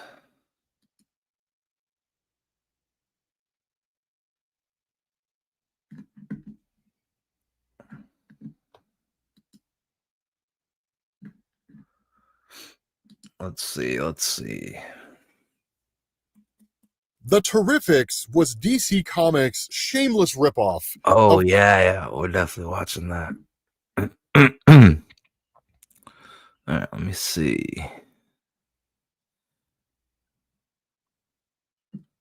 Did the 2 local videos. Born on a Noose. All right, yeah, let's do the Terrifics right now. This was fucking this is one of my this book is so bent from the amount of times I read it. The trade. It's just fucking perfect little mini series. And man, it's got Plastic Man in it. And this is like when Plastic Man was in heavy metal, right? When they were doing the whole DC metal, Batman heavy metal. And so, you know, they had to go to the underneath world, the reverse dimension, the dark matter, or what, I don't know what it was called. I forget already. But Plastic Man, his stretchy body, like his fucking, his body is like fucking immune to the extreme toxicity of the underworld. So like he like fucking wrapped everybody up in like a giant fucking like parachute and just like fucking dropped down to the dark matter place to try to get this legendary inf metal that they needed. And so like Plastic Man was back during this time, and they formed this fucking book that ripped on the Fantastic Four. And look, it's Metamorpho from the Superman movie. And you got, of course, Mr. Terrific. He's supposed to be the brainy Reed Richards of the group with his T-spheres. Plastic Man. Then they got this girl who's like a fucking ghost. But when she phases through shit, they fucking explode. I don't know. It's like fucking Dynamite Kitty Pryde. But yeah, fucking, we're gonna go ahead and watch this. Shouts out to Terrifics. Fucking great book. Everybody go pick this book up. You will not regret it. It's fucking great.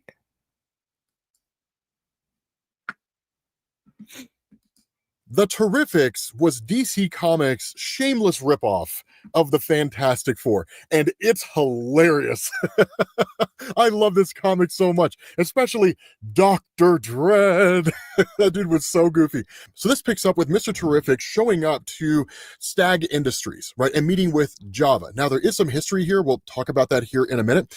But Java is literally a guy based on a Neanderthal. He's a literal Neanderthal. And he's essentially the henchman, butler, whatever it is that Simon Stagg needs at any particular point in time. Hold on. One more again. For the people out there lurking and twerking. But I think he said Java. That dude was so goofy. So this picks up with Mr. Terrific showing up to Stag Industries, right, and meeting with Java. Now, there is some history here. We'll talk about that here in a minute. But Java is literally a guy based on a Neanderthal. He's a literal Neanderthal. And he's essentially the henchman, butler, whatever it is that Simon Stagg needs at any particular point in time. Now, one of the things that had happened is that while Mr. Terrific does have his own IP, his own properties, and so on and so forth, that during the whole death metal event, which we'll talk about here in a little while, that Simon Stagg had basically bought everything that Mr. Terrific had, all of his technology, the whole nine yards, his company, right? And so what ended up happening here is that Mr. Terrific showing up is based on the fact that his T-spheres have alerted him to the idea that Simon Stagg is screwing around with Terrific's old previous experiments. Now, with Mr. Terrific being one of the smartest men in the world, these experiments are nothing to take lightly. And that's why he shows up here, because what we end up learning is that with Simon Stagg doing what he's doing, he has opened a portal to the dark multiverse. Like, why would someone do that? Why would a person open a portal to the dark multiverse? Okay, for those of you guys who are familiar with the dark multiverse, bear with me for a second. All you new fans, the dark multiverse was insane. The long and short of it is that it's like a mirror for the multiverse in DC Comics, the positive multiverse. So the dark multiverse is basically where every bad thing that can happen does happen. So the dark multiverse, for example, is where you get Red Death Batman, right? A version of Bruce Wayne that merged with the Flash and the Speed Force, and then was basically an evil Batman that could run as fast as the Flash. The most popular character to ever come out of the dark multiverse was the Batman Who Laughs. Yeah. A version of Batman that basically became the Joker after being poisoned. Which, by the way, he is the most popular one, and he is fucking awesome. But talk about kind of stealing Judge Dredd fucking villain design, right? I can't be the only one who thinks that. poisoned by the Joker when Batman killed the Joker. It was pretty bonkers. But in effect, opening a portal to the dark multiverse could lead to who knows what coming through that thing, because all anybody in the dark multiverse wants to do is spread the dark multiverse and essentially corrupt everything they find. And that's the thing. While Simon Stagg opened a portal to the dark multiverse, he doesn't know how to close it. And in fact, what he had been doing was basically using Metamorpho in order to try to stabilize it, or at least figure out what's inside of it. Now, here's the relationship between Metamorpho, Simon Stagg, and Simon Stagg's daughter, Sapphire. Pretty quickly here.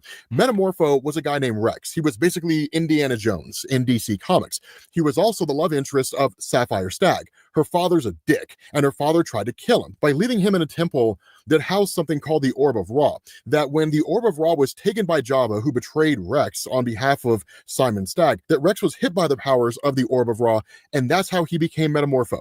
Done. So there's a whole bunch of history here between Simon Stagg, Sapphire, and Metamorpho. More so than that, what Terrific does is he kind of looks around and says, okay, cool. So here's the thing. The portal's open. There's no discernible means of closing it. And he's like, well, then we're going to need our backup. So he's like, time to bring him in. And where Simon Stagg is like, what in the world are you talking about? We end up finding out the person Mr. Terrific is bringing in is none other than Plastic Man. Right now, this is nuts. Initially, Plastic Man is not normally Plastic Man, and we'll talk about why here in a minute. But the other thing going on here with Metamorpho is that when he was exposed to the energies of the dark multiverse, he immediately turned into Nth Metal and started going crazy. Now, Nth Metal is a material in DC Comics that's kind of treated like vibranium in Marvel, where it does have base properties, but what it can do is also whatever the writers need it to do. So in Marvel Comics, for example, when Dr. Doom seized all the vibranium, used it to amplify his magical energies, and then almost took over the world. Nth Metal is very similar to that. It does have magical properties, different things like that, but in this instance, with Metamorpho encountering Nth Metal and then turning into Nth Metal, this is actually an instance where DC can build on this and say that now he can basically turn into this wildly capable and nigh indestructible material. Not only that, because Metamorpho is basically going crazy, he breaks free of his chains, he attacks Mr. Terrific, and then all hell breaks loose when he gets sucked into the portal. Not only that, it's Mr. Terrific and Plastic Man who get yanked into the portal as well, and they immediately get sucked into the dark multiverse. Now, because Mr. Terrific is such a genius, right, ever the guy who's able to keep his wits, even if it makes him a little socially awkward, he immediately thinks fast, and he says, okay, Plastic Man, encase us in your abilities, right? Literally wrap yourself around us and keep us protected, which he does. And then they just kind of crash land onto the surface. And that's when you kind of start to get this explanation of what's going on, right? Where Metamorpho says that he didn't really mean to do any of it, that Stagg wanted him to go through that portal to check it out. And then like an idiot, Metamorpho agreed. And the next thing he knew, he was just this crazed Nth Metal monster attacking virtually everything in sight. Not only that, we actually figure out what's going on with Plastic Man here, because Plastic Man isn't even fully aware of what's going on. And so where Plastic Man says that the last thing he remembers was being in the Batcave with Batman. The Batman said that he had a super secret mission for Plastic Man, and then it all gets fuzzy after that, right? Mr. Terrific fills things in with a pretty solid explanation, right? More than I need to add to. And he just says, Batman knew that your unique molecular structure had a superconductive reaction to the energies of the dark multiverse. He tried to send you in as a probe, but when you came out, you froze up into a dormant state. And it seemed that making contact again reversed the effects, but we really don't know for how long. Now, the part that's not really being stated here is the fact that Plastic Man is basically immune, physically immune to the energies of the dark multiverse. So he's really their best bet for any measure of protection against whatever happens to be out there. The other thing that goes on here with Plastic Man is he is stupidly overpowered. Like in Injustice Gods Among Us, we end up learning he can kill Superman. He can just flood Superman's lungs and there's nothing Superman can do. He'll just sit there and suffocate and that'll be the end of him. And there's a whole bunch of other stuff that makes Plastic Man OP. I'll have a video in the description if you guys want to check him out. But where Plastic Man gets... What the fuck was that? Did you see that? Plastic Man putting fingers up the nose of the Flash. Hey, Flash, smell my finger. Yeah. powered. Like in Injustice Gods Among Us, we end up learning he can kill Superman. He can just flood Superman's lungs, and there's nothing Superman can do. He'll just sit there and suffocate, and that'll be the end of him. And there's a whole bunch of other stuff that makes Plastic Man OP. I'll have a video in the description if you guys want to check him out. But where Plastic Man gets a little irritated by the fact that he was just kind of left in a sort of stasis form to a degree, the response of Mr. Terrific is like, number one, we didn't know if sending you back into the multiverse would somehow snap you out of that frozen state, and then we could bring you back and you would be normal. And number two, even if we did, opening a portal to the dark multiverse at that point in time was just far too dangerous. There was everything going on with the Batman Who Laughs, gaining the powers of Dr. Manhattan, trying to rewrite the entirety of the multiverse and all that kind of stuff. Death Metal was a crazy story in DC Comics, by the way. But ultimately, Plastic Man's like, he's still a little bit pissy, but he's like, okay. And so once everything kind of starts to settle down and people sort of get the immediate questions answered, right? Sapphire's not hurt, different things like that, that Mr. Terrific actually picks up on a kind of beacon out there. Someone is sending an SOS. Not only that, this is when you start to get the banter between Metamorpho and Plastic Man, and it is amazing. It's hilarious. Because at that point, Mr. Terrific's like, Plastic Man, can you bring us down onto the surface so we can see what this whole thing is? And his response, like, well, I mean, I don't know, Mr. Fair Play. Am I going to turn into a giant egg again for a few years if I listen to you? And that's where Metamorpho's like, I mean, if you want to be put to sleep, I can help with that, Rubber Lips. Just do what the guy says so we can get out of here. And so they, of course, end up descending down to the surface. Now, because Metamorpho had been exposed to the energies of the dark multiverse, he'll basically be fine. Plastic Man is, of course, immune to it. And now that Mr. Terrific has been here and had a chance to analyze everything using his T-spheres, which is what's kind of been going on behind the scenes, he can create a force field for himself to protect himself from the dark multiverse. So at that point, they can just kind of go around and explore. The crazy thing here is they don't really know the nature of the surface that they're on. And so that's when Metamorpho's like, guys, this is not a planetoid, right? We're on a living organism. Because literally Plastic Man just kind of like zooms out, stretches his head all the way out, and he was like, yeah, we're basically in the presence. Look at that. That was them riffing, them DC riffing on fucking Galactus. They're inside the body of a rotting Galactus. How Fantastic Four hardcore is that? Look at Plastic Man. Plastic Man fucking zooms out. He's like, holy fuck, you're right. That's not a planet. Or definitely not on a planet. Of a giant celestial being, which is obviously Galactus. How could it not be construed as being a dead version of Galactus? Not only that, all these... That's such an awesome splash page, though. Like, I'd have that as a poster, man. Fuck. I want that as a poster. Crazy little spiders and whatnot start to attack them, but then like out of nowhere a girl basically stops it.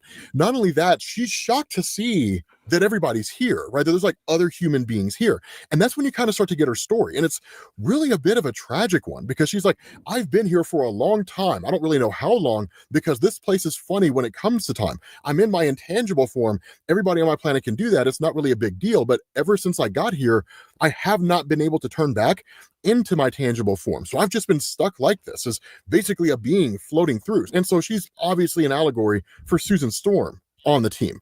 And if you haven't figured it out by now, Metamorpho is the Thing. Plastic Man is a combination of Reed Richards and the Human Torch, really more Human Torch's personality than anything else.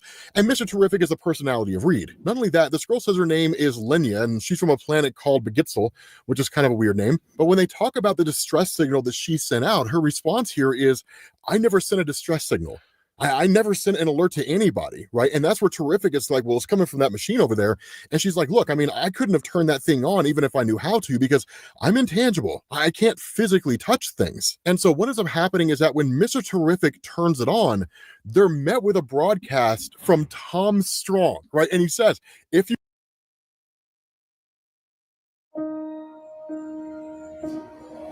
I'm not human, what am I? Did you? You are seeing this recording, it means I'm probably dead. That means that it's up to you to save the universe. Now, Tom Strong is so cool in DC Comics. I love Tom Strong. He's almost kind of like a Indiana Jones meets Captain America type character. He's really more of a byproduct of basically science engineering, and he actually consumes something called the Galuka root, which is what keeps him youthful. This guy literally is peak. He's amazing, right? Tom Strong is so cool. He did appear back in 1999, and he's been around DC for quite some time. He has his own stories. We can make a video explaining his history if you guys are interested. But what's kind of wonky here is like no one here has heard of Tom Strong. Metamorpho doesn't know who he is. Mr. Terrific doesn't even know who he is. Of course, Linnea doesn't know who he is. And so it's just kind of like, all right, well, then we got to figure out what's going on with this guy. But first and foremost, we have to figure out a way out of this place. Because while they can survive within the dark multiverse, those of you guys who remember Dark Knight's Death Metal, issue number 7, one of the things that we learned is that the dark multiverse was not completely and totally eradicated, and that it's basically been saved. So within this place are a variety of different worlds and realities where any number of things would destroy them. And so in the midst of all of this, the question's asked, well then, who is Linnea? And how did you even end up here in the first place? Because from the perspective of Mr. Terrific, a way in is a way out. So depending on how she got here, that could very well be the case. And so what she says is that her and her family were headed to Bismol for the Magno Ball Championships, which kind of sounds amazing. But then their ship was hit with some sort of space storm, and there was a hole in space or a rift or something like that, right? She was too young to really remember all the details. And so she's kind of recalling what she can, given how young she was. But the ship was basically being torn apart. And so in a story reminiscent to Superman, her parents put her in an escape pod. And then the intention was to basically send her out there into the universe so she can survive while they died. Instead, the opposite seemed to happen, that her father miscalculated, and she was yanked into the dark multiverse while her parents escaped. And she's just basically been here ever since. But she says that she was stuck in her phantom form and there was nobody else, that she only had the spiders to keep her company. She did try to explore, but there was ultimately nothing. And she says, I could tell I was getting older, but like I said, time is funny here. Some days it felt like I'd been here for hours. Other days it felt like I'd been here for decades. And so I'd given up any hope and thought that I'd just grow old into an old phantom here and die alone, when suddenly you guys appeared. And so at that point, Mr. Terrific is like, okay, cool. Well, that doesn't answer anything that I had, but thanks for the origin story. And he's like, we're just going to have to compare stories later, because right now we have to get out of here. And so he ultimately ends up taking the antenna, or trying to take the antenna off the broadcast device so he can study it and potentially figure out a way to leave, because antennas broadcast signals. Broadcasting a signal is not that dissimilar from broadcasting energy that can open a portal. The problem is he can't get it off. He can't pull it off by himself. Plastic Man joins in. Plastic Man can't pull it off. And so you have Plastic Man, Metamorpho, and Mr. Terrific, and they can't pull it off. But finally, they do. They end up yanking it away. But when they do, there's like this huge explosion of energy. Now, it doesn't kill them, and it kind of leaves them a little disoriented. Nobody really knows what happens. But one of the things to keep in mind about Mr. Terrific is that while he can multitask and solve a variety of issues, when it comes to situations like this, something as big as being stuck in the dark multiverse, that's the most pressing thing. Everything else is secondary. And he basically creates a hierarchy of significant problems to contend with at any point in time. The bigger the issue, the more singular his focus. Not only that, once they yanked the antenna, they realized they basically woke up Galactus. We're going to call him Galactus. They basically woke up Galactus. And so at that point, they don't know what this thing's capable of. They don't know how powerful it is. And nobody wants to stick around and find out. So they immediately make a beeline for the portal that is still partly open, at least just enough for them to access. Again, the hope was to try to find a way to expand it larger so they could safely leave. But now if it's bigger, they're going to end up letting this giant celestial in, right? So basically they flee as fast as they possibly can. They end up escaping right back into Stag Industries. And that's when this thing starts sticking its fingers through, right? Now, of course, Mr. Terrific, ever the genius, figures out a way to shut down the portal pretty quickly. And of course, this thing loses its fingers, but this moment is basically saved. Not only that, we start to find out that changes have actually taken place when they touch the antenna, because Phantom Girl turns back into her physical form. But as soon as she makes contact with the ground and like touches a piece of machinery, everything starts to explode. And that's where Terrific is like, get back into your phantom form, which she immediately does. And that's where he figures out, because of whatever happened to you in the dark multiverse or the amount of time you spent there, when you turn tangible, whatever you physically touch, and it doesn't matter what part of you touches it, but whatever you physically touch will explode. So you cannot touch anything. And that's when you start to see the part of Mr. Terrific that's a little bit of a dick, right? Truth to tell. Because while everybody's like, okay, then what do we do, right? I mean, there's got to be some some way to figure this out. He's just kind of like, yeah, I mean, you know, I'll figure out an answer to this. And then basically gets in his ship and gets ready to leave and like takes off, right? Because Phantom Girl is just like, I mean, what about me, right? I mean, what are you going to do about me? And his response, I don't have time to stand around and relive our little adventure. I need to examine this antenna and figure out what it is and who this Tom Strong is. And Linnea, I can do little for you here. I have to get back to my lab. And he's like, I'm sorry, just stay in your phantom form and I'll get back to you whenever I can. And just leaves, right? And Metamorpho is just kind of like, dude, that guy's kind of a dick. But what's crazy here is that as Mr. Terrific starts to take off, suddenly there's this kind of explosive effect that starts to generate between himself and the rest of the team. There's a kind of tether that anchors them together. And so at that point, Terrific comes flying back down and they're like, what in the world is going on here? And Mr. Terrific kind of figured out, right? He's like, something happened to us in the Dark Multiverse when we removed the antenna. We're basically stuck together. We can't leave each other's side. Not only that, there is a kind of range here, right? Mr. Terrific figures out that as far as his readings go, they cannot leave each other any more than a mile. So the instant that any one of them are a mile away from anybody else, the explosive process starts. Not only that, Metamorpho's like, so you're telling me that I'm stuck with all these bozos. And Plastic Man is like, I mean, who are you calling a bozo? And Metamorpho's like, I mean, you mostly. I'm really calling you a bozo more than anything else. Not only that, because Simon Stagg has all the best technology that Mr. Terrific has previously had, the only way for him to really get to the bottom of this and to use some of the best resources that he's ever developed to figure out any number of problems is to actually stay here in the base of Simon Stagg, which he's not really too keen to do, considering Simon Stagg bought all his stuff out from under him. And where there's a little bit of back and forth about the idea that Simon Stagg will just never give up Mr. Terrific's resources without a fight, that Metamorpho's like, do you want to fight, caveman? Because if you do, you got it. And that's where Sapphire's like, now, be nice, Rexy. And of course, Plastic Man is like, yeah, be nice, Rexy. And he makes like this giant heart in his chest. It's hilarious. But at the end of the day, the point still remains. There are so many resources here that can be used by Mr. Terrific that it would be kind of foolish for him to leave, right? For him to walk away. Not only that, one of the things that you do is you switch over to the conversation between Metamorpho and Sapphire. It's not the most important thing, but I do think it is worth mentioning here because it really kind of shows the issue at hand, which is to say, Simon Stagg is just a really, really crappy guy. I wonder if, because remember Metamorpho had the baby. I wonder if they're going to try to market it like Baby Yoda of the Superman movie. And also, is this the girl that had Metamorpho's kid? And where you would think it would be easy for Sapphire to just kind of be like, yeah, my dad's a dick, let's go, right, and just take off with Metamorpho.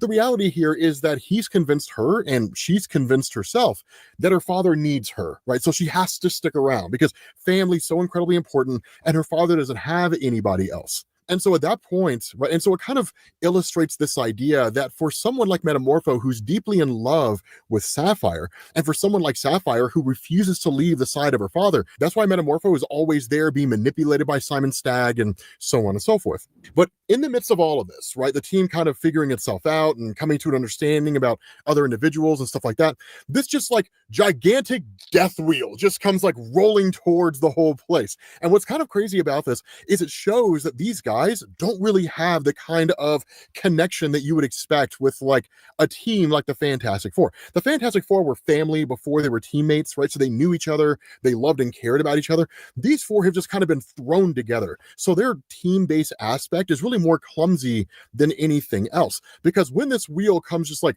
rolling down here, you initially have Metamorpho who's like, Sapphire, get into the house, get down below the lab, and no matter what happens, stay below. We'll come and get you when this is done. And like this death wheel is just like attacking everybody. And so Mr. Terrific is like, Linnea, everything you touch explodes. Go touch the guns and blow those guns up. Now, one of the other cool things you learn too is she can actually kind of create projectiles, right? If she touches something and it starts to explode, she can hold it and throw it, right? So she's kind of like Gambit in that way, which is pretty dope. Not only that, of course, Plastic Man and those guys are put to task, and Mr. Terrific is like, I'll figure out a way to shut this thing down.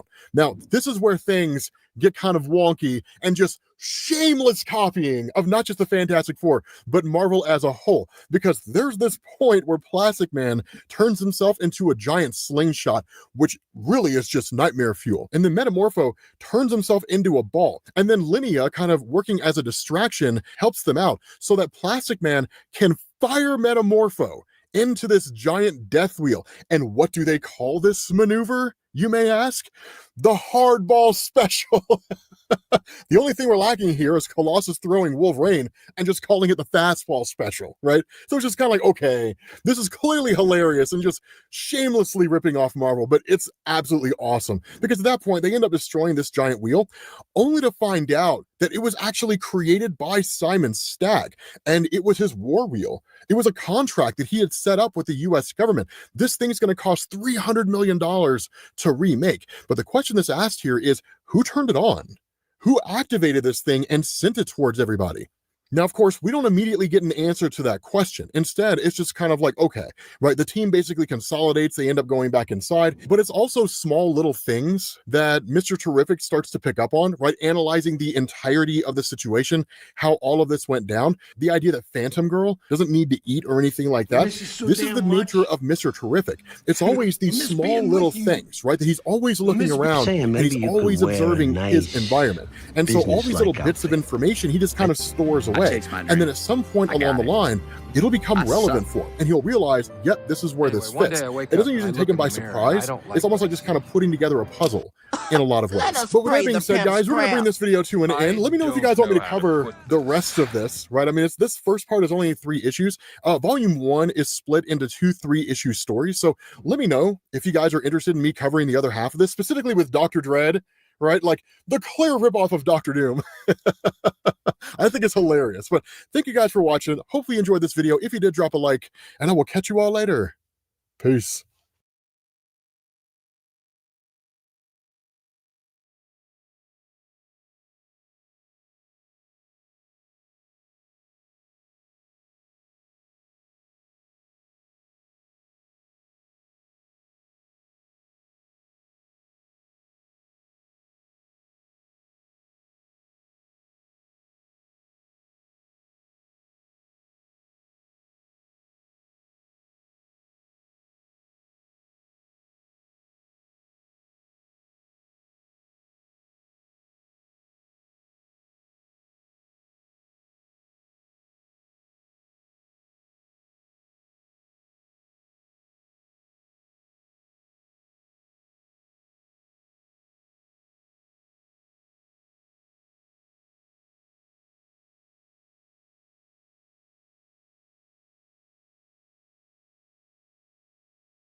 All right. I just picked a random comic that I want to look at. We'll look at it and read it together. Suicide Squad 38. Tiger, Tiger, Burning Bright.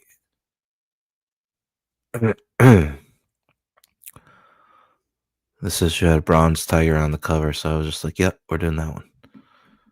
I was just zooming. Oh, look at this guy's kind of got like a metal gauntlet on or a metal hand. Some kind of army general, right? Do they got Bronze Tiger in the electric chair right now? This is crazy.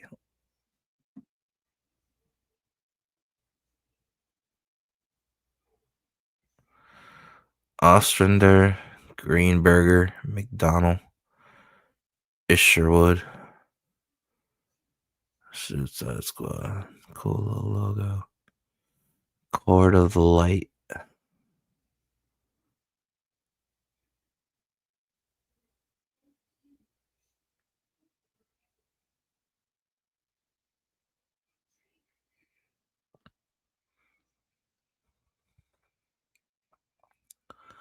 Some Bronze Tiger goodness. Caging the Tiger. Sweet splash page. Some like Asian dojo up on a hill. Got some ninjas with machine guns. Love interest, it looks like. Fucking Wolverine hair. Some thugs. And there he is, bronze tiger with a tiger mask.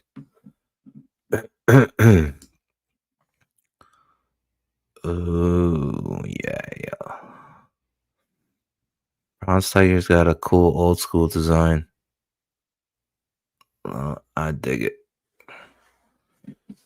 John Ostrander, plotter. Robert Greenberger, scripter. The layouts were Luke McDonnell. Jeff Isherwood did the finishes. Todd Klein, letterer. Carl Grafford, colorist. Dan Ragler, editor. Huh. So I wonder if layouts mean pencils. So all this stuff looks really loose. So I'm guessing Jeff Isherwood had his work cut out for him with this issue.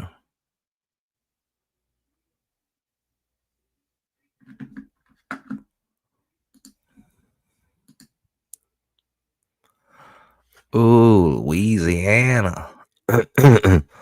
Louisiana Ordnance Association. 1, 2, 3, 4.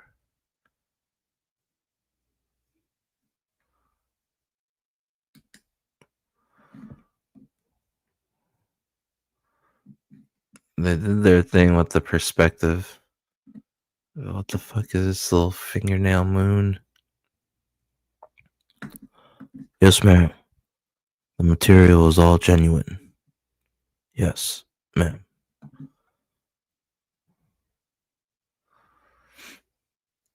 I am as shocked as you.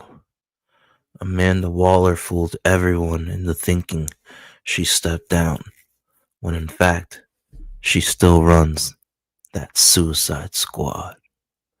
Dun dun dun.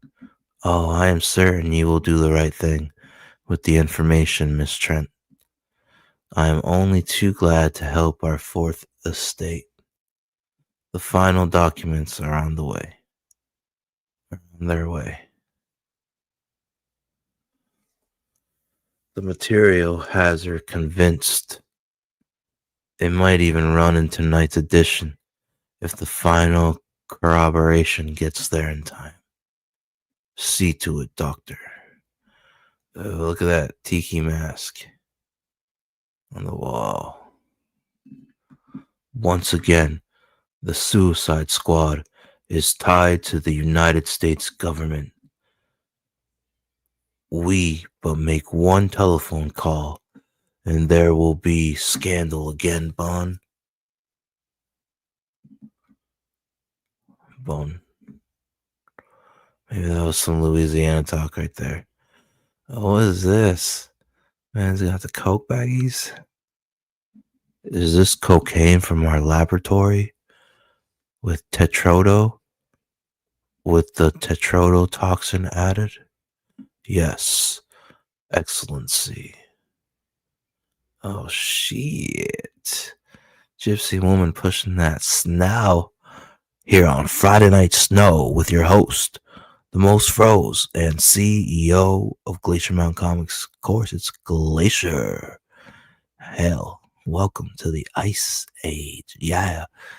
Are our agents ready to distribute the new product? Yes. And your plan has been relayed to all concerned.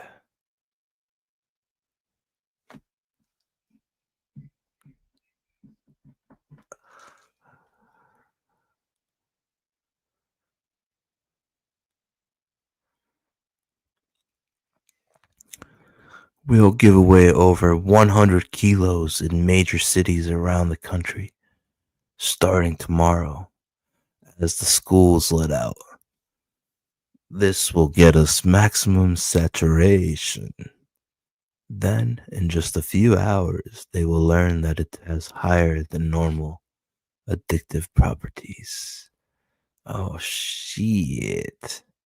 They're pushing that Good shit.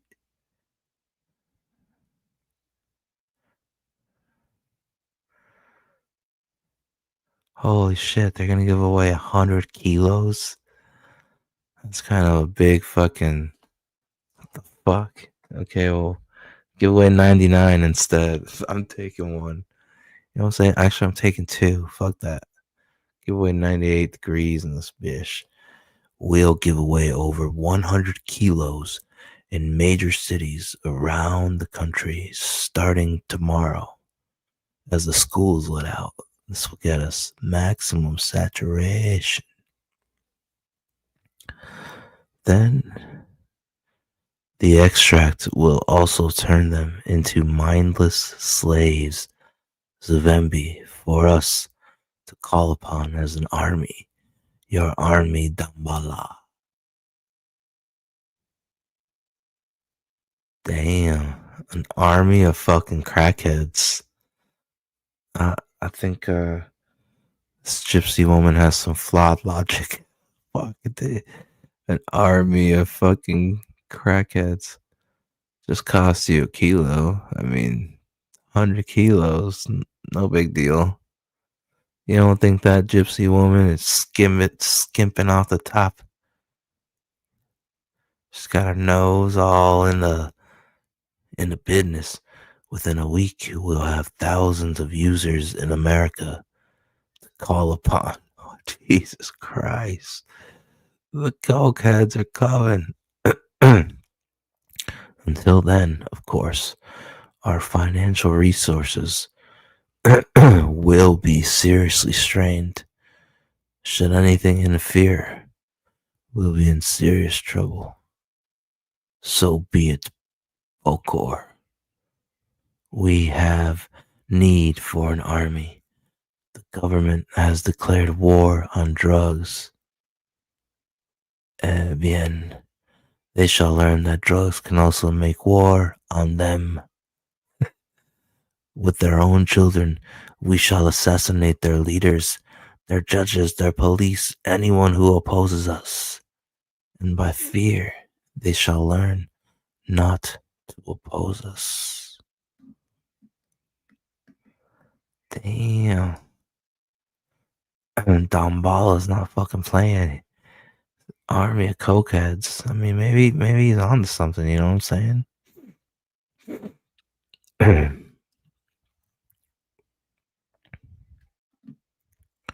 Who is this bitch with the Wolverine hair? Let's find out. There is a way our plan could fail, of course. A way you have not foreseen, Bokor. What if the US government legalizes cocaine in the next 24 hours? It will spoil our distribution system. That's a good one. That's a good one.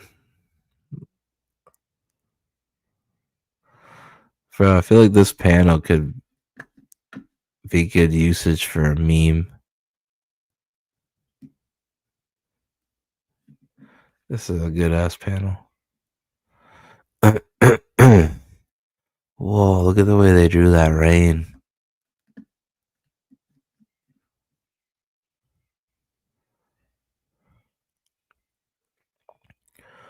I'm telling you, Ben, this is going to go down badly.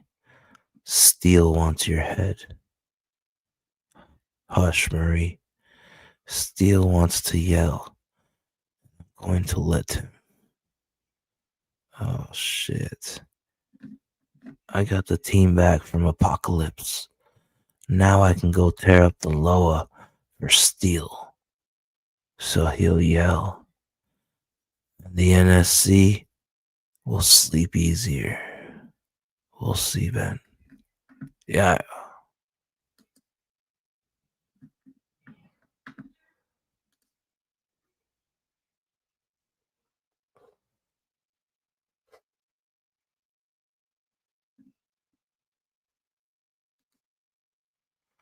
I don't see why we're bothering with this Steel. Turner didn't break any explicit order, and he did come back from Apocalypse with the majority of the squad, most of whom would have been lost to us otherwise. Not the point, Griswold. Faraday, would you review some of Turner's career highlights? I think I'm fucking toast, dude. I gotta call it a night. We'll come back to this, some more Suicide Squad soon. Let's just have a look real quick. Oh shit. Bronze Tiger on TV and Batman? Okay.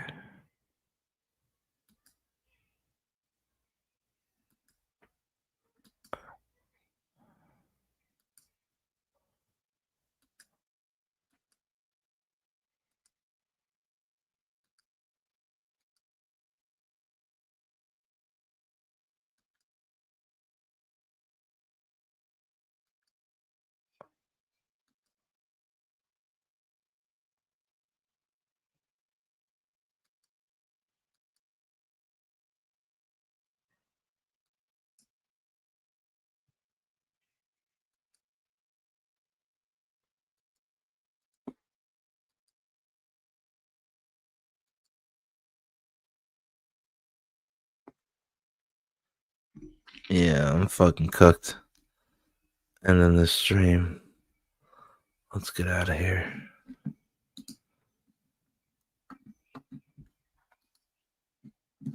Alright, let's see.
Before I wrap up the stream, folks, I'd like to remind you that any and every dono, that's right, baby, all donations will go towards funding the lettering and logo of my 60-page debut hardcover comic book with art by Christian Rossi being published by Critical Blast. That's right, I just finished paying for my cover art a day ago, and now all I need is money for the lettering, logo, and I think that's gonna be about $1,700 something dollars. So we're almost there.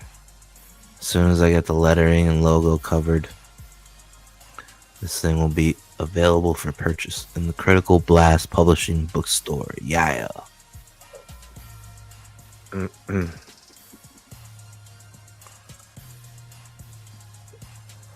Just keep in mind my PayPal is paypal.me/glacier8888. paypal.me/glacier8888. Yeah. Consider leaving a donation if you've been entertained or enlightened or gained knowledge or inspiration. Leave a tip for a starving artist in the tip jar on your way out. Yeah. Without further ado, my 60-page hardcover comic book with art by Christian Rossi goes a little something like this. Set in Alaska, Valdez, Alaska, there be a ski lodge abandoned and turned into a whorehouse casino known as the Sex Castle, run by a two-headed madam. And at this sex castle, there is a lady of the night that works there, a whore named Monica. And Monica, you see, she's not like you and me. Monica's got a curse. She's cursed with a death kiss. Anything Monica kisses dies. R.I.P. Goodbye. Look at this beautiful Christian Rossi artwork. Got these fucking sex workers, these hookers from the Sex Castle Whorehouse Casino, these whores firing fucking guns at the ops that are skirting away from the balconies. That's right, plural, balconies of the Sex Castle Whorehouse Casino. And there's the Sledheads, traditional, puffy, shiny blue ski suits with the black and orange stripe. Yeah. Look at that beautiful artwork. So we continue on. So this whore named Monica that works there, she's got the death kiss. Anyways, the two-headed madam, Monica's her best earner, her best girl. Plus the madam took in Monica, cursed with a death kiss, raised her like a daughter, you know. So along comes this guy named Kenny Karate, leader of the Sledheads. Now the Sledhead folks is like a snowmobile gang, like a snowmobile club, a club for snowmobile riders, much like motorcycle clubs, but Sledheads for snowmobile riders. And their leader Kenny Karate, him and Monica, they fall in love. Yeah. And Kenny ends up winning the snowmobile race with his team, the Sledheads, in Spain, and they get the money to set Monica free from the madam so that he can marry her. Yeah, that's right. Falling in love with a whore and marrying her. We're gonna get into it. We're gonna get into it in Sledheads. Yeah, that's right. I'm coming to compete, coming to crush, coming to say something, coming to shift the culture and the world on its head.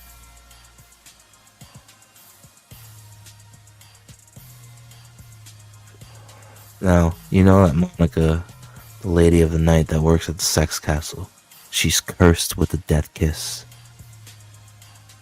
And her and Kenny get married.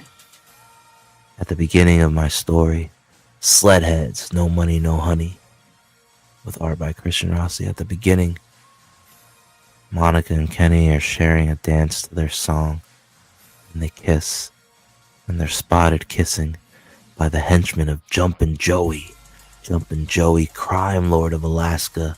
There's no snow in Alaska without Jumpin' Joey. He's got nostrils everywhere. He's that bump in the night. You know what I'm saying? Jumpin' Joey refuses to let anybody in Alaska have an advantage over him. He ain't letting that fly. He orders his henchmen to kidnap Monica. And they're going to use Monica as leverage to get the secret out of Kenny. How is Kenny cheating death? How does he not die when he kisses the cursed whore, Monica? So they plan to use Monica as leverage.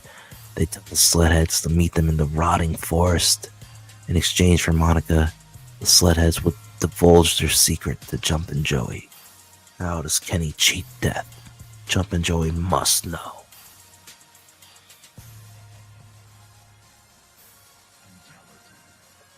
And that's what the book's about.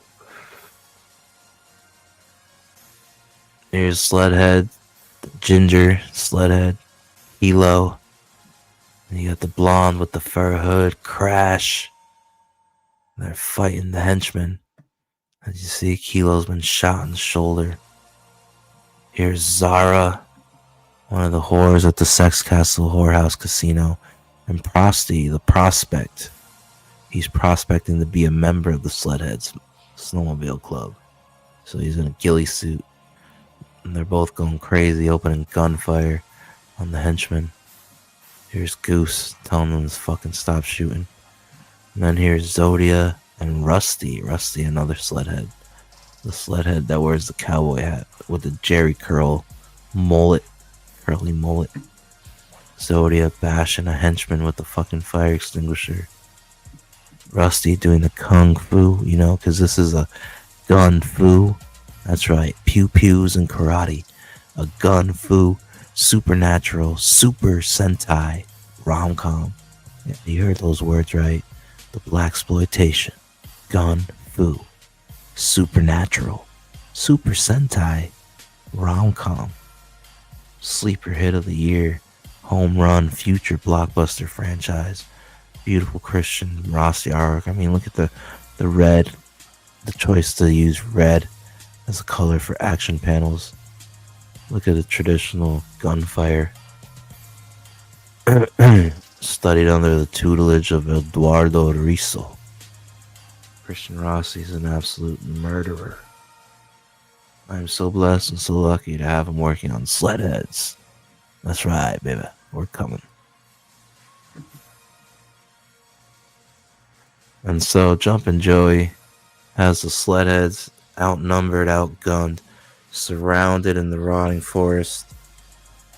And Jumpin' Joey has picked the rotting forest specifically for a reason. For the Sledheads to meet him there in exchange for Monica. When they get there, they're ambushed, stripped of their weapons, and Jumpin' Joey says, "Hey, cocksuckers, let me tell you something. The rotting forest has a secret of its own." Look at that. Is it ironic that he's throwing tear gas named Riot Control? Beautiful panel break. Setting the mood and scene of the Sex Castle Whorehouse Casino. Look at Frosty's getting some love from Zara, the whore that works there. Goose is like, hey, no. You know prospects can't get any tail. You know better than that. Not while they're prospecting. Just all around fun going on that you would expect at a whorehouse casino. Some shady underworld, under business going on. Those are traditional Sledhead boots with the El Jefe skull buckles. Chunky gothic snow boots. So Jumpin' Joey's all like, "Oh, listen, cocksuckers, the rotting forest has a secret of its own. Anything that dies in this rotting forest is reanimated within 60 seconds. And they come back as mindless fucking cannibals. They draw on the radiation and all the nerve gas toxins that are soaked into the rotting forest. Because you see, cocksuckers, the rotting forest used to be an ex-military testing site for biological and chemical warfare, things like radiation bombs, experimental nerve gases. And so anything that dies in the rotting forest is reanimated within 60 seconds. And they come back as mindless radiation cannibals. Their muscle mass increases. Their strength increases. The longer they're alive, the bigger and stronger they get. All due to them absorbing the toxins in the rotting forest. And so he has a volunteer, a giant fucking brick shit house of a man called the Korean, down on his luck, in and out of the system, bringing shame and danger to his family.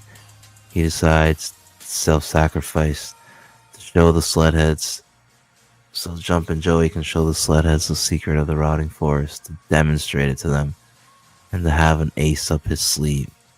Korean volunteers for self-sacrifice because he knows he's better off that way. He knows that his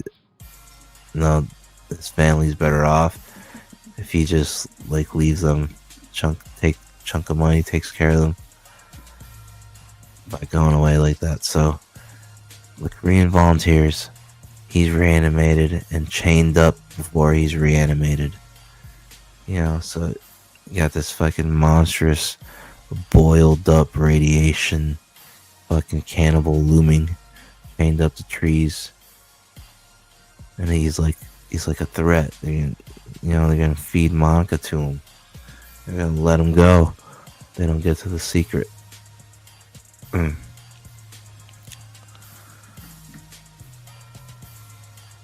so I won't spoil it anymore, but you can read the book and you have to find out what the secret of the Sledheads is. How is Kenny cheating death when he kisses the whore Monica? And will they get Monica back from Crime Lord of Alaska, Jumpin' Joey? I mean, look at how beautiful these greens and blues work together. Foreground, midground, background. Amazing stuff. My Fastball Special. Colossus Wolverine homage, but with a hooker. Yeah. And this is all coming, folks. 60-page hardcover. Being published by Critical Blast. Art by Christian Rossi.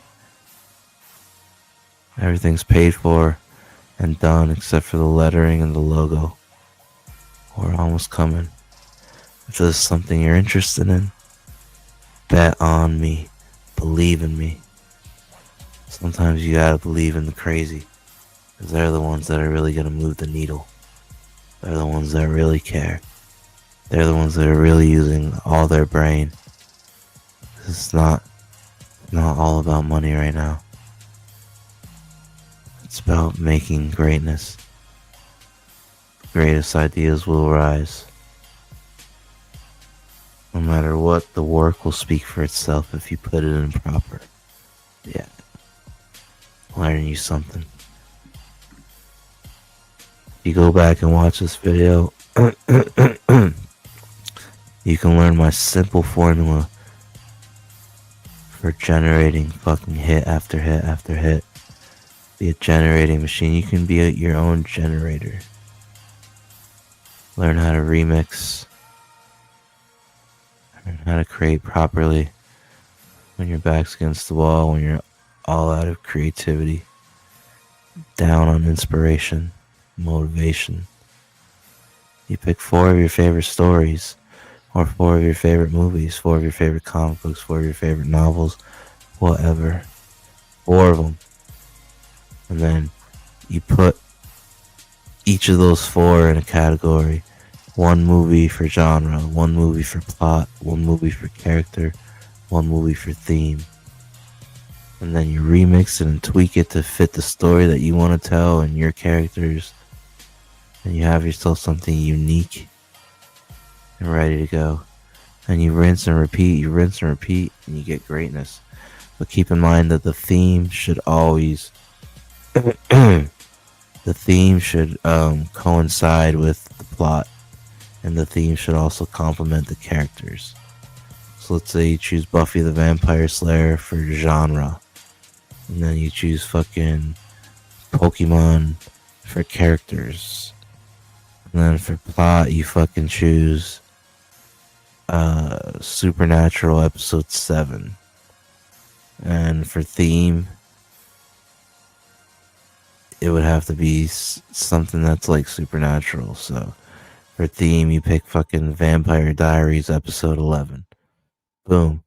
But then you don't just fucking completely use it, you know, you gotta make little tweaks here and there to fit your setting and your story. But you know, shit like that, that is the Glacier Mountain Comics, the Dario Zone exclusive method of being an IP generating machine, being unique and remixing. Try it. Try and tell me if it works. And for shorter stories like floppies or ash cans, instead of 4 whole movies or 4 whole stories or issues, what you do is you pick your 4 favorite scenes. So it's nice, compressed, and short. You pick your 4 favorite scenes. And same thing, you pick a scene for genre, you pick a scene for plot, a scene for characters, and a scene for theme. Remember that theme has to play nice with the plot and complement your characters. They can't be polar opposites or the formula will not work proper. I mean, look at this beautiful Christian Rossi artwork. This is what you can expect in Sledheads from the twisted genius and tortured mind of the most rose, Glacier, CEO of Glacier Mountain Comics, future of indie comics, and the art and hands and mind of the great Christian Rossi, who studied under the tutelage of Eduardo Riso, did King Cryptid for Pete Samedi at Alterna, did some color work for Sergeant Rock at DC. Amazing style that he has. I love it. Top tier storytelling. Here you are, Jumpin' Joey in the rotting forest with the henchman Monica chained up and his butler Sliver, who's obsessed with torturing people. He's got his cattle prod taser. See, and they got guns drawn on them. Listen, cocksuckers, the rotting forest has a secret of its own. Yeah.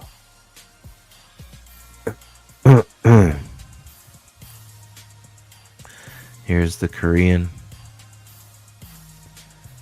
about to be the self-sacrifice to show the power of the rotting forest. Oh fuck, he's screaming. Right before he gets shot. Jumpin' Joys. Quickly, boys, you only got 60 seconds. Mark Polton. Chain him up. The green breath escapes his body. And there he is. Comes back as a mindless, ruthless cannibal. Double in muscle mass. Double in strength. And you're just going to keep absorbing and absorbing. Here's the Sledheads in Soria, Spain. After they've won the snowmobile race money, so they can go back home, set Monica free. Kenny can marry Monica. They're celebrating in a Spanish pub. Appreciate the round door. Yeah. They're playing darts, but Kenny has lost attention, and the dart flies in the goose's head. Beautiful stuff.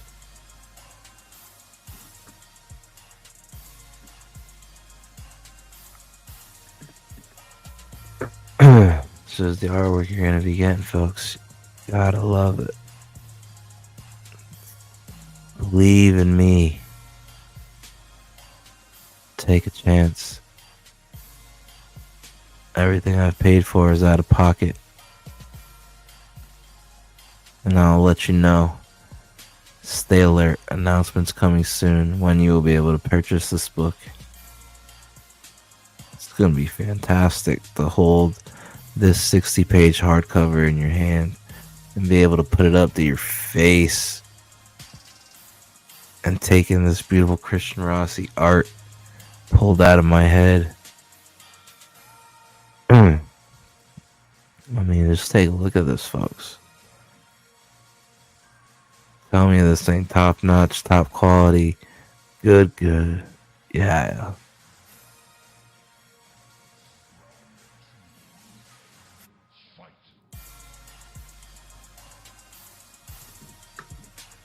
Sledheads, 60 pages, hardcover, Christian Rossi art, being published by Critical Blast, will be available in the Critical Blast Publishing bookstore, in Barnes & Noble, in Walmart.com, Amazon.com.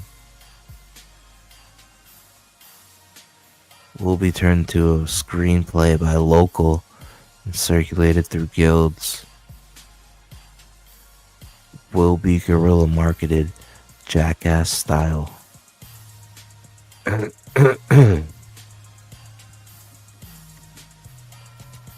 Don't count me out ever. This is what I was born to do. This is what I was brought here to do. Storytelling. Idea and conceptual creations. Character designs. Use my formula to get ahead. I want the league to be tough. When everybody in the league is good, steel sharpens steel. Needles get moved. Please listen.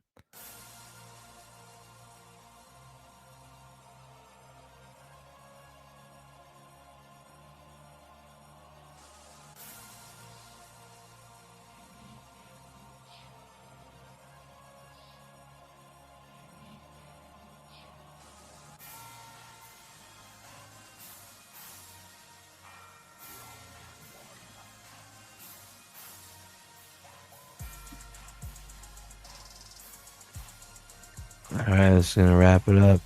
Keep in mind that my PayPal is in the banner below. And I'm 1,700 and some change shy from bringing this masterpiece across the finish line and having it available for you guys to purchase. All I need is money for the lettering and a logo. And we're at the fucking races, B. Yeah. Sledheads. 60-page. Hardcover debut comic book, The Miraculous, Marvelous Art of Christian Rossi, being published by Critical Blast. Blaxploitation, gun fu, supernatural, Super Sentai rom-com set in Alaska, snowmobiles, shootouts, karate, whores, more whores, casinos, werewolves, henchmen, snowmobiles, yeah, radiation cannibals, yeah. Look at this. And the goal is to get you to read it, because I know if I can do that, you're gonna want to read more. I'm coming.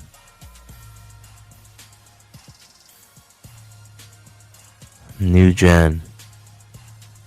New era, hail, and welcome to the Ice Age. Icy glacier, yeah.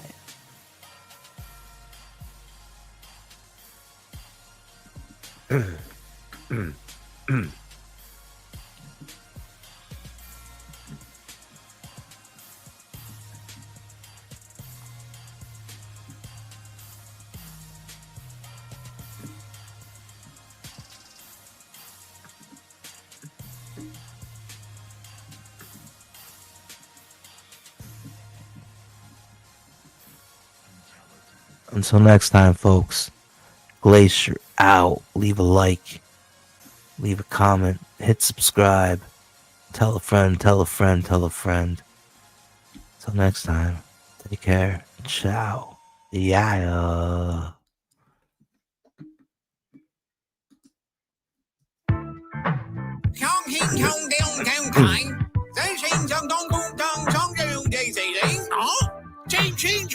Chinese, we Chinese, we number one. Take over the world. Everyone eat, throw your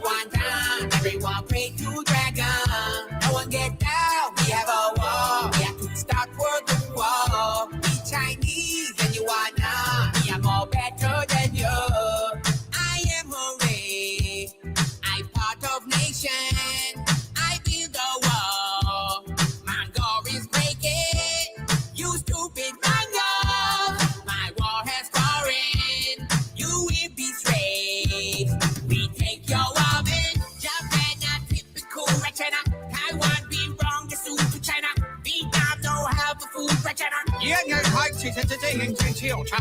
brand is coming soon from China. All man must die or soon for China. So much is big good of China. Chinese, we Chinese, we China. We the breakfast master. We Chinese, we do good. We take over Hong Kong. Don't get down empire. We have our food and water. We Chinese, tell someone China is number one. Don't eat on food and teasing. Enjoy song but no dance. Cheating is great. He our leader. Capri don't shoot. Cause I'm a. It's not a tumor. With arms wide open. Drinks on EP. China is all in. We will take Mexico, we China. We plan to train the Jews and runners. You'll get some bread and Cooper butter. China is number two, haha. I joke we number one, we China. We touch young guys' food in China. Cream of some young guys. Chinese, we Chinese, we the Taiwan. Give all their kids a pretzel. Everyone needs to be China. No one can be Mongolian. We ain't got much, we have a wall. Now we invent Nintendo. We Chinese, we Sino. We always say can't get no. We Chinese, we number one. Take over the world. Everyone eat only one time. Everyone pray to dragon. No one get down. We have a wall. We have to stop world war. We Chinese, anyone know? We are more better than you. 感谢你的聆听，我是你现在收听的人 DJ 不会听好好，我们不要后人忘记我这些喊招，那个。Let me be clear.